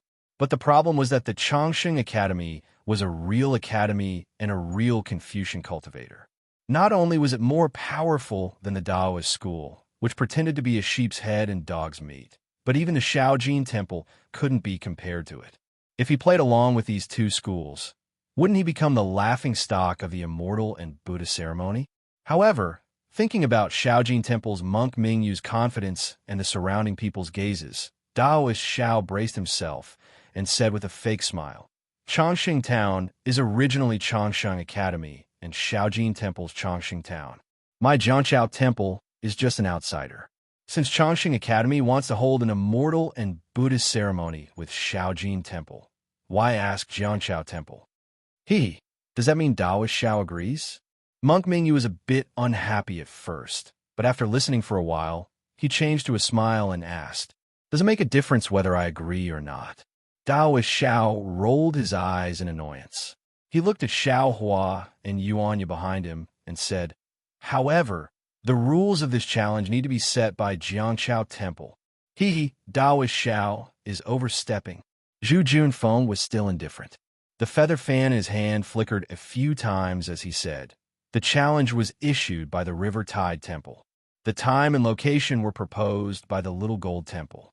The rules of this challenge will naturally be set by my Longevity Academy. My Jiangqiao Temple only has 3 people. I'll leave it up to you. Daoist Master Xiao had no choice but to point out the crux of the matter. Don't worry, Daoist Master Xiao. The Longevity Academy will definitely take this into consideration. Zhu Junfeng nodded and replied, Principal Zhu is famous for his impartiality in handling matters. With Longevity Academy setting the rules, my Little Gold Temple is completely at ease. Monk Bright Joy agreed with a radiant smile. No. Hearing Zen Master Ming use agreement, Daoist Master Xiao could not take it anymore. He shook his head vigorously. The ones making the bet are my River Tide Temple and Small Gold Temple. Chongqing Academy isn't even betting. Why do we have to let Chongqing Academy set the rules? When Zhu Junfeng heard Daoist Master Xiao mention betting, he couldn't help but frown. He closed the fan in his hand and said, if that's the case, then the rules. I'll have to trouble the River Tide Temple. All right. Zen Master Ming, you seem to have a well-thought-out plan. Hearing Zhu Junfeng's agreement, he did not raise any objections and only nodded in agreement. Seeing that the matter was settled, Zhu Junfeng cupped his hands and said, I'll take my leave first. See you at Small Gold Temple in 10 days. After saying that, Zhu Junfeng cupped his hands again and turned around to leave. Zen Master Ming, you blinked his eyes. Half of the joy from before had disappeared. He turned to look at his 2 junior brothers behind him. The 3 of them nodded slightly. Then, without saying goodbye to Daoist Master Xiao, they turned around and returned to Small Gold Temple. It seemed like they attached great importance to this challenge. They didn't even bother with fishing people out and focused all their energy on this matter. After the Buddhist and Confucian disciples left, the villagers of Longevity Town naturally dispersed as well. However, their faces were filled with excitement as they discussed in low voices. Obviously, in less than an hour, everyone in Longevity Town would know about the challenge in 10 days. The only one who was depressed was Daoist Master Xiao. Phew! Seeing that the crowd had dispersed, he let out a long sigh and sat down on a chair. He stared at the ground in a daze. There were dozens of ants that had been trampled to death by the crowd. Looking at the position, it seemed to be where Zen Master Mingyu and the other monks of Small Gold Temple were standing. After the time it took to finish a meal, Daoist Master Xiao finally straightened up. He looked around at the empty surroundings and snorted coldly. He flung his Taoist robe and said, "Yeah, what are you standing there for? Hurry up and put these things away." "Yes, master," Yuanya replied. He walked forward and placed a chair on the table. He picked it up with one hand and quickly walked away. It seemed like he was going to return the table and chair. Xiaohua, seeing that Yuanya had left, Taoist Master Xiao probed. "Can you beat Yuanya?" "Maybe." Xiaohua did not deny it. "I've never fought with him before, so I'm not too sure." "You? Can you participate in the challenge 10 days later?" "If you participate, I can consider letting you stay by my side." "It can be considered." Taoist Master Xiao wanted to say something, but stopped. He seemed to be probing. He knew that if Xiao Hua could beat Yuanya, and if Xiao Hua did not want to participate, he could not do anything to Xiao Hua. But if Xiao Hua could not beat Yuanya, what was the use of Xiao Hua participating? Moreover, he saw that Xiao Hua had returned, which basically confirmed his guess. However, he was not willing to shed all pretense of cordiality until the last moment. When Xiao Hua heard this, he could not help but smile. He knew that Taoist Master Xiao was suspecting his origin again, so he shook his head slightly and said, "I'm not a disciple of Jiangshao Temple. Why would I participate in the challenge between Jiangshao Temple and Small Gold Temple? This has nothing to do with staying by Taoist Master Zhao's side, right? Keep pretending, keep pretending." Taoist Master Xiao laughed in his heart and secretly said, "Since you want to pretend, I'll pretend with you. Anyway, I still need your help. If you can lend this old man a helping hand, then this old man will play with you." Taoist Master Xiao. Now it's no longer about the grudge between Jiangshao Temple and Small Gold Temple. Since Taoist Master Xiao had decided, his face became serious and said very seriously, "It's about the grudge between my Taoist sect and Buddhist sect." Even mentioning the immortal Buddha ceremony that happens once every 10 years. It's about the grudge between Taoist sect, Buddhist sect, and Confucian sect. As a disciple of my Taoist sect, how can you not participate? Moreover, my Jiangshao Temple's challenge was defeated. I and Yuanya will have to leave Longevity Town. Could it be that fellow Taoist, Xiao, also wants to leave with us? Who said that I'm a Taoist sect disciple? Xiao Hua smiled, touched his nose, and said, "It seems like someone said that I'm not worthy to call myself fellow Taoist. AI, forget it. You can participate or not." Taoist Master Xiao suddenly lost his patience, waved his hand, and said, "Your meridians are naturally blocked. You're basically unable to cultivate. Just relying on your fists and feet. Even if you could defeat Yuanya, you're still not a match for the true experts of Buddhist sect and Confucian sect. Moreover, looking at that monk Mingyu's meaning, 3 days later, their Buddhist sect should send an expert to Small Gold Temple. Otherwise, how would he dare to challenge Yuanya? What's the immortal Buddhist ceremony? What's the matter with naturally blocked meridians? How do you know?" Xiao Hua asked several whys in a row. "How do I know?" Taoist Master Xiao looked up and down at Xiao Hua and said in a low voice, "A straightforward person doesn't speak insinuations. You don't know how I know?" "Well, I don't need to know. How do you know?" Xiao Hua touched his nose and said with interest, "How do I need to know? How do you know?" "You." Taoist Master Xiao clenched his teeth. It seems like he's also prepared to pretend to the end with Xiao Hua. A trace of pride even appeared on his face. "My Taoist sex techniques are boundless. Finding out that your meridians are blocked is really easy. It's a pity that you don't cultivate Taoist techniques. You'll never understand in this lifetime." As for the immortal Buddha ceremony, immediately, Taoist Master Xiao controlled his temper and briefly explained the immortal Buddha ceremony. It was vaguely similar to what Zhu Junfeng said. In ancient times, after the Buddhist sect and Confucian sect joined forces to exterminate the Taoist sect, in order to commemorate the alliance of the two sects, they agreed to hold a ceremony every 10 years. This immortal Buddha ceremony was considered lively many years ago.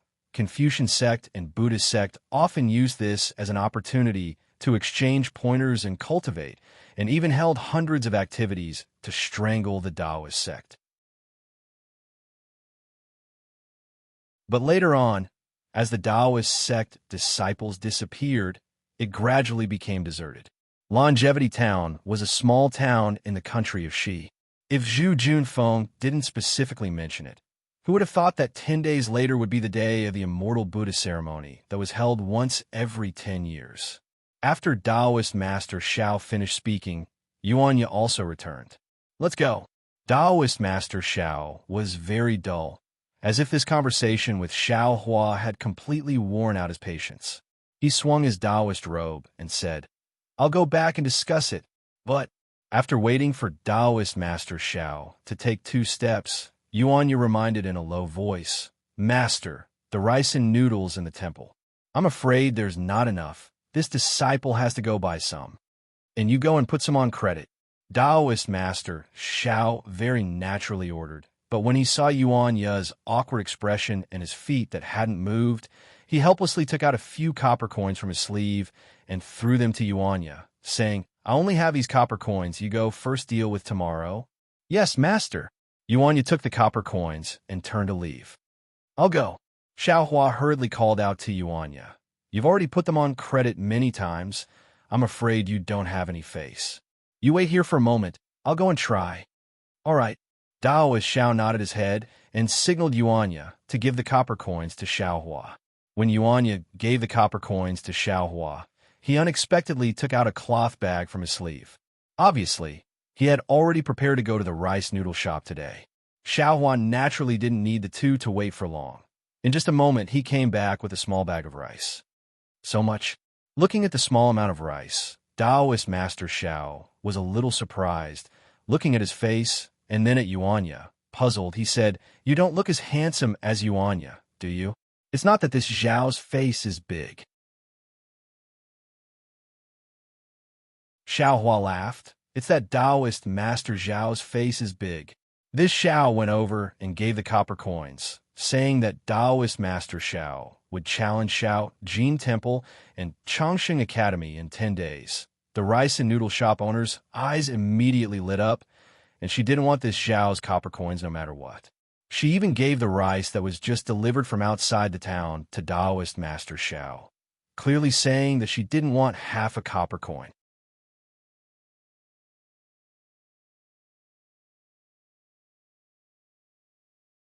Chapter 3163. Zhang Xiaohua clenched her fists and said with a smile, Fairy, if you can release this junior from the flying shuttle now, this junior will give this ring to you. Hee. Are you trying to negotiate with me? Fairy Fei Ying sneered. From the moment you stepped onto this flying shuttle, you no longer have the right to bargain. If it weren't for Gan Qinggu messing things up, I would have already made my move. Quick, hand over that ring. Fairy Fei Ying seemed to have lost her patience. She released her aura, and a strong pressure was emitted from her body, pressing down on Zhang Xiaohua. At the same time, Fairy Fei Ying pointed with her hand, and several rays of light rose from the edge of the flying shuttle and shot toward Zhang Xiaohua. That formless aura was like a mountain, and it pressed down on Zhang Xiaohua until she couldn't breathe. Although she didn't fall down, she had no time to deal with the rays of light around her. Left with no choice, Zhang Xiaohua flung her hand, and the storage ring flew toward Fairy Fei Ying. Seeing this, Fairy Fei Ying's face lit up with joy. She waved her hand, and the storage ring seemed to be pulled by a thin string and was about to be thrown toward Fairy Fei Ying's hand. However, at this moment, there was a series of loud rumbling sounds. The light shield on the flying shuttle shook violently, and Zhang Xiaohua and Fairy Fei Ying's bodies shook violently.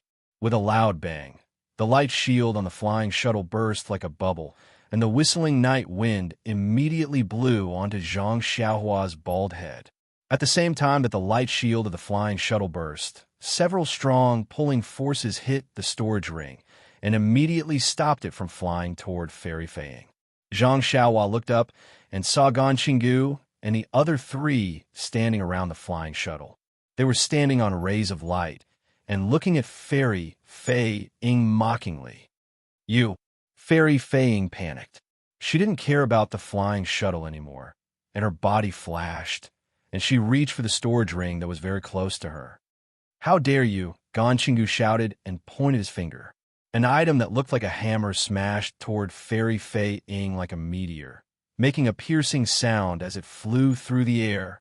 From the looks of it, if Fairy Fei Ying were to take the storage ring, the hammer would definitely severely injure her. Fairy Fei Ying was helpless. She stopped and patted her waist, and a green ray of light flew out. When it was in the air, the light scattered and turned into a petal, blocking the hammer. Before the flower petals could block the hammer, an orange-red ring with flickering flames flew toward Fairy Fei Ying's back.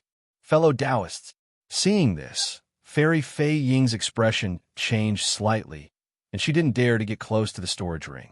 She retreated far away and barely dodged the flaming ring.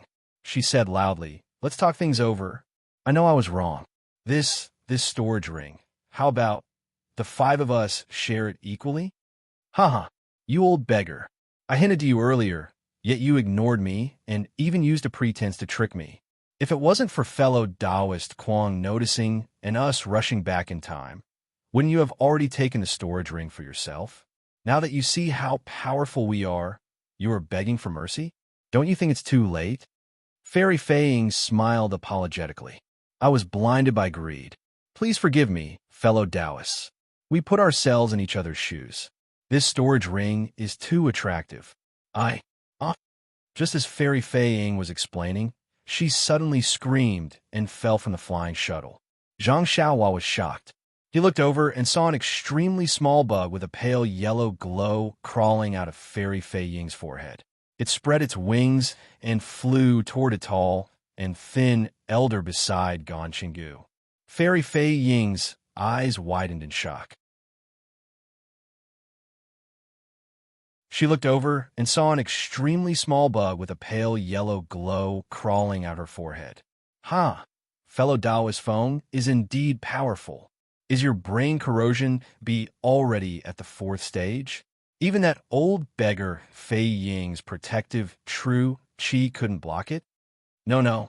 Fei Ying only forgot to release her protective true qi when she was in the flying shuttle. We attacked the moment we arrived, so she reacted quickly and didn't have time. If I didn't make a move, she might not have a chance when she remembered later. The elder with the surname Feng said proudly. Besides, isn't this the only thing my spirit husbandry sect can take out? Without this little thing, how would I dare to speak in front of fellow Taoists? Without Fairy Fei Ying's control, the flying shuttle didn't immediately fall from the sky. It only floated in the air and stopped at Zhang Xiaohua's feet. And because Fairy Fei Ying was no longer fighting for the storage ring, it actually gradually flew toward Zhang Xiaohua's eyes. The storage ring only gradually stopped when it was in front of Zhang Xiaohua's eyes. The force on the ring suddenly disappeared. Zhang Xiaohua looked up at the 4 people outside the flying shuttle and sighed her heart. She stretched out her hand and still grabbed the storage ring. She then cupped her hands and said, "Seniors, this ring, this junior doesn't want it anymore. Please spare this junior's life." Do you think it's possible? Gan Qinggu sneered. Zhang Xiaohua smiled bitterly and said, "Then, all right, since that's the case." As she said that, Zhang Xiaohua looked around and said, "I wonder which senior should I give this ring to? The things in this ring don't seem to be enough." Hearing that, Gan Qinggu's expression changed slightly. He looked up at the 3 people not far away and retreated a little. He circulated all his magic power and protected his body with his true qi. Then, as if he was still worried, he patted his waist and a small round plate flew out. It emitted a green light and protected his body again. Not only him, but fellow Taoist Feng and the other 2 people were also like Gan Qinggu. They didn't believe it at all and also protected themselves very tightly. When the brilliance of the disc protected him, Gan Qinggu sneered and said, "Little guy, your method of sowing discord seems to be too poor. We have already made things clear along the way. The things in the storage ring should be divided into 4 parts. If there is a single item, whoever wants it must compensate the others with spirit stones of the corresponding value." Gan Qinggu sneered. "You are right. Don't you think so, fellow Taoists?" Fellow Taoist Feng is right. Fellow Taoist Feng, Take out the things in the ring one by one. A slightly fat old man sneered. The things in the ring can of course be divided. How about this? I'll give you all the things in the ring. This ring? It's not easy to divide it. Can't you let me keep it? Zhang Xiaohua scratched her head and said innocently. Hearing this, although it was nighttime, Zhang Xiaohua could feel that the expressions of the four people changed greatly. She now knew the value of the storage ring. She knew that the value of the ring itself was much higher than the things in the ring, so she deliberately mentioned it. Unfortunately, the four people seemed to have already discussed it on the way here. At this time, they were transmitting a message to each other, saying something that Zhang Xiaohua didn't know. Immediately, everyone's expressions relaxed. Fellow Taoist Feng laughed and said, "You little fellow, you're really sharp-tongued. No wonder you have such a cultivation at such a young age. If it was in normal times, wouldn't I love you? But at this time, I'm a knife and you're the fish. Even if you have a glib tongue, what can you do?" Zhang Xiaohua's face was pale. She waved her hand and threw the storage ring to fellow Taoist Feng, saying, "In that case, I'll give this ring to you, senior." Fellow Taoist Feng was pleasantly surprised to see the storage ring flying over, but at the same time, he secretly cursed in his heart. Sure enough, as the ring flew over, Gan Qinggu and the others also looked over. When Zhang Xiaohua saw this, his figure flashed, and he jumped down from the flying shuttle. His figure flashed, and he flew into the distance. Unfortunately, before she could fly 30 feet, her body and the flying shuttle were blocked by an invisible barrier. Although the barrier wasn't abnormally hard, it still made Zhang Xiaohua dizzy. Then, a ray of light flashed, and something that looked like a fishing net appeared in the night sky. It covered Zhang Xiaohua's head, and he could not move at all. The fishing net wrapped around Zhang Xiaohua and flew up into the sky. It only stopped when it reached the location of the shuttle. Gan Qinggu and the other three originally took out their magic tools to attack fellow Taoist Quan. However, Zhang Xiaohua's escape alerted everyone. Fellow Taoist Kwang quickly flew up into the sky and pointed his finger. A faint light flashed and hit the storage ring flying towards him. The ring stopped in midair. Then, he waved his hand again. The fishing net that caught Zhang Xiaohua flashed and flew to the side of the ring and stopped. Fellow Taoists, don't worry. Fellow Taoist Feng immediately shouted, "Don't try to sow discord. This ring, I won't touch it." This sentence was shouted at the right time. When Gan Qinggu and the others saw this, their minds moved slightly, and they all took back their magic tools that flew out. However, they kept some distance from the ring and didn't really take it back. "How about this? Everyone, we won't take this ring. We'll only let this little guy take out the things in it. We'll divide these things first and then carefully discuss the ownership of the ring." What do you think? Fellow Taoist Feng saw that he had become the target of public criticism, so he didn't dare to be careless and suggested. Gan Qinggu thought for a moment and looked at the several people in the distance. After discussing for a while, they all nodded in agreement. Unfortunately, even though they agreed, Zhang Xiaohua disagreed. Zhang Xiaohua snorted coldly. "I've already given this ring to you. It has nothing to do with me who takes it. I'm already a bird in a cage. I can't even fly. Who has the patience to do these things?" Fellow Taoist Feng heard this and sneered. He pinched a spell, and the net-like magic tool tied Zhang Xiaohua tightly. Then it contracted tightly, as if it was going to absorb Zhang Xiaohua's flesh. Fellow Taoist Feng, who was looking forward to Zhang Xiaohua's painful expression and begging for mercy, was stunned.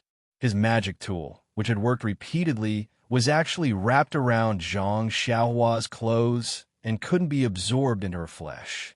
Fellow Taoist Feng changed his spell again and hit Zhang Xiaohua's body one after another. Unfortunately, no matter how much magic power he used, there seemed to be something strange about Zhang Xiaohua's clothes. The thin rope on the net just couldn't be retracted.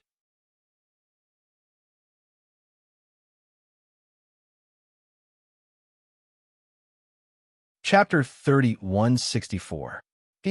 Even though he knew that Xiao Hua was talking nonsense, Daoist Xiao's face was still very happy. He even proudly stroked his beard that he could barely touch. He waved his hand and arrogantly said, "Let's go. We'll go back to Jiangchao Temple." When Xiao Hua and the others passed by the tea shed, there was no one inside. However, the two people playing chess were still sitting there. Of course, the chessboard was gone, replaced by some wine and dishes. The two people chatted while drinking, full of interest. When they saw Xiao Daoist and the others coming back, they picked up their wine bowls and drank it all. The Xiao Daoist. I'm afraid he thinks I'm with these two people. After listening to Xiao Daoist's probing words today, Xiao Hua already understood, but he didn't plan to say anything before Xiao Daoist made it clear to him. After 100 years of secluded cultivation, Xiao Hua, who had a lively personality, was a bit impatient. Since he encountered such an interesting matter, why didn't he get involved? Why are there so many people on the mountain path? Xiao Hua looked at the two people, then looked left and right. He naturally looked at the mountain ridge where Jiangchao Temple was located and couldn't help but be surprised. He saw that there was not a single person on the mountain path, but now, from the bottom to the top, from the foot of the mountain to Jiangchao Temple, there were many people standing. Although it wasn't to the point of being crowded, there were still hundreds of people. Master, not good. Xiao Hua just saw that Yuanya was also panicking. He hurriedly said, "You're in trouble again. Someone is chasing us. We can't go back to Jiangchao Temple. While they haven't seen Master, let's hurry and leave." Trouble again? Xiao Hua was surprised, somewhat puzzled. What did he mean by trouble again? Is that so? Xiao Daoist was thinking about the challenge 10 days later, so he didn't notice the people on the mountain ridge. When he heard Yuanya's words, he was naturally shocked and hurriedly raised his head. When he saw the abnormality on the mountain path, he also exclaimed and hurriedly turned around. He said, "Hurry, hurry, don't let them see me." Although Xiao Hua didn't understand, he still turned around with the two people. However, after a few hurried steps, Xiao Daoist suddenly stopped. She turned her head back and muttered, "That's not right. Isn't the matter of Song Manor already settled? This old man has already apologized to Old Song. Even their copper coins were returned to them. Why are they still here to cause trouble? What's more, it was the children of their families who came to beg this old man for help.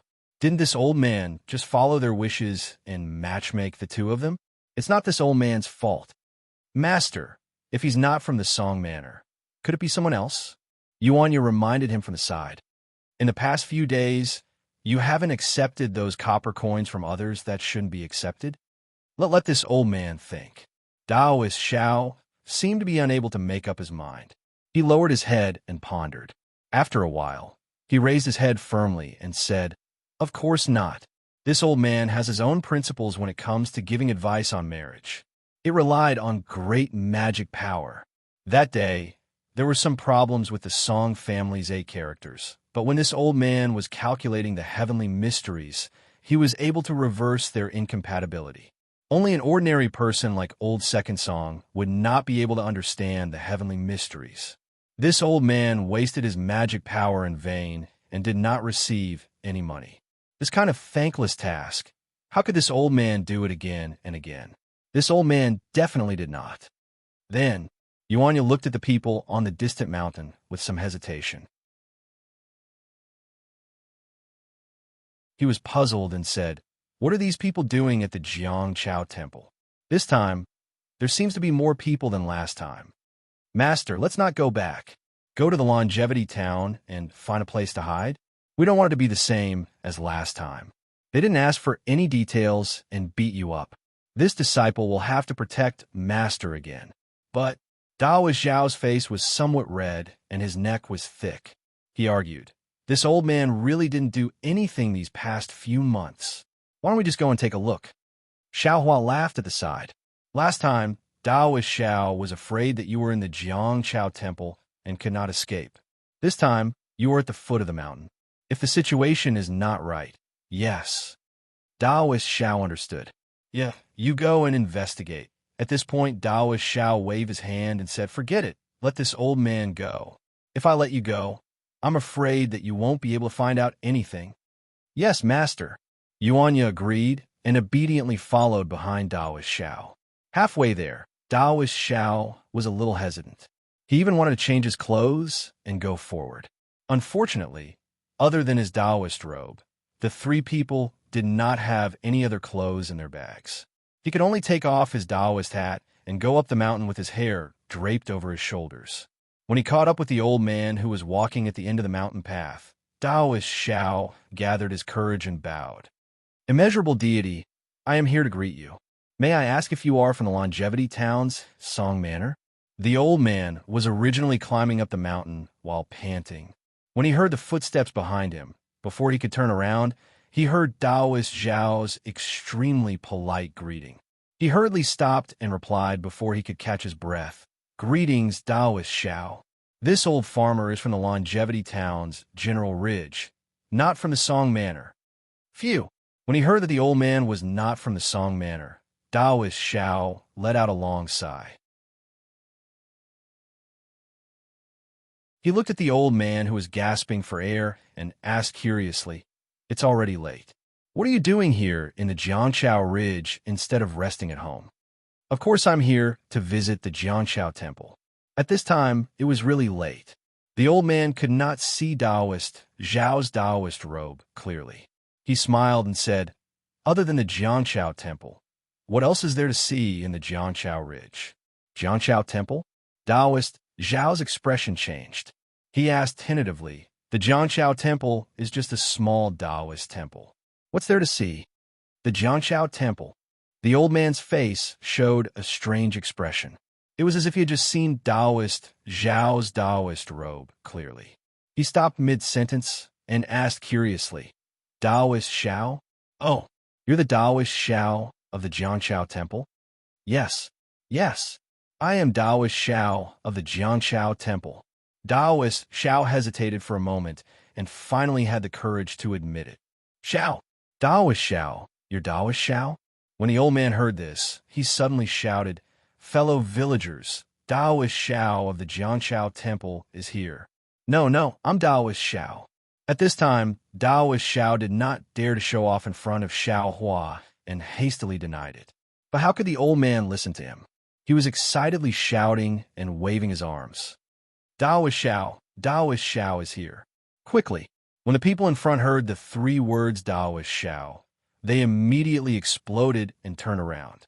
"Let's go." Taoist Xiao made a prompt decision. He did not hesitate at all and turned around to escape. "Oh, Taoist Xiao, don't worry." While Taoist Xiao was talking to the old man, Xiao Hua had already released his soul sense. When he saw the situation at the Jianchao Temple, he smiled and pulled Yuanya in front of Taoist Xiao. He laughed and said, "Look again, it doesn't seem like what you imagined. Quickly go."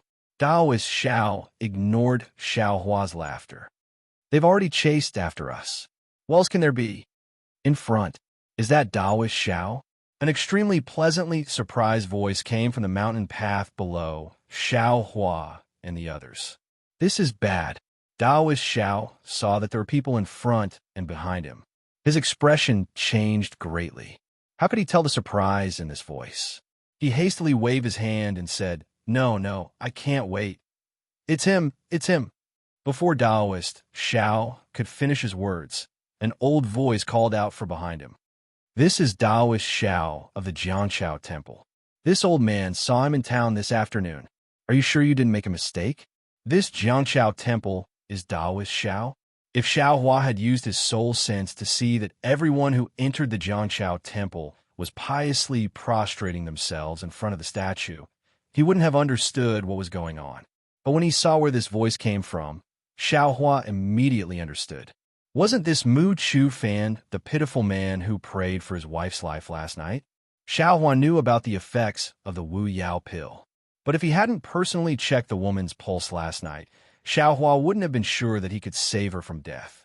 He didn't even know if the woman who took the Wu Yao pill would immediately die. But when he saw how pitiful Mu Chu Fan was last night, Xiao Hua couldn't help but give 30% of the Wu Yao pill to Mu Chu Fan. After all, his wife was already in such a state. Things couldn't get any worse. So when he saw so many people, he really didn't think that it was because of the Wu Yao pill. He also didn't think that the Wu Yao pill's effects would be so obvious. Benevolent Lord Daoist Xiao took advantage of the twilight to look at Mu Chufan, who had already rushed up. He was especially astonished and hurriedly shouted, "You have to look clearly. When did you see I? I don't have any recollection of it."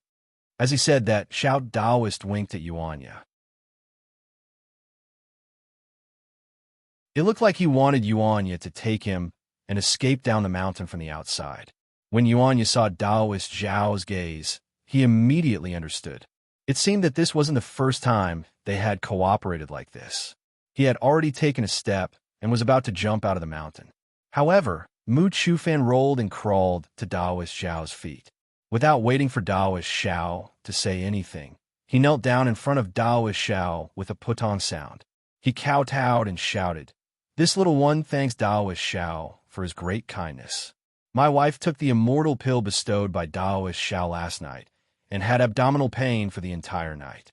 This little one should have come to Jiang Chao Temple in the afternoon to thank Daoist Xiao for his kindness. But after all, my wife has just recovered and her body is still weak. Moreover, the villagers in General Ridge knew that my wife had narrowly escaped death and all came to see her. Thus, this little one delayed until the evening." As he spoke, Mu Chufan hurriedly turned his head and shouted, "My child's mother, hurry up. Daoist Xiao is here." You're tuning in to the Romance Rendezvous YouTube channel. We're so grateful for your support, and don't forget to subscribe to join us on this incredible journey through captivating stories. Your generosity through donations truly makes a world of difference, as it's the primary source of revenue that allows me to expand and enhance this channel for you. Thank you from the bottom of my heart for being a part of this adventure.